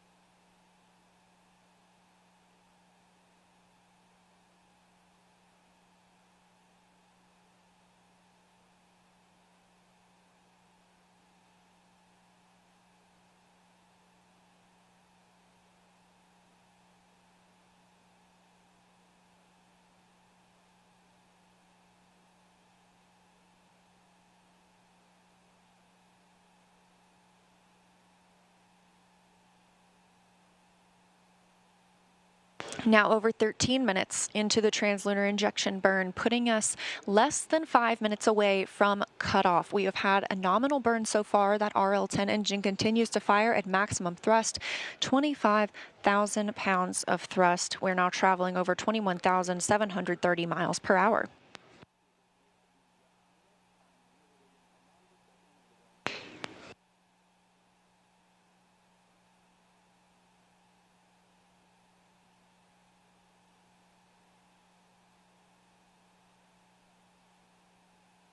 And we've just heard the call for priority 1, meaning we have reached the point at which we could return at lunar return or similar speeds, testing the heat shield as required ahead of flight for Artemis II. Now over 14 minutes into the translunar injection burn, less than 4 minutes until cutoff, traveling now at over 21,900 miles per hour.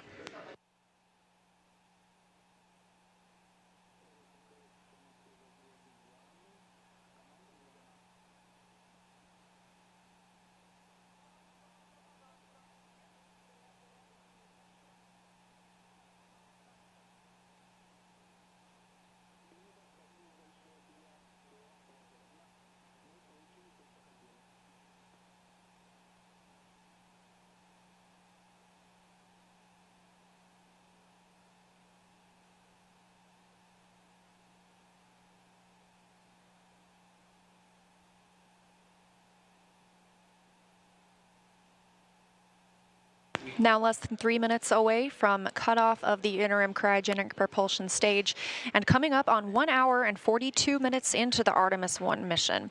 The RL-10 engine on the interim cryogenic propulsion stage continues to fire as planned at maximum thrust. Again, this is about an 18-minute burn. That's about twice as long as the ride to orbit today, so that just shows how much power we need to break free from the pull of Earth and take us to the moon.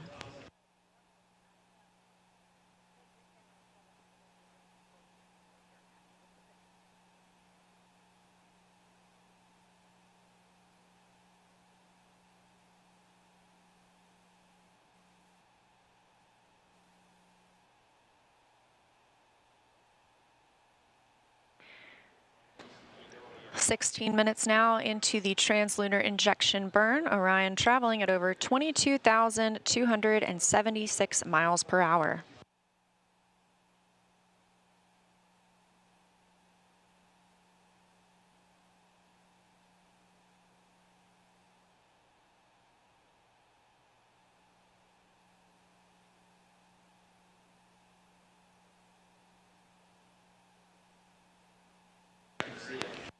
About a minute and a half now until cutoff of the interim cryogenic propulsion stage. Again, this being an 18-minute burn. We are now 248,280 miles away from the moon and continuing to grow closer, 605 miles away from Earth, and continuing to increase that distance.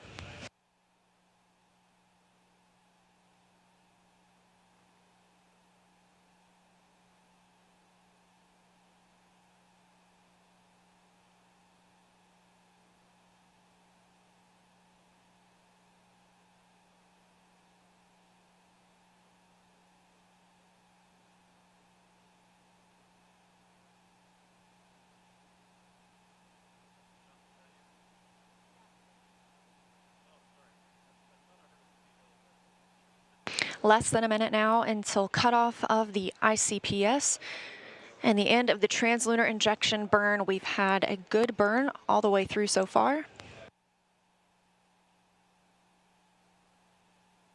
And 1 hour 44 minutes since launch today.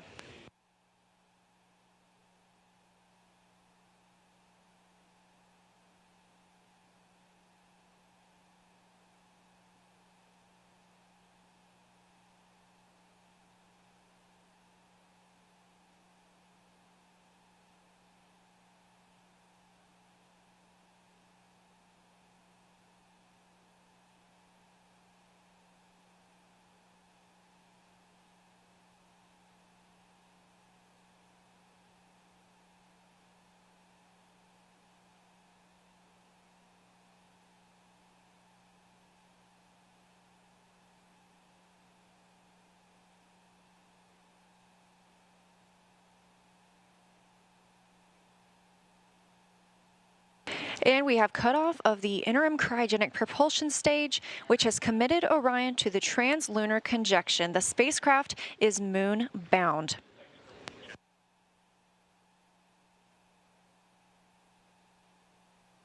Orion is now traveling at 22,500 miles per hour, 247,450 miles away from Earth. Now that the interim cryogenic propulsion stage has completed its translunar injection burn, it is no longer needed to propel us to the moon. It's done its job and it will separate from Orion. After it separates, those 10 CubeSats we discussed will be deployed from the Orion stage adapter, which is below the service module and above the ICPS. Each payload will be ejected with a spring mechanism from dispensers installed on the Orion stage adapter. And again, these will help us study the moon and space weather, test innovative propulsion technologies, analyze the effects of radiation on organisms, and provide high-resolution imagery of the Earth and moon. The CubeSat deploys will start just short of about 4 hours after launch. Once those CubeSats are deployed, the ICPS will be on track for disposal in a heliocentric orbit, meaning it will closely circle the sun until destroyed.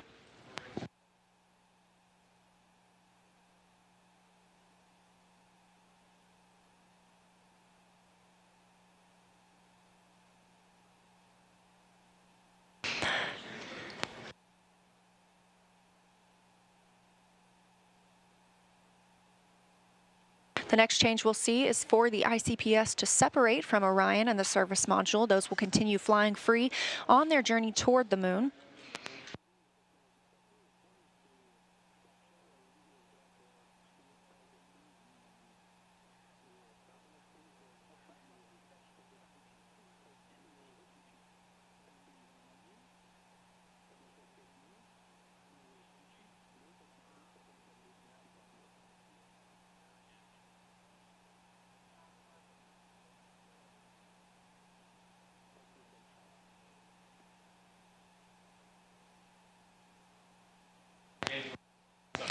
It's now been an hour, 47 minutes, and 30 seconds into the first flight of the Artemis program. Orion now traveling 21,860 miles per hour, 1,129 miles away from Earth.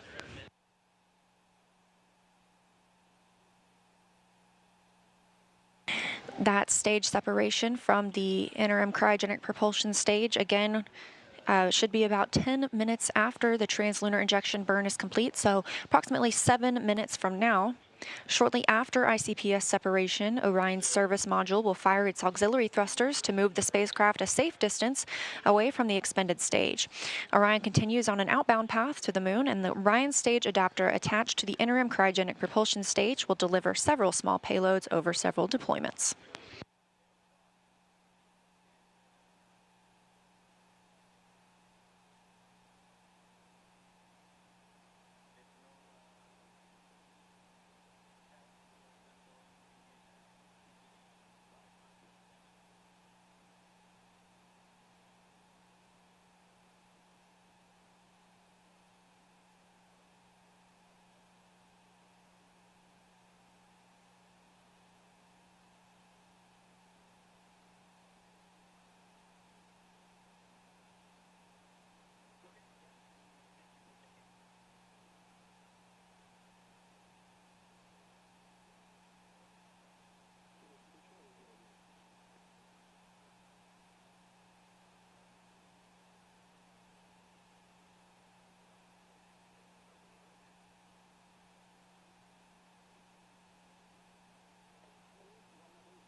We're now over 1 hour, 51 minutes since launch today from the Kennedy Space Center in Florida.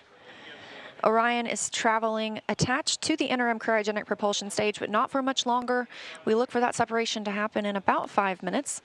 At that point, Orion will still be flying attached to the service module, and in this animation, you can see the service module directly below the capsule. Those solar array wings are deployed.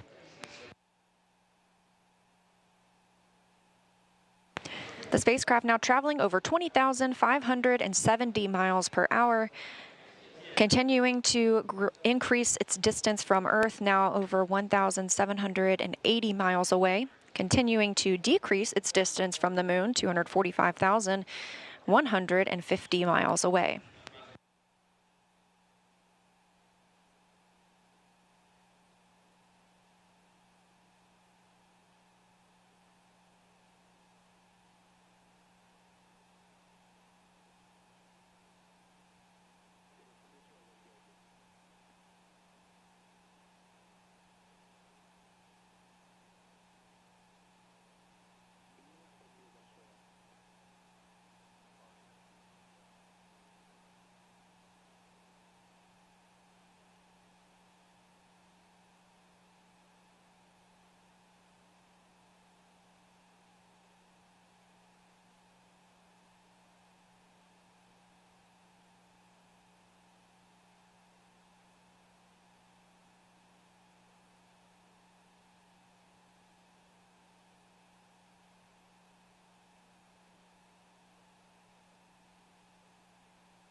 Hearing confirmation from teams here in Mission Control Houston that the solar arrays are in their proper configuration for interim cryogenic propulsion stage separation.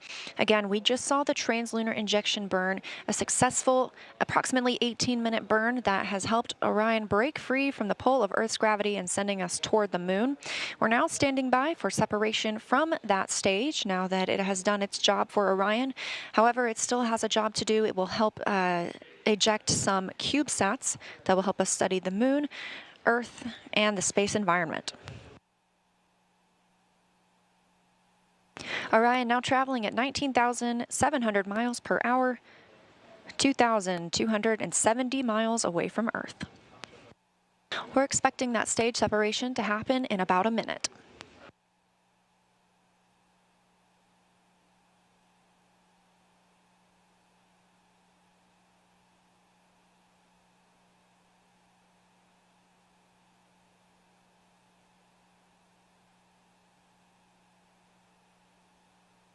As you can see, we have confirmation of interim cryogenic propulsion stage from Orion.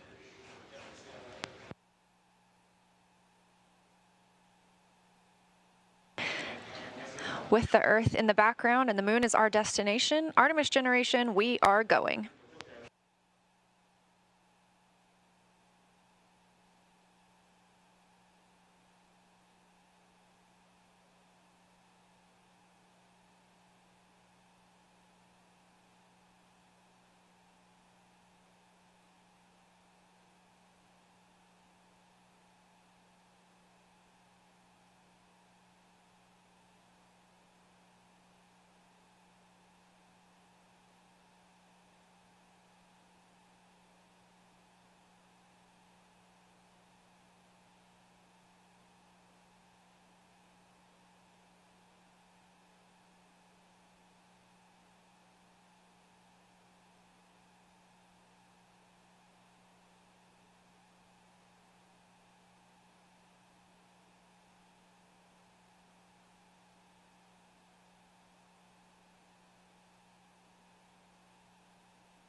It's been 1 hour, 57 minutes, and 40 seconds since Orion launched atop the SLS from Kennedy Space Center in Florida at 1:47 a.m. Eastern Time. After a smooth ride to orbit, a perigee raise maneuver, and a translunar injection burn conducted by the interim cryogenic propulsion stage, Orion is now flying free, attached to the European Service Module and on its journey to the Moon. That might be the end of today's broadcast, but the Artemis I mission has only just begun. We'll continue live coverage for major milestones, including the outbound powered flyby and other major burns. But when we're not live, you can check out blogs.nasa.gov/Artemis and the NASA newsletter for updates on the spacecraft. We're also excited to introduce Artemis All Access. It's a short video product that will provide updates about mission accomplishments with a look at what's to come, as well as inside looks and explainers about the mission. And if you want to stay updated on mission activities and how to watch splashdown, you can still register as an online mission participant with NASA's virtual guest program to stay informed as the mission progresses. Virtual mission participants for Artemis I will receive curated resource and mission activities straight to their inbox. You can register at go.nasa.gov/virtualartemis1. That's a Roman numeral 1 as part of the URL. Don't forget, you can also learn about the mission on NASA and Artemis social media accounts. We'll be holding a post-launch news conference at Kennedy Space Center at 5 a.m. Eastern Time, 4 a.m. Central Time, and you can watch live at nasa.gov/live. We'll also be back on the air later today for the first orbital trajectory correction burn at 9 a.m. Eastern Time, and again at 10:45 a.m. Eastern to get a look at the first images coming down from Orion. Thank you for joining us today for our coverage of the Artemis I mission. We leave you now with a rendition of our national anthem performed by Josh Groban and jazz pianist Herbie Hancock, followed by a look back on today's historic liftoff as we look toward every milestone in this mission. Artemis generation, we are going.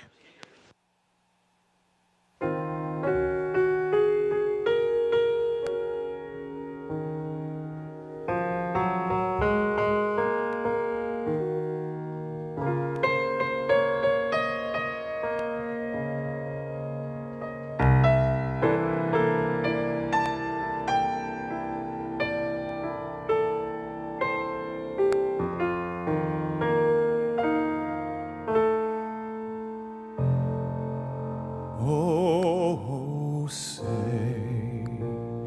can you see by the dawn's early light what so proudly we hailed at the twilight's last gleaming, whose broad stripes and bright stars through the perilous fight o'er the ramparts we watched were so gallantly streaming,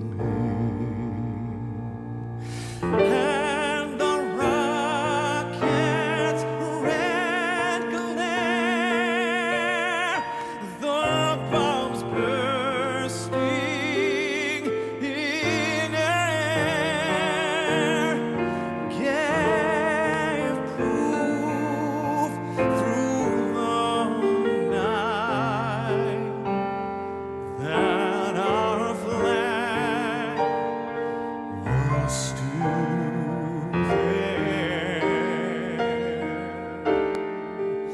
Oh, say does that star-spangled banner yet wave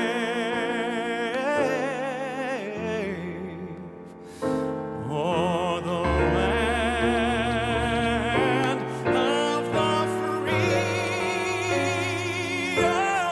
Oh,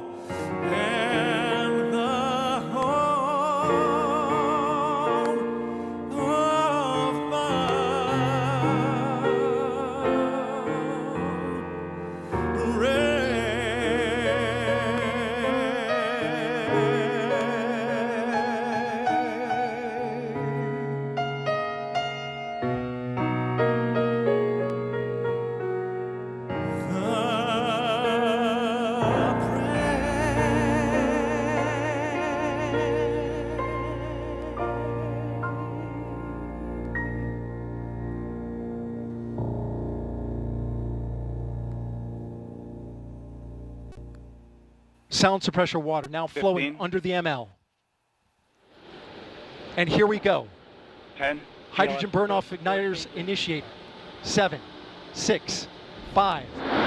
4-stage engine start. 3, 2, 1. Boosters in ignition. And liftoff of Artemis I. We rise together back to the moon and beyond.